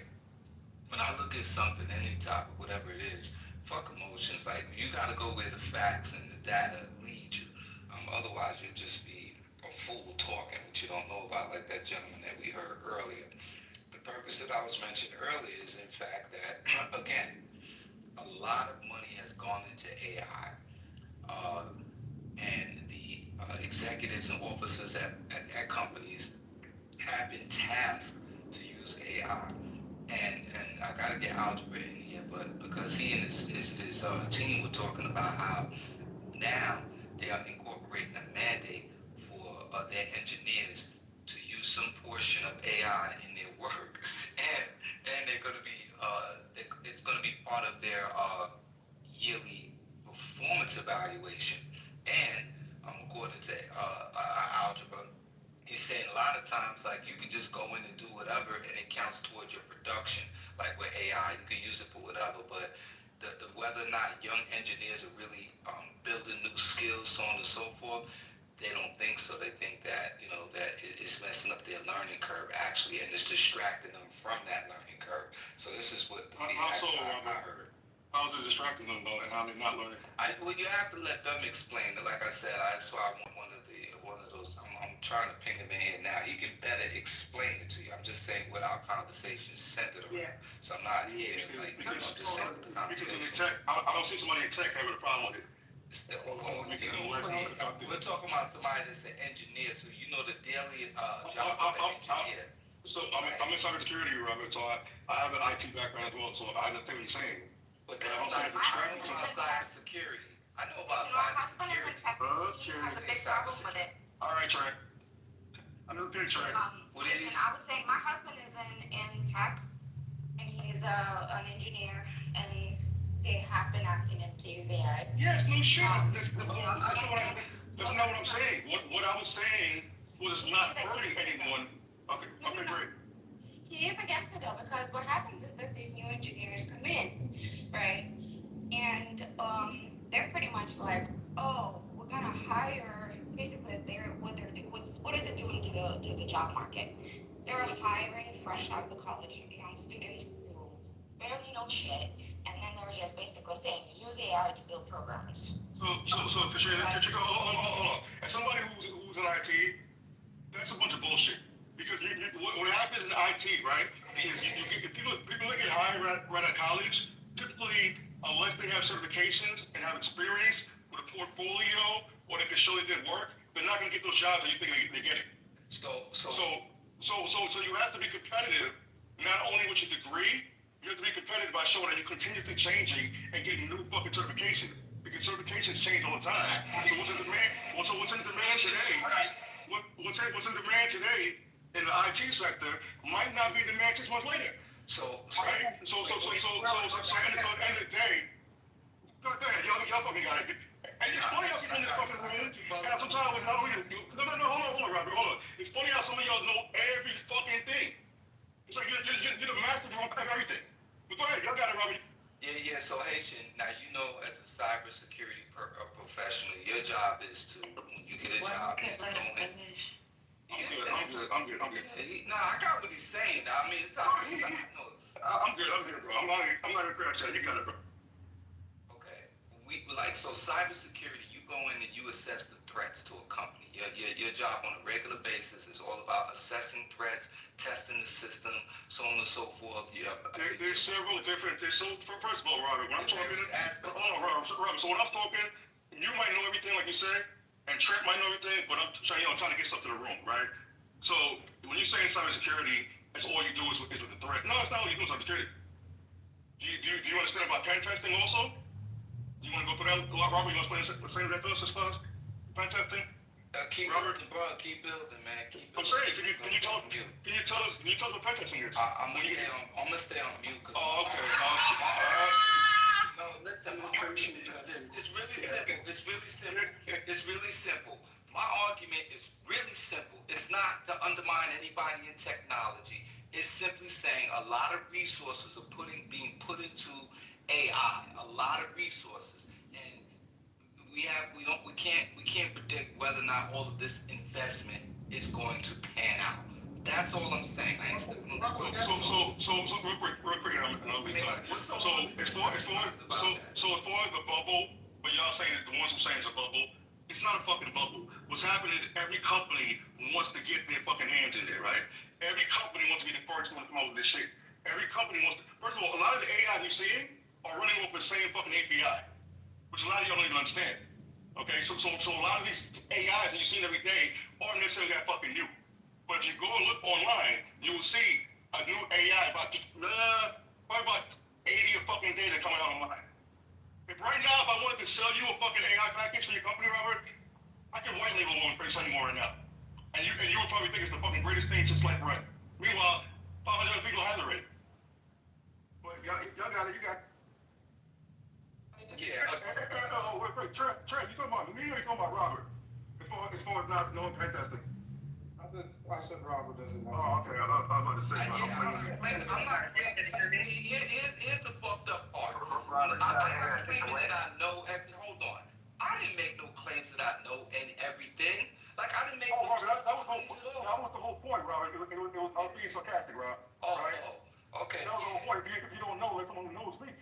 That was the whole point. No, I can't speak on the fact that we've seen many times where bubbles are created and they're created different ways. So if look, I saw the .com bubble, I've seen freaking the housing market bubble, I've seen many bubbles. So I don't have to say anything. I know what history has shown us, right? So you can't argue history. And I'm not simply trying to I'm not saying I'm a great technologist, but I know just because people are being told to invest in this, to make this move, do this, do that. A lot of people may invest in stuff and don't really fucking understand that shit.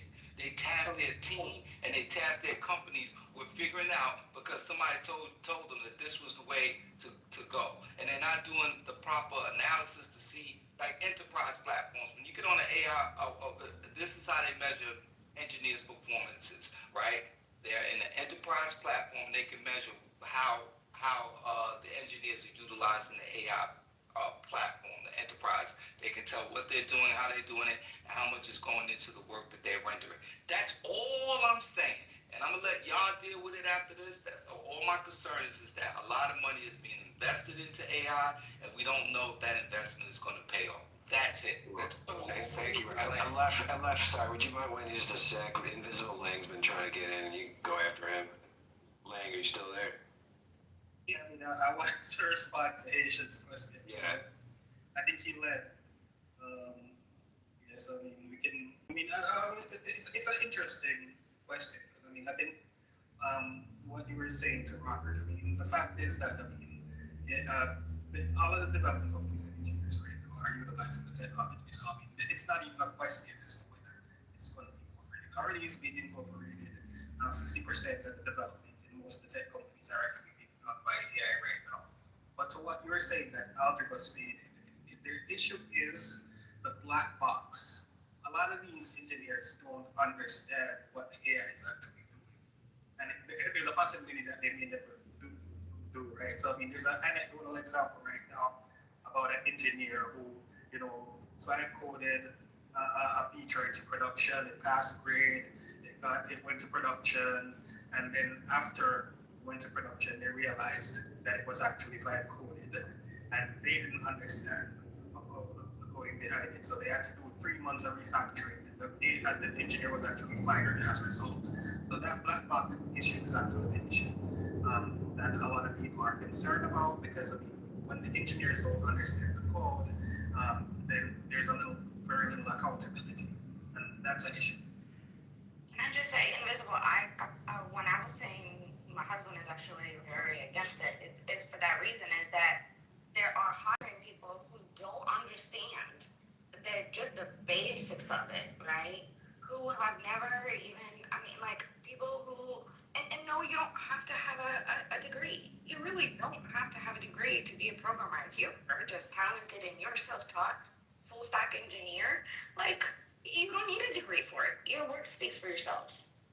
But what's happening right now is my point was that they're taking junior developers and replacing the developers that know the infrastructure. They know the pipeline. They know all of that, right? And they're just putting these green people who barely understand the basics of it. And here is AI that's going to write code for you. And they're trying to save money that way. I don't know if you're in that industry, Invisible, but have you noticed how specifically in developers, with all the layoffs, how much they drop their salaries now? Because they're just going to hire somebody who is super green and just, hey, use AI. That's it. I think that's one boom that's actually definitely over, which is the developer engineer boom. We saw it with Wall Street, and then it went to tech, where these engineers were getting $300,000 a year to work from home, and that's changing again. So there's definitely that issue. But yeah, I'm in the field, and I think the opportunity is, because I don't like to always look at just the negatives. The opportunity is there's a lot of people who can develop applications and do engineering now that wouldn't have been able to prior. So the concern is still the same. That they don't have the level of accountability because they don't understand the process. However, if you're just looking at the output instead of the actual process itself, then you might actually consider it to be a net benefit. So I've actually been building applications for the past 6 months, which is something that I wouldn't have been able to do 2 years ago.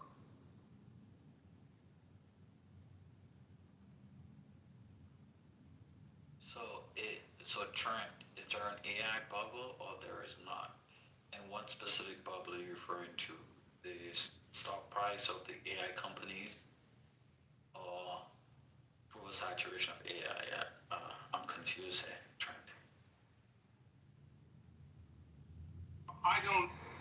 There's an AI bubble in the stock price of some of those companies, just like CEO was saying, same thing over the internet. But there's no doubt that AI is working. That's where I kind of disagree with Robert completely because I'm watching it physically now. I'm watching it work, and I distinctly remember having a conversation. You got an AI trend? Yeah, I've been actually. You got a Yeah, I haven't. No, I have an AI avatar. I've got two of them. You have a what? An AI avatar. Oh, you have an avatar. Is it just like you, or it's a better version of you? I'm just. It is just probably a better version. So you got two trends in the world now? Dang. Trent, serious question.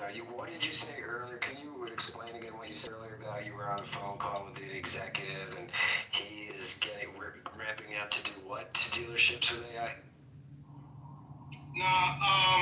So what they were proposing is, could you replace how much of a Salesforce could you replace with agentic AI? And while it's not possible today, it's not far off, right? And that's what we're talking about. So you have AI voice, AI video. A lot of what you're seeing from Sora, that's AI video, but that'll be fully conversational soon.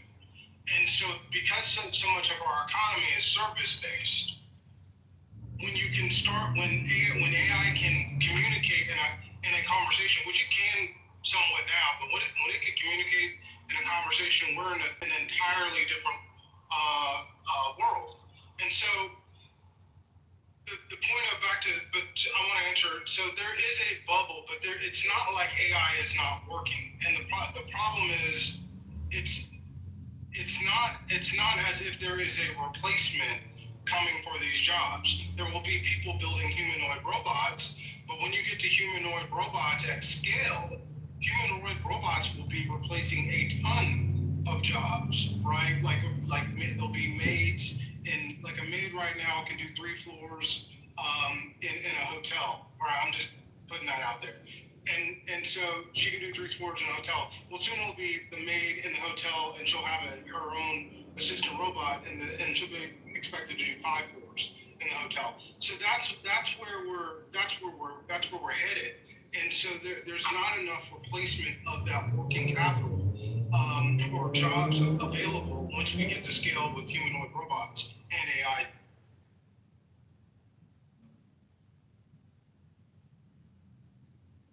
So I'm trying to decide who's the AI expert here because there's so many.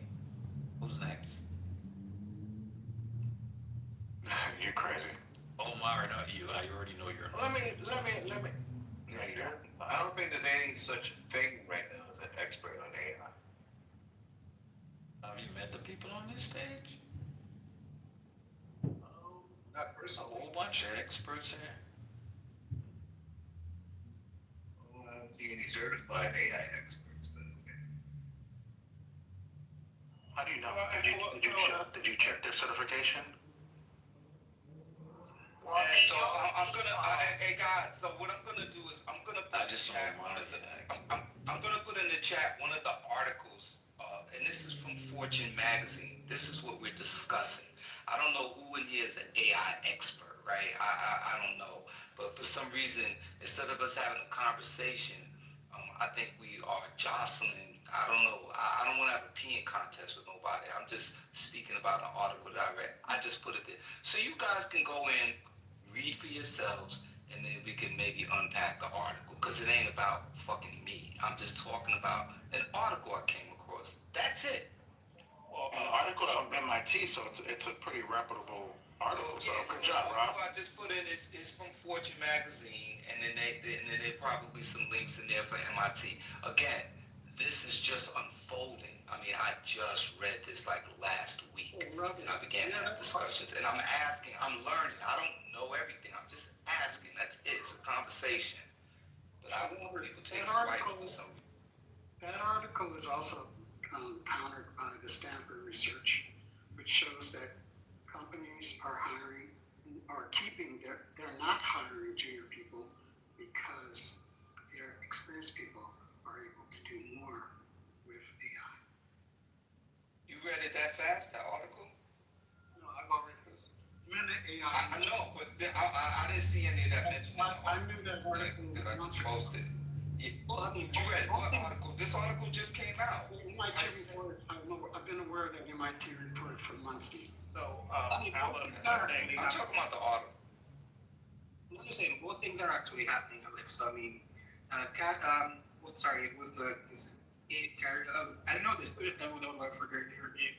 But I mean, what she's actually speaking to is her anecdotal experience as to what is happening at her husband's company. So there's definitely some companies that are applying that methodology where they're like, okay, instead of, because what you have to acknowledge as well is there's a lot of senior engineers, like the person that Robert was referring to earlier, that are actually resistant to the technology and don't know how to use the AI tools. So I mean, even Kurt, the CEO of Cursor was talking about that and saying, for the people who are not versed with the AI tools, they try to at least give them time to adapt to it and adjust before they make a decision. But I mean, as that person was saying earlier, which was actually correct, is that I mean, utilizing AI tools right now in development is actually mandatory. So if you're going to use the technology, then of course you have a lot more experience and skills than a junior person would. But if you're resistant to the technology, then they figure that, I mean, in terms of trajectory of the technology, it's much more a stable strategy for them to hire a junior person who knows the technology, who will actually develop and learn the skills that you have. So I mean, there's two different, both things are actually true. I'll say this. Look, and I know you guys think I'm a know-it-all, but part of my job is assessing AI companies. So, which I've been doing since 2023, and a lot of us didn't think that AI. That was 36 months ago. We didn't think that AI would be anywhere close to its. And so when talking with these executives, these developers, these CTOs, and seeing what is now possible, it is part of the reason why I'm ringing the bell on it, because I'm like, we shouldn't hide the fact of what's happening. And I'm glad that people like Bill Gates and Dario Modi and now even like Bernie Sanders are coming out and talking about it, because the public is so ill prepared for what is changing very, very rapidly. Bill has already been wrong. I mean, Amazon laid off 14,000 corporate employees last week. So, I mean, if that doesn't send a signal as to what's coming, I don't know what will. I mean, do you guys remember it was like 2 years ago, they were in Vegas, I forgot, I'm terrible with names, the company that made the humanoid robot, and they're planning to use them in service industry. So your hostess is going to be gone. Your busboy is, so basically like, and they had the Vegas, they had had them out and people could interact with them. I mean, yeah, you could easily use them for jobs like that and replace human beings. The Amika robot, that's the robot that you see. I've talked to Amika. It's the ability for it to conversate and probably transition, and we'll probably see them in like old folks' homes at first, because they can hold a conversation and hold memories. They'll also be able to pick people up, do the laundry and sort of things, but they're only going to get better. So the Neo robot, I think, went on sale last week, first time, and then we'll see Optimus and some other figure AI's robot will come about. It's going to be a huge impact to a lot of industries, and we're just so ill prepared because a lot of people don't understand what is possible and what can happen.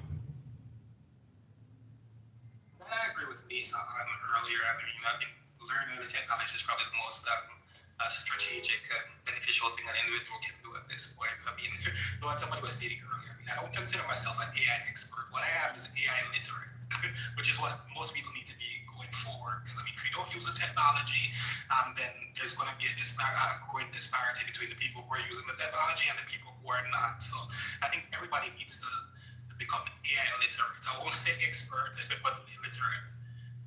I like that term, and I agree with you. Definitely should be literate. Like anybody running, sticking their head in the sand and they worrying and all that, panicking and all that, you better fucking learn and expand your mind. Like, that's the least you could do, no matter what. That's the least you could do.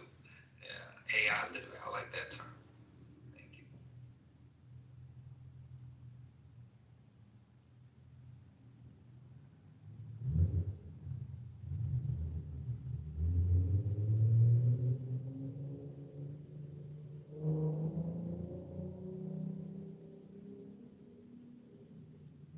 Hey, what's the chances of that Omar Fatah, I think his name is, winning in Minneapolis? The other DSA person. Has anyone been keeping track of that other representative? Can you give us some background? I'm not familiar with the story. Can you give us some background? Yeah, there's another race for mayor in Minnesota, but in Minneapolis. And the individual's running. He's also part of the Democratic Socialists of America platform. So I was just kind of wondering, has anyone heard anything about that? Her name is Omar Fatah. And then there's another one in Seattle tonight too. So I didn't realize there's multiple names. Her name is Katie Wilson. She will be also running for mayor. And Seattle also DSA. So they're doing pretty good. Let's see. Elected in Seattle would mean social housing. A $1 billion bond for affordable housing, mental health professionals, This is not bad stuff. and defending illegal immigrants from deportation. So yeah, so there's two other DSAs. So DSA is taking over the Democrat Party. Maybe if they win, they would turn the tables 3 for 3. We know Madami's gonna win. It'd be interesting to see if those two win. So we headed towards so we got MAGA, the offshoot of the Republican Party was MAGA. So is this new surge of the Mamdamis, is that going to be an offshoot of the Democratic Party? Are these going to be two new things going on? That's interesting. It's a good conversation. Be versus them, I guess, right? That'd be the new thing versus Republican. I don't know. You can put my name on this as a prediction, Omari and Robert. I 100% believe socialism will win out in this nation. I already said it earlier.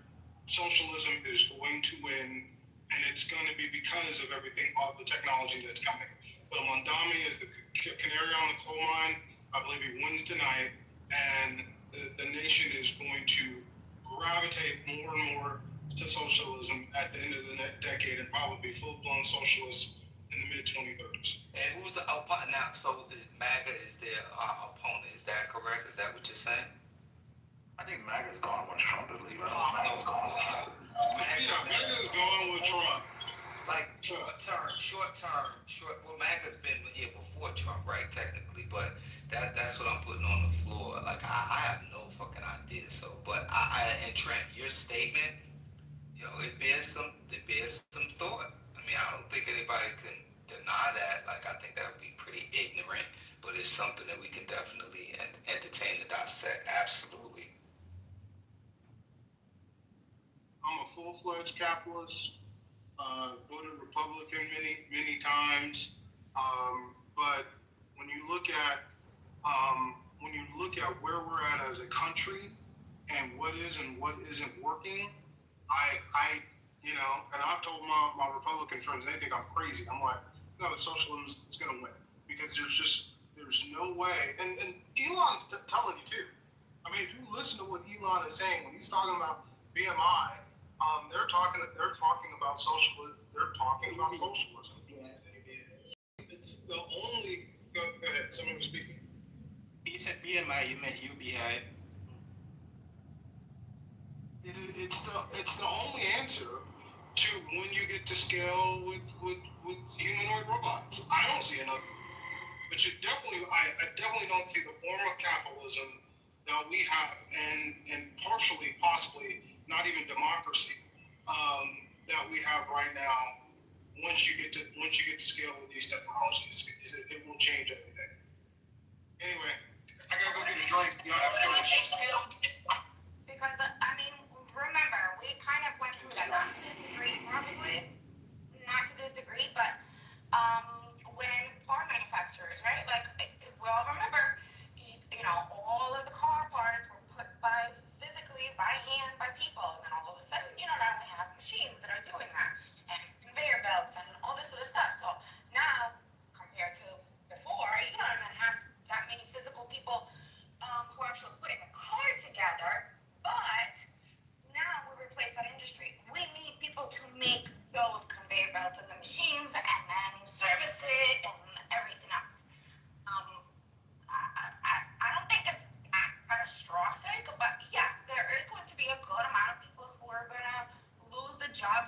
skills that they have known, because they're gonna have to learn something completely new.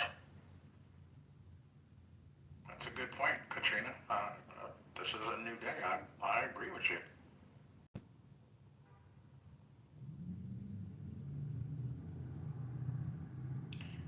What do you think, Pat?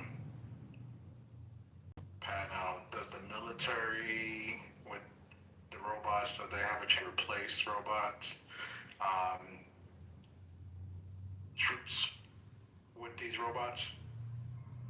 Not human. I don't know about humanoid, but if you look in Ukraine, they're pretty much, it is drones that are fighting against drones right now.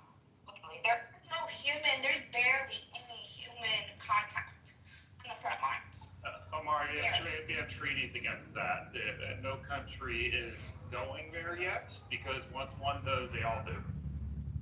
You heard about I don't know if you heard the conversation, CEO, but I mean, there was actually an interesting commentary I was listening to this week, because I mean, this is where it gets political as well. So I don't know if you're familiar with Lucky Palmer. I mean, he's the founder, Andrew Hill, previously the founder of that Meta VR system that Facebook now uses. It was Oculus at the time.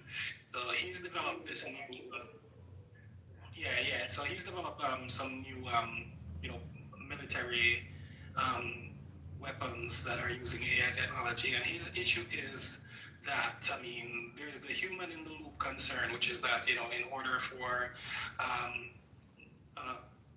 AI or artificial intelligence robots to kill people or carry out particular executions, there needs to be a human decision in the process. And he's saying his concern is that, I mean, if that is actually required, then you need RF, and the RF frequency can be jammed. Therefore, his argument is that, I mean, these autonomous weapons should be able to carry out execution. So I mean, that's I was thinking about it strategically. I was like, okay, I understand how it makes sense, but the issue with that, like you said, in the international regulation, he thought it was ridiculous because of the fact that, I mean, if you were now saying, okay, we're going to use these autonomous drones or autonomous humanoid robots to kill people, but we're going to have a regulation that it's going to be illegal, then that's not going to work either. Invisible. I was gonna ask, but in regards to the jamming, I mean, I don't know that much about it, but in regards to the jamming, the signal and everything else, and this is obviously like on a very, very, basic level right now, but between the Russia and Ukraine, we're seeing how they were using the regular, Mavic drones and stuff like that, and even like robotic dogs, and they were building their own little drones. That would walk over and blah, blah, basically, like little, and would walk.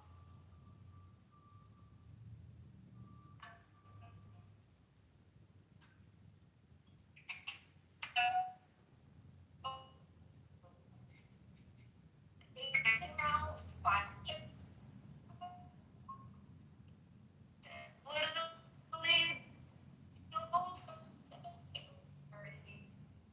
Damn, the AI Matrix got her. It was just me. You're in the Matrix, Katrina. I'm not hearing anything. Yeah, we were just letting you fight Neo for a little bit. We just wanted to see if you can come out. But yeah, I mean, the thing was that, I mean, it's a concern. I mean, okay, all right, so if you can jam the frequency, then that's actually a way to interrupt it. But I mean, should the AI, or the robot or drone or whatever, be able to the mission without contract? Absolutely not.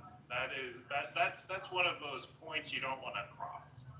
Well, I mean, he wants to cross it, and he's the one developing the technology. So I mean, that's my concern. It's like, who's going to stop him?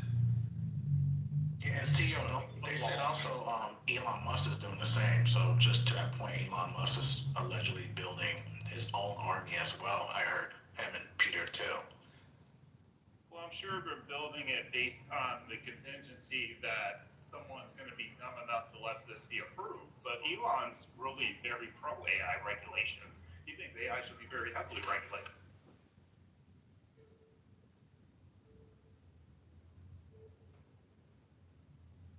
Yeah, I mean, I agree with you. I think it's a point we shouldn't cross. But I mean, he's arguing that the same argument with everything else, that if we don't cross it, somebody else will, and China will. Well, I think you have to be prepared to cross it, but you don't actually cross it. You let someone else go first. That should be everybody's attitude. Well, yeah, I agree. There should be some things we should never do, and putting robots on the battlefield, even though they can probably put them on the battlefield like you and me. What? Yeah, okay, no, don't do it. And so that even though that individual, his consciousness was generated by AI. Exactly, I got the neural. I think so. In the AI version of Omar talking now.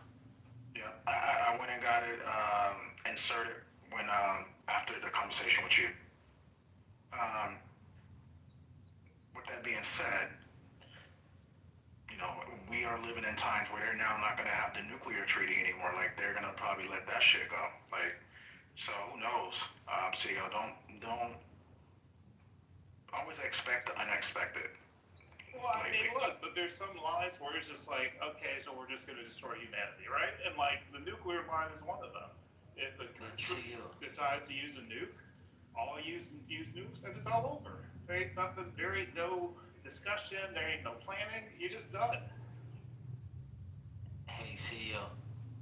So what do you guys think? Y'all saying humanoid robots is gonna rule the world and gonna kill all of us? I'm curious. No, I'm saying that's not gonna happen because no country will cross the threshold. Because once one does, all of them do.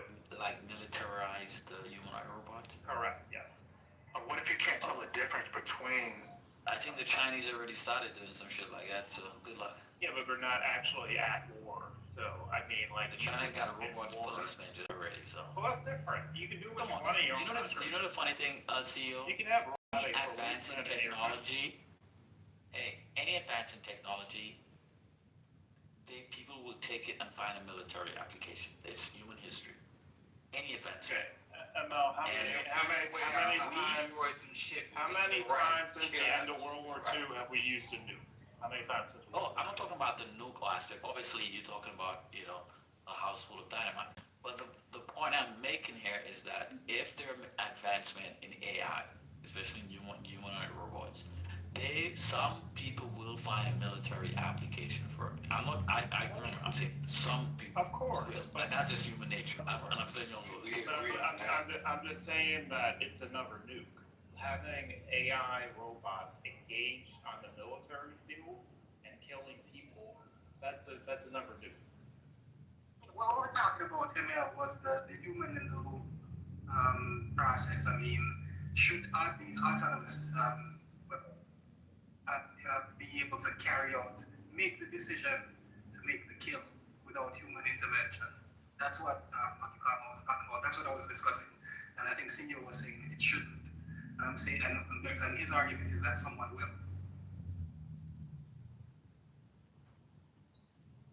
Ukraine is supposed to be fully autonomous, not just testing. They're already testing.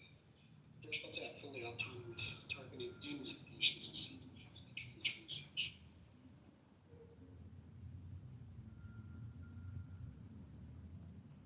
So I have an update for you guys. Here in New York, I just went to vote. It was quiet. It was starting to fill up as I left.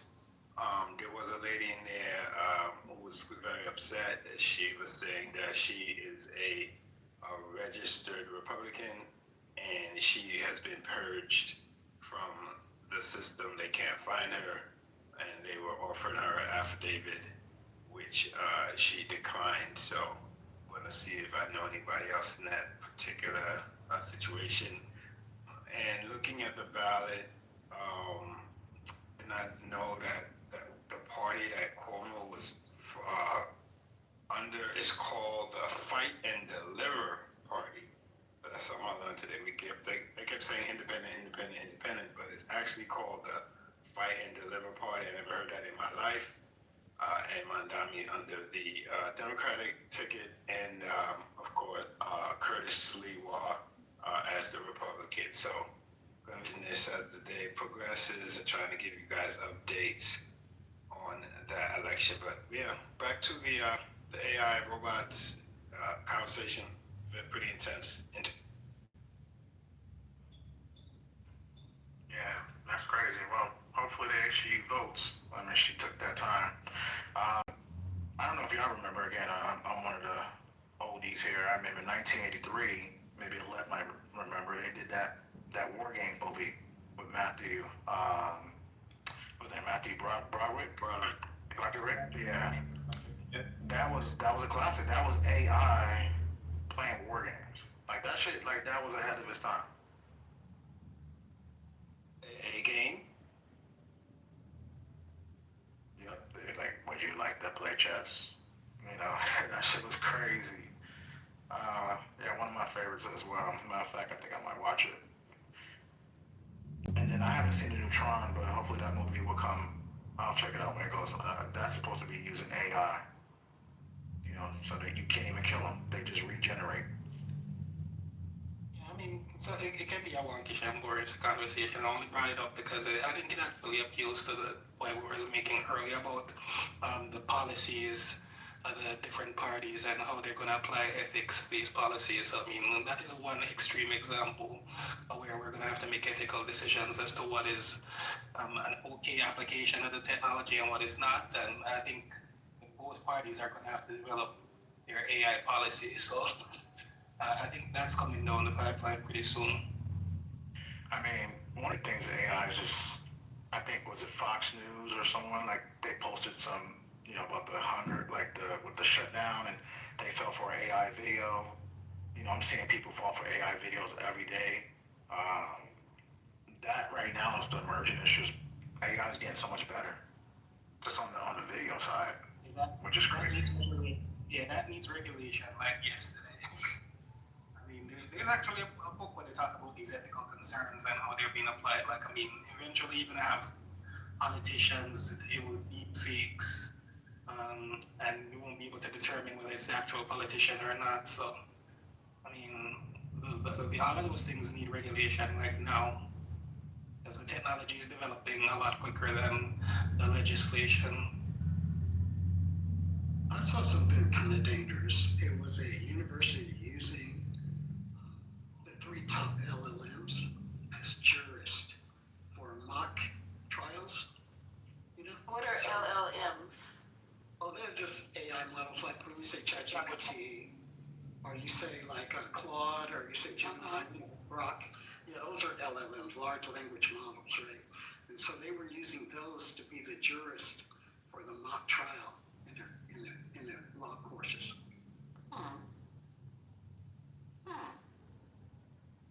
Oh, love it when you guys get technical. I have to write that in. And Dr. AG says LLM is also a degree in law. Is that? No. She just said that. She's right. I don't know. I wasn't talking about that, but yeah, she's probably right. This context was large language model. Yeah. I think people knowing that differentiation is actually a good thing, because a lot of people talk about AI and they think ChatGPT. I mean, but these programs, they fall into a classification referred to as LLMs, large language models. So ChatGPT, Claude, DeepSeek, Perplexity are all examples of LLMs. Yeah, so when you're using like AI generators, you know, you're not using an LLM, you're using Stable Diffusion. There's so many different models, right? So as time goes on and you build what was referred to, I think, by you, Invisible, as AI literacy, you'll start to, you know, gain from knowing those differences.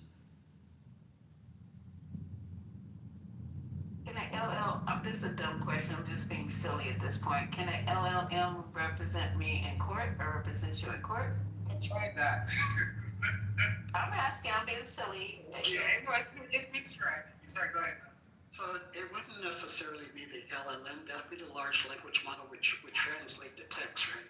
But what would really happen would be a model, right, that was fine-tuned for legal representation. And believe it or not, there are already models out there that do that. I don't know their name right off my head, but I remember seeing them. You know, so there's so many models. There's like hundreds of model types right now. I mean, there's one gentleman who actually tried it. So, I mean, it wasn't the LLM itself representing him, of course, but he was doing self defense, utilizing the LLM. And I think that's, I mean, we're already, at the last company I was with, I mean, we're already using them to review contracts.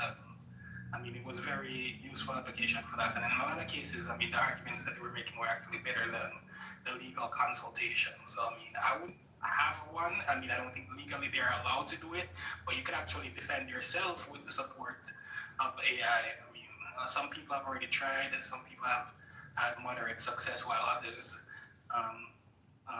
not so good. And there's one particular anecdote about a lawyer who used the LLM to cite his cases, and he got disbarred as a result of it. Oh, just speaking on two other little cases of danger, cautionary trade. One was another court, I think it was in Arizona, and they used AI to, and also image and video generation, to actually have the deceased victim speak. So that was very that could have been very influential to the jury, right? If you're looking at Wait, what? You said have the deceased victim speak through AI. Yeah, like a resurrection. There's a company named Reflector.ai. They're actually in May, and they basically will resurrect your, anybody you want, right? That you have memories in the form of media, like archival photographs, video, even books and journals and stuff. They can build a simulacra of that person, right? So that now, like this one person, they would have their grandfather who died talk to the kids and crack jokes with the kids like he would crack when he was alive, right? The AI just like replicates that. And it's called Reflector.ai.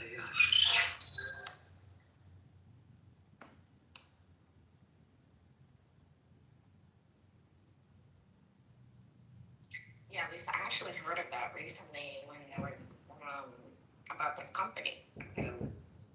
You can basically, while you're alive, you can go in there and basically describe yourselves, put videos, photos, give your history, how you feel about,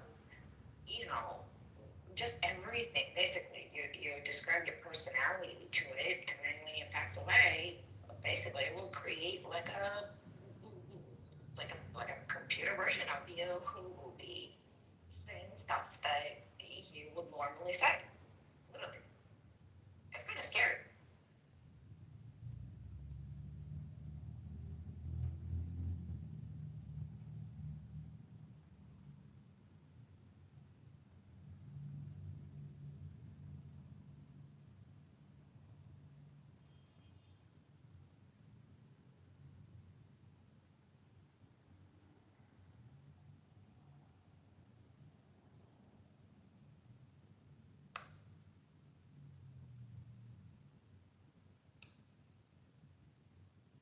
Is Bandami ahead of funnel right now? That's what I heard on the news.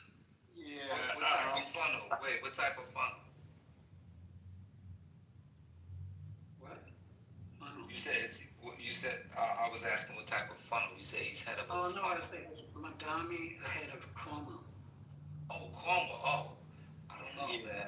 I gotta jump on it. Probably, yeah. Probably. I don't know. I'm looking as well. I don't see anything yet. I'm even looking for exit polls. I think this thing is gonna be neck and neck.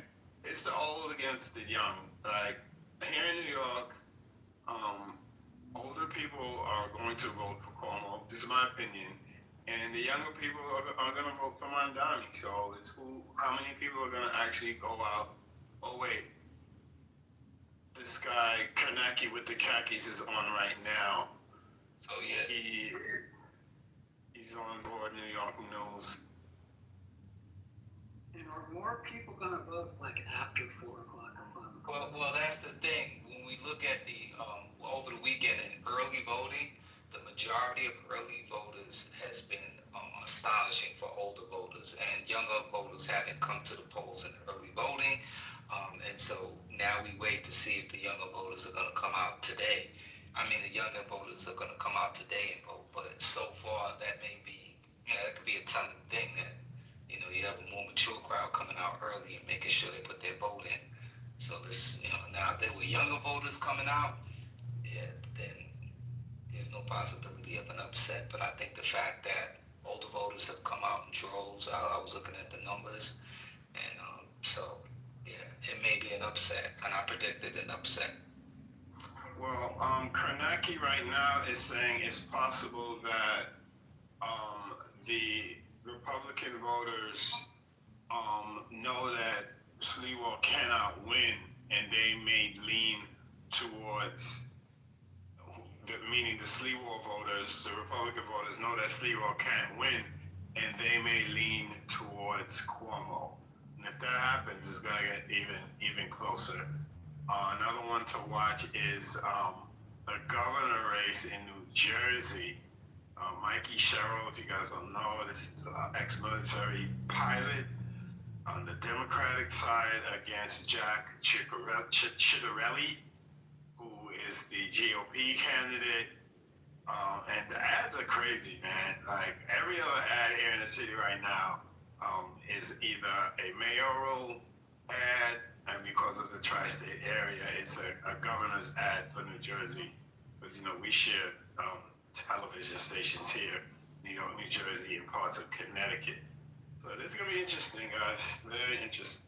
Yeah, I'm all queued up for Decision 25 on NBC News, so I don't think they've started. I think maybe probably about 6 o'clock or so they're going to start running, showing the results and predictions. So everything is at 0 now.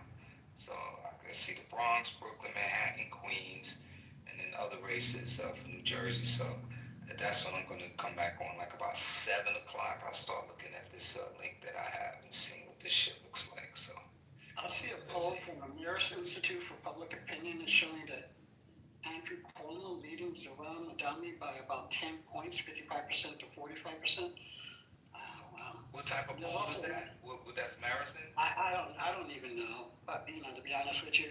But another poll by AARP, that's from New York, found that Madami maintained the lead in certain surveys, but many older voters, like you said, are undecided. It's a head-to-head. So looks like it's pretty close.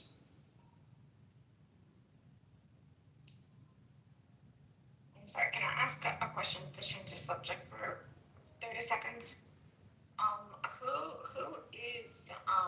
Who would be for, yay or nay, having a tunnel that connects the United States and Russia?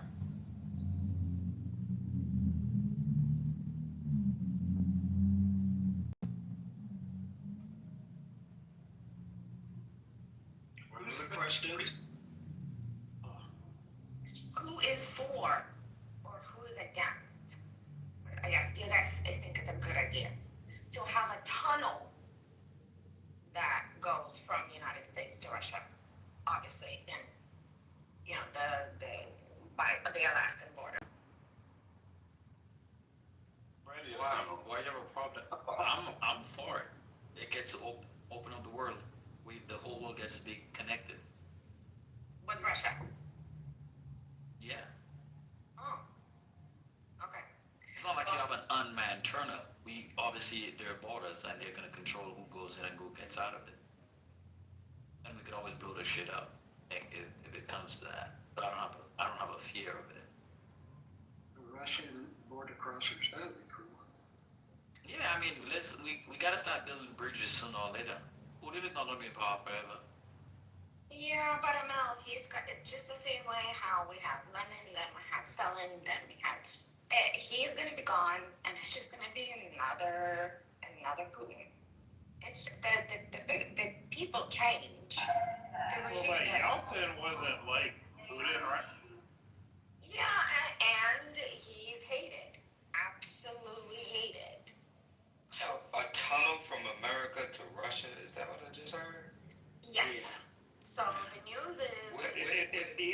say Alaska to Russia, Robert? Right. No, That's you're what I said, absolutely the right. That's Alaskan what, border. oh, that's not what I heard. I didn't hear Alaska. Okay, that's what you're saying. Okay. I don't even have any comment on what was just said. I'm just going to wait till the next topic comes up. But I put a link in and we all can This use was all of us. in an article like tonight's- what, a week ago, Katrina? There's an article a week ago that I read about this. Yeah, so for I tonight's just discussion, saw it. guys. I'm just So for- surprised. And Elon Musk is gonna build the tunnel, so Okay. I think So, it's interesting. okay, so for tonight's discussion, I put a link in there that we all can look at in real time and unpack these numbers as they come in. Right now, they're all at zero. So I'm just suggesting that we can all just have this tool later, so we can have a lively conversation. Are you trying to stop Starlink from stealing the election for Cuomo? They did it for Trump. Breaking news. They got about I'm looking at half a dozen sites in New Jersey. Someone put it in the chat. I'm seeing it now as well. Over half a dozen polling sites in New Jersey received threatening bomb threat emails. They shut down. They're now since then have reopened, but someone threatened the polling sites with bombs. This is crazy. Of course they have. I mean, of course. Is anybody surprised? Is anybody surprised? That's what I want to. Just real quick, hey, ML, I agree with you. I actually think it'd be great for Alaska and some of the development of Alaska in the north, which we really haven't paid attention to. So, Katrina, I understand why you're against it, but to ML's point, old people die. You know, Putin will die at some point. Can't keep hating Russians and Iranians and killing her for basically no reason. I understand why you hate Putin, but you know, it's not. We can't ward ourselves off from the. I'm gonna make it very clear. I don't hate Putin. Like, I grew up in that culture, right? It's the culture. You cannot act like you can't. This is what a lot of Americans don't understand. It's not the leader, right, who is sitting there and all poor people, they're just being suppressed, right? It's the people. That's what they want, right? Like, we had 70-something million people who came out and vote for Trump, and we have a ton of people right now clapping and saying, yeah, absolutely, do exactly as you're saying. Like, Russia is majority, the biggest majority of people. They want somebody like Putin.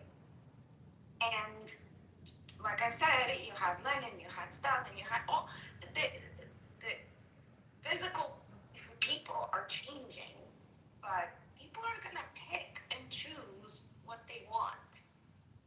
And this naiveness of, oh, you know, it's just Putin is going to be gone and then everything is going to be great. No, the history has shown that it's not. In 200 years, it's the mentality of people. When they are saying, I'd rather die or eat dirt and starve just so that I can have, quote unquote, a great country, right? Or destroy United States. Like, Putin is just a figure. You understand what I'm saying? Yeah, I get you, but I'm here in Brooklyn, New York. There's a very vibrant and active Russian community. There's other Slavic nations, Eastern European nations that have carved out their own communities here. I don't think that what you're saying is the mentality of, you can't throw that over a whole country. Not everyone agrees with Putin. They have to, remain silent, right? Because we know what those in power do to people that go against the grain in that country, and many of them have left, and gladly leave, because, look at our country. We're made up of many nations, right? Pluribus unum, right? Out of one, many, or out of many, one. this country, especially New York, every culture, every country is represented here. So you can't say that Russian people, all of them agree with their leadership. Yes, some do, but just as many, I'd say, don't. I'll land with that. Divine, I'm gonna make it very clear because I'm pretty sure I said it those words on purpose. Majority and the culture, the overall culture and majority of people. Of course, there are some who are against it, right? Navalny was against Putin, and for some reason, the United States even gave an Oscar to him, right? And like, yes, he was against the Putin regime, but he was still had that, you know, that Russia is the better, and you know, we are like he was saying, why attack Ukraine? We should go attack like other countries that are not white and Slavic. He was part of Nazi marches in Moscow, in Russia, right? So when we're talking about the culture of the country, and when we're talking about majority, right? By the time I was 11, I was already like ingrained so much into that culture that it was crazy moving over here. Yes, I can say that majority Moving from where? and the culture. Where did you move from, Katrina? Exactly. Siberia. Siberia. Okay. Yes. Oh, interesting. Okay, no, because you said when you moved there, I don't know, others may know, but I didn't know where you moved from. Siberia. Russia is the only European nation that did not partake in the transatlantic slave trade. So for me, I don't got no problem with them people. Yeah. I hear what you're saying. I understand you're looking from your perspective, but you know why they didn't partake in it? Because when the czars and everything else, because they had their people as slaves. Like, why would they need to go and bring extra when you have your own people that you enslaved? You don't need any extra. That's why. Like, I understand from your perspective. Okay, they didn't do the slavery of particularly your nations and your countries. I understand, but that doesn't mean that they weren't just like they're more cruel. Think about it. That they're just doing that with their own people. So, I mean, I'm just saying there is a lot of nuance, and I always see the American perspective, and an average American has a very, very wrong idea. I mean, this is based on me living there. This is based on me having family there still to this day. All of my family is still there. Like, it's not what you guys think. I had Russian friends growing up out in Brooklyn, and my boy, he used to teach me all the curse words. He said, "What was the one? Suka." I was like, "Yeah, what is that?" And he told me what that was. But out in Brighton Beach, Brooklyn, I mean, I never had no problems with Russian people. I mean, of course, To the people in the chat, they're like, I'm wild for saying that. Like, you're obviously not informed, and she even admitted it. Russia did not take Africans across the Atlantic and enslave them. Yes, they did have slaves. They had white slaves, but they didn't want any parts, right? Any parts of that chattel transatlantic, meaning to the West Indies, South America, North America. Russia had no parts of that. I'm not saying that them enslaving the Slavic people was a good thing either, but people just don't know that piece of history. It does. You're right, Divine, but I feel like it doesn't make them good either, right? So just because they didn't use somebody else's people, but they used their own people, right? So I think about it. I think it's even more cruel, right? Where you use your own people, right? Better to use others? Like what? What are you saying right now?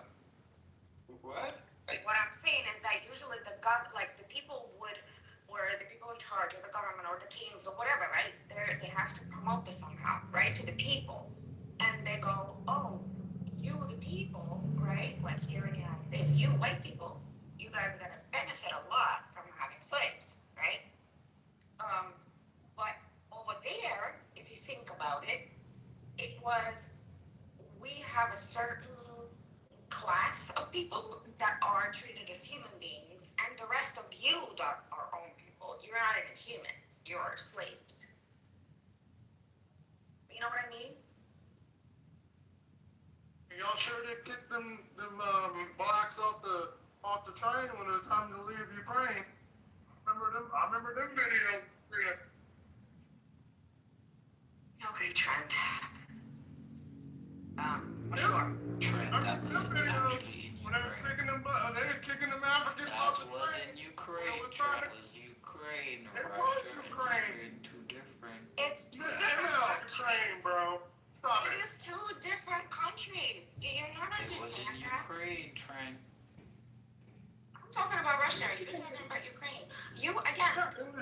It's two different countries. It is not one country. Hey, ML. When it was time in 2022, when everybody was fleeing Ukraine, Eastern Ukraine, they were kicking them blacks off the train and leaving them behind. That's Ukraine. We're talking about Russia here now. I know what we're talking about, but I know what she's talking about. Okay, just making sure you understand which country we're talking about. She hates the Russians because of what happened in Ukraine, and I agree with her. She hates a Russian because she's Siberian, one of the coolest places in the world. That's why. Trent, I'm literally. I'm playing with you, sir. Trent, seriously, I grew up in that environment. Like, when I say that I had to do a lot of soul searching and reflecting when moving to the United States, because at 11 years old, the racism, that Russia is the greatest, right? That whole narrative, that whole what they call as patriotism, like. Where did you settle at when you came here? It doesn't matter. Okay,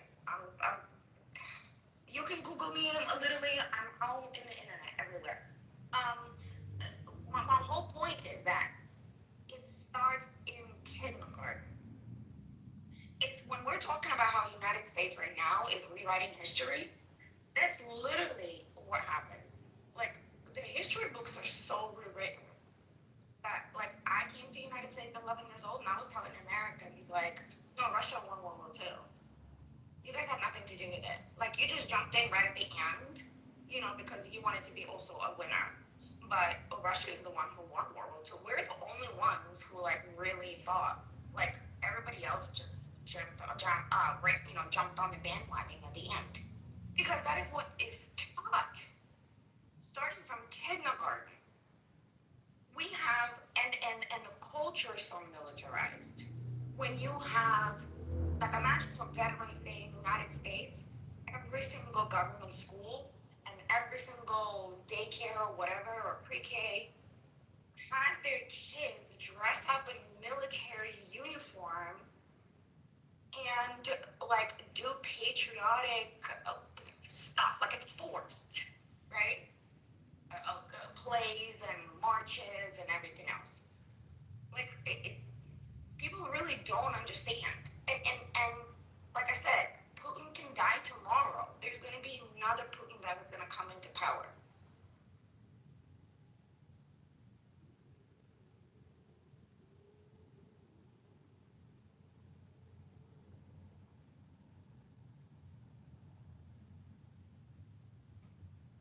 I'm not building an eternal anymore. Y'all just pooped on my eternal idea.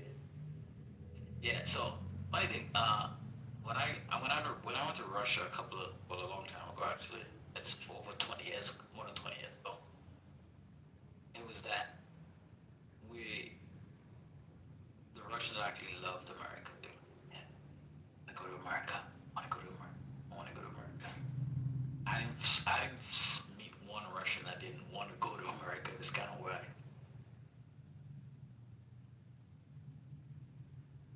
I agree with you, but you know what it is? It's only for I call them the dollar whores.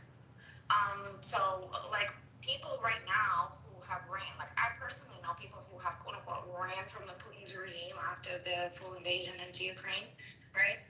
And they came here claiming asylum, and they got asylum, right? No problem. The thing is that that person turns around and literally is like, well, right now, you know, with all the sanctions and everything, and they're pretty wealthy, I can't make as much money in Russia as I used to. So right now, for me, it makes sense to make money over here. But even if the regime doesn't change, even if Putin stays, but I have an opportunity to make more money going back to Russia, I would totally do that. So that's the reason why they all want to come to the United States is because of quality of living and making money. So I call them the dollar whores. But and Russia, somebody put in the comment, Russia did not win the World War II. Did you guys know that they attacked Poland together with Nazis? They were dividing Europe with Nazis for 2 years, and then the United States gave them a giant loan lease. Did we forget about that? 2,000 planes. Jesus Is Christ. anybody here that's beefing with Russians though? Like I'm looking at the room now, and I got you, Robert. yeah, we beefing with them? I don't. Yeah, I know, Robert. You're not able to talk about anything but what's going on. But Katrina, look, Russia and its sacrifice and the tens of millions of Russians that died during World War II, Russia deserves a lot more credit than we give it in the United States and the UK for winning World War II. They were the first to get into Berlin. They did turn the war around. I'm not discounting the contributions of the United States, because obviously once we entered, it turned the tide of the war. But Russia deserves a lot of credit for winning World War II. Okay. It's just facts and history, and what you're saying right now is completely infactual. So if you want to actually say that they contributed more because of how many of their own soldiers that they killed, sure, you can say that, but all that means is just a very horrific military strategy that doesn't care about their own people. The same thing that's happening right now. They did it by a meat grinder, right? That's the thing. The regime doesn't care about its own people, right? So we're just gonna throw bodies, right, to the point where you get overwhelmed, like a horde, seriously. So, I mean, if you think that is the measurement, sure, I think it's bad leadership. Katrina, did you say infactual? Girl, don't be having sending words in here with these MAGAs, having them think we don't know vocabulary, girl.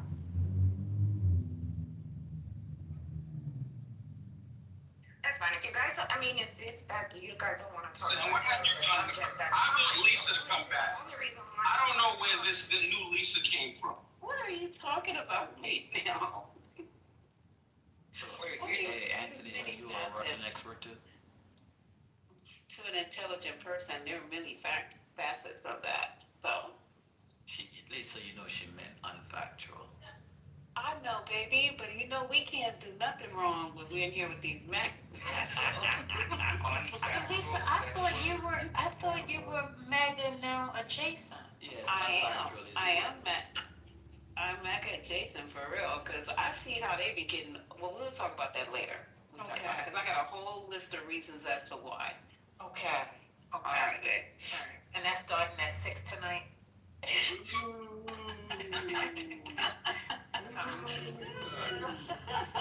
Lisa, Mandami or Cuomo, are you gonna vote? I already did. Mandami. I told you I was voting for Mandami, guys.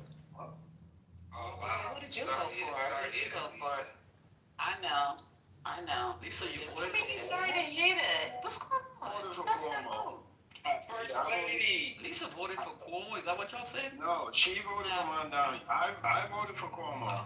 Yeah, I voted. How you vote for Cuomo? Say that again. I voted for Cuomo also. See, look. Why? They MAGA now. They MAGA. Well, no, They done joined the MAGA. They done joined the MAGA team. They done joined the MAGA team. You Go guys ahead. Anthony Go ahead. voted against Mandami because they call him a communist? Yeah, here's why. Here's why. Omari and Trent for this. I really do. I'm not talking. Wait. I'm not talking about this recent like shit that's going on with this man. I ain't talking about that. What I'm talking about is this. is that like if the world was different, then yeah, you can get a 34-year-old to come on in and be mayor. Like yeah, okay. But what we have ahead of us, there's a learning curve that Mom Donna is going to have to face. There's a learning curve, and by the time he comes out of his learning curve, it'll be 4 years from now, and that's it. So yeah, like his learning curve, like he doesn't have the structure, he doesn't have what it takes to really get the legislation passed that he's been talking about. So we'll see. That's a lot of other New Yorkers that believe that he can. That's cool, but those New Yorkers are people who, a lot of those younger voters, they didn't grow up in New York. They come from wealthy families. They're living in the Williamsburgs and other areas. Lisa is young, but she ain't that young. And Spirit is young, but he ain't that young. So now what? This is just my opinion. I just don't think he's built for it, to be honest with you. I just don't think he's built. He's supervised, 5 people, like, in his life or some shit like that. Like, I mean, New York is big. It's a lot of politics, city count. It's a lot of hurdles to overcome to push the agenda that he wants to push. That's all I'm saying. But all that MAGA shit and endorsement, I don't give a fuck about that. That's like some new shit. I'm talking about before all of this. So yeah. I'm with, is that Dupree? I'm with him. I made up my mind a while ago, and you've heard me say my reasons on this stage, but I'll go through it again. This guy, he's making promises that he can't keep, and people are going to be disappointed, and they're going to be up in arms. I know people say, well, politicians do that all the time, but this is an exponential disappointment with the things that he's saying he's going to do. Is it true that? Okay, let me land, please. I live here, so the president hasn't really affected me in such a major way as this mayorship will, because with the mayor, you guys probably don't know this, just like on a federal level, with the president comes a new lead person for the Department of Education. Every time we get a new mayor, we get a new school chancellor. The chancellor right now, we love her. She came up in the ranks. She's Latino, she's from the Bronx. She was a teacher, onto a principal, and is now the school's chancellor and understands how things work. The minute that the new mayor comes in, they're going to remove her. Why do you know that? I mean, how do you know that? He said it? No, they always do it. They always do. We're going to try to fight for her to stay, but they always do. Anyway? He could decide to keep her, but he's probably not. Yeah, the sitting mayor can leave these people in position. Also comes a new department with the police, chief of police, right? These are positions that change. They're very political. But again, this guy, he's following the wrong path. He's in the nightclubs. We don't need you in the nightclub, Mr. Mayor. We don't need that. No, we don't. The man's a young man. Let him party his life away. Yeah, he could party in your shit. Divine, you were in the club. I mean, Divine was in the club. Don't mind Divine. He was in the club. But it was okay when we had our mayor with the 2-3 carat diamond earrings in both ears and flying off the turkey for God only knows what reason. He was in the clubs. Yeah, he was in the clubs everywhere. Clubs, hubs, tubs. He was definitely in the tub. Definitely in the club. Full disclosure. Lisa, you sound like a straight hater, man. Where is Lisa? I want to know where Lisa is. First lady. Hold on. First lady. First lady. I tell Anthony to stay off of my jock. Did you? He's coming. Stay off of your mouth. My G-string. Okay, I had to think of something that he would understand. A G-string. Stop saying my name. Stop saying my name. Stop saying my name. That's what I'm trying to get you to do. Stop saying my name. Say my name. I'm with Robert on the whole Trump. Express my disappointment. I don't know when you changed up, Lisa. I don't care that Trump endorsed Cuomo. That doesn't matter because he shitted on Cuomo during the pandemic, right? Cuomo's the man. I don't care what y'all say. I do not agree with the sexual allegations, that whole shit with the women, but shit happens. We always say we need to forgive. No. Look, he did what he had to do. He did what he had to do. He paid those women. He paid his dues to society. He didn't do jail time. He's been a politician. He knows New York. Now we sound like, oh, wait, I told you it was MAGA. Y'all doing it again. He has the relationships, I feel, on a corporate level, because we know corporations in New York City go hand in hand. I don't know how they're going to react to Mondani. All right? I don't know how we should react to somebody who's accused of sexual misconduct either. Because we talk about it with Trump and they excuse him. So are you saying that we should just ignore the fact No, I'm that he telling had to pay you. these No, women I'm off? not telling you what to do. I'm telling you why No, I I'm voted saying for him. as a group of people, you know, just ignore the fact. He settled his case. He paid his dues. Hold on, Robert. Let me answer this, because I get this a lot. You're voting for a man that sexually harassed women. I don't agree with that. But when it comes to politics, I think he's the better candidate. He handled COVID effectively. He was against mandates, right? He was the one every day telling us what's going on with the city. Yes, there was some mishap, and I think he's the better politician. Okay, so let's just, hold on. No, I'm talking to, the vice talking to me, let us have our ISO. So just like we are being pushed to ignore the fact that we don't support children who are being sexually molested, we need to overlook it because the MAGAs is saying it's no big deal, and here we are. Just because you're good in politics doesn't excuse the fact that your morality is in question, and we should just close our eyes to that because you're a good negotiator. Is that what we're saying right now? Or correct me. That's what you're saying right now. I said what I said. I heard what you said. Saying I'm just looking for clarification. I'll clear it again. He's the better politician. I think he has the relationships that are needed to run New York City. I think the people who have sense and look at what Mondani has to offer and what Cuomo has to offer on paper with a plan and an agenda. We don't need free buses and city-run grocery stores. We need housing and educational programs. We need pathways to success. We need success for our youth. We need people who don't have houses to be housed, right? With a plan. Cuomo was in there before. What happened when he was in there before? What all the things that you're talking about? He just got revolutionized. He was governor, and the city was all right. I know he was. Okay, I got that part. The city was. Who was mayor when he was governor? So I want to jump in real quick. I think the allegations are disgusting, right? Like, I know that. But when Mondani went below the belt during the debates, that turned me off. Because that means nobody in his camp said, nah, you don't need to go there. That was just a really, really low blow. He was not convicted of anything. This didn't even make it to court, right? So that's one. But when he hit below the belt, that told me that Mondani didn't have the foresight to say, hey, you know what, nah, let's keep it to policy, etc. So that right there, that fucking left a bad taste in my mouth. Now, during COVID, the way Cuomo had that panel set up on stage, the way he respected his commissioners, the way he showed the reporting, the way he utilized technology, the graphs and the breakdown, and all, that shit was phenomenal. He made mistakes. Now, let's be clear. He did make some mistakes. All of us do, right? And all of us would in that capacity. However, the leadership that he demonstrated during a crisis says the most to me. When I vote at any level, whether it's local politics or at the national level, I try to say, is this person built for when shit gets hectic? You know, what is their decision-making process like? What kind of, like, I look at that. Like, all that emotional shit I don't even get into. And Trump has threatened.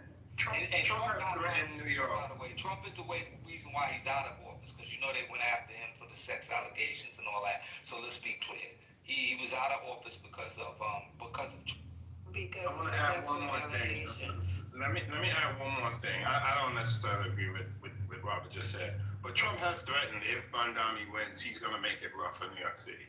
He said that. And he also said the same thing about California, any other blue state that doesn't kowtow and capitulate. So that's not nothing we should be scared about. Should we be scared and run? As Dims again, once again. Okay, as a Brit, can I ask you all? No one's asking about Brits right now, ma'am. We're talking about Americans in New York City. I'm sorry. Okay, am I done with my ISO? I heard what you said. I'm not scared. We should not be scared. And again, I'm voting policy. If we went through the policies in here one day, Patty was here, we went line for line on policy and on paper. And we went back and forth with Corey. Cuomo's the better candidate. That's just, to me, that's just the fact. Okay, all right, I'm good with that. I'm not here to argue and change anybody's mind. We're just having this discussion. So that's why those And I respect your vote. private when you go in there. Yeah, no, I respect your vote, you know, and again, if he does win, which he probably is going to win, I just hope, you know, the city can still prosper and he can address the issues that I have. Homelessness, educational opportunities, and access to affordable housing. Yeah, those are my views. Yeah, and I need my project green lighted. Like, we got legislation that's supposed to go to the governor, and man, I ain't gonna lie. I do have an interest in this shit like a motherfucker. We're right here, and then Adams, you know, I don't know, he just fell apart. So we can't do anything until like we see what's happening with this election. But yeah, I want this affordable housing to be fast tracked in New York. So that means we can get approval for the shit that we working on. So we'll see. And I have a question. Just, you don't have to answer it. You and Robert. Was that you, Robert, that was just talking? Yes. Did you guys vote for Mayor Adams? I'm just asking. You don't have to answer. Against. I don't. Oh. Yes. He ran against the Joker whose wife stole money and all that, right? He was definitely the better candidate. Is yes. Yeah, because he as an officer, he had a history that, like, one thing about Adams, like him or not, he had a history of putting in his work. Like, he went from one level to the next level to the next level to the next level. So when he got to the mayor level, his relationships were in place. He understood how New York worked, and he was able to leverage a lot of his experience. So, and I know a lot of people from his team. Like, one of the persons that's helping us out with our project. I mean, these guys are sharp as fuck. So he has a competent ass team around him. Despite his, I think he had a good start. He had a good start, and somewhere things went left with scandals and money, and people resigning, and lawyers resigning, and people's houses getting ran up in. Divine? I'm sorry? He had scandals even before that, when he was the president in Brooklyn. Brooklyn Borough president, yeah. Who did he run against? I can't remember his name. His wife stole mad bread. What was the mayor that Matt Adams ran against? I can't remember his name, but I chose. Right? Yeah, De Blasio left. Yeah, De Blasio. He couldn't run again, could he? He just left. So I don't know. I will admit, I did vote for Adams. I did. He was the better of the who. That's to tell you, I don't even know who he ran against. So I chose him. And not because he was black. Let's be clear. I don't be voting for people just because they had a were claim black. from one of his subordinates that he tried to rape her while taking her home. So I'm just trying to see. Did that ever pan out though? That's a serious allegation. Did that really pan out? Sir, it's some problems with this type of situation in politics that, we're now starting to excuse it as no big thing. So I don't remember. I'll go back. There's a Puerto Rican female.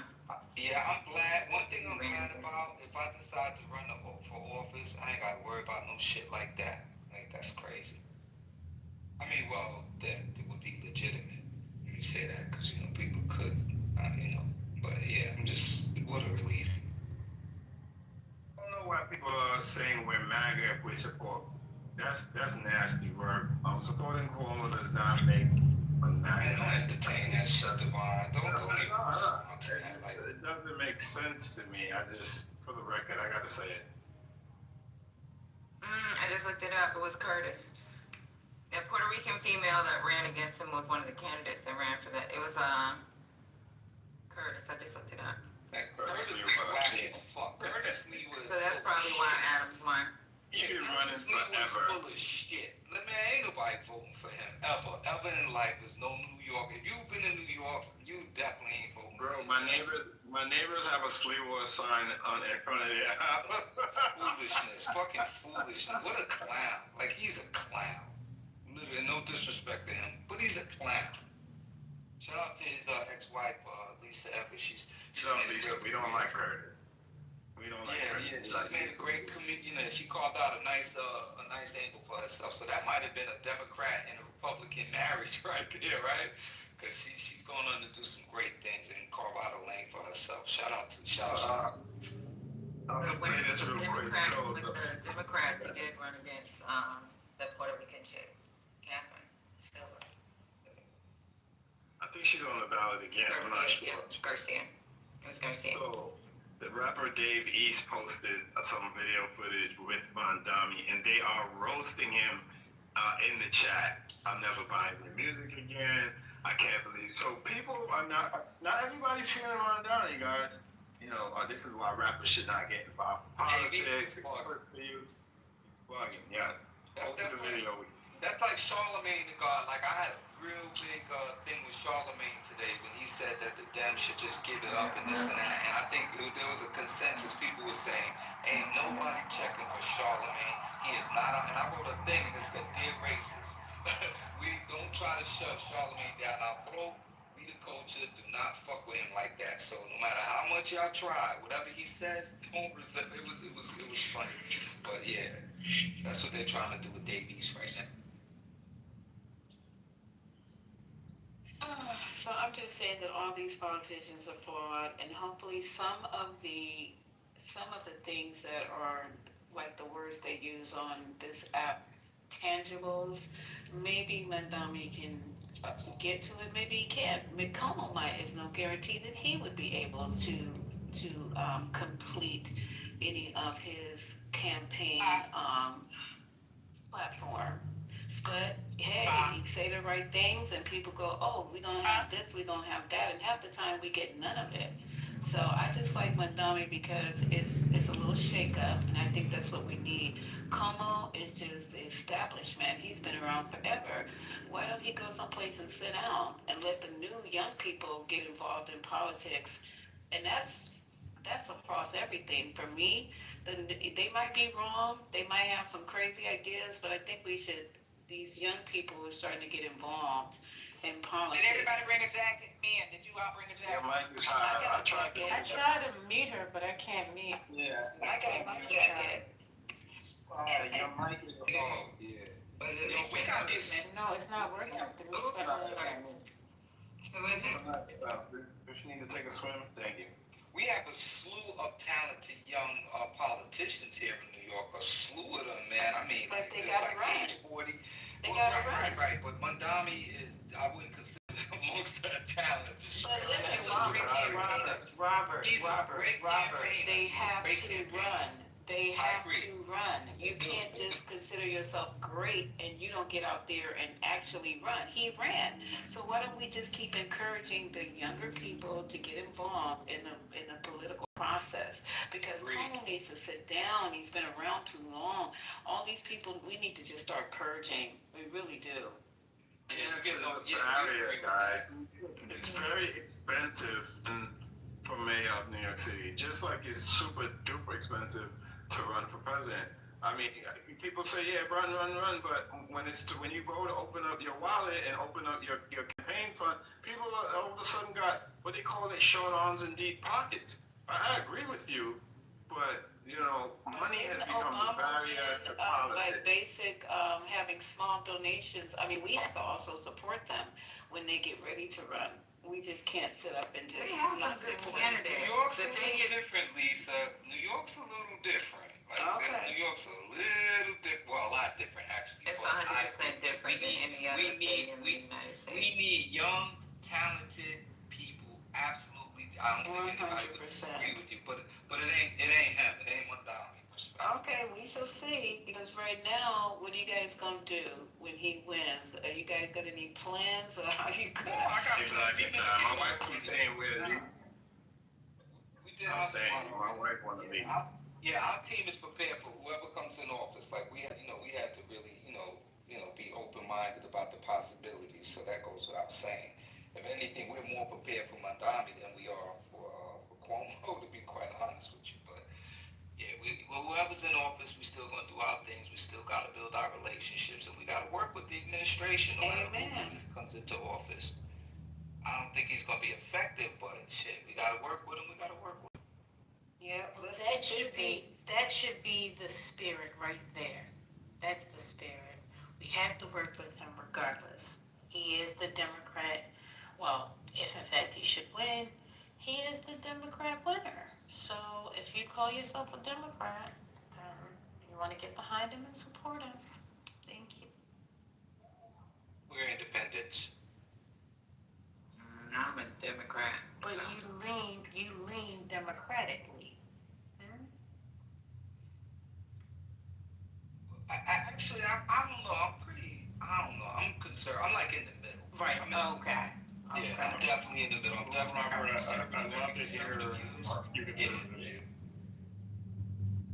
I'm sorry. I said I would love to hear your conservative views. You do hear them all the time. You heard them earlier. I got ostracized in the room earlier for my views about, I ain't gonna say the T word again, but that might be considered a conservative position. I ain't gonna do it. Type it in the chat at least. Yeah, let me know what the T word is. Does it end in P? Type it in the chat. When we talking about trans, like earlier. Oh, okay, I got you. Yeah. So I have very conservative views, but I think people need opportunities to really get ahead. Like, everybody is not like us, and we gotta accept that. Like, everybody doesn't know a thing. Like, this is a fucked up society, and a lot of people just haven't gotten the memo and are still trying to figure things out. And we shouldn't just ostracize them for that. Like, parading around because you take away SNAP benefits is just wild work. Like, literally attacking the poor and downtrodden and trying to punish them. That's just sinister to me. That's just sinister. Robert, I'm not trying to start nothing, but this is a genuine question. Maybe I should ask you in the back about conservativeness and trans. You can't be conservative if you believe that a person needs autonomy. Maybe we have this conversation in the back chat. No, we can have it later. We could definitely have it, but the point is earlier, I got myself in trouble because of that. But I'm gonna stand on what I stand on. But we could definitely have that conversation another day. But tonight is election night in America, and that's what I'm gonna focus at. And so I guess Lisa means, what do you mean by autonomy? I don't want to have the conversation unless it's with Robert, and then we can have it later on. Because there's certain people that got, their gun on their hip and a bullet with my name on it on the stage. I'm on a flight, have it in another. We can have it later on, like maybe at about 9 o'clock tonight when the other ones start getting sleepy, or you guys need to take your meds or whatever. But maybe we can suss it out. I'm just gonna say. Not that people need to take their meds. What is going on? The way I live my life and like my personal views, what I would do in my family, I think I'm actually very conservative. Now everybody wants to be conservative.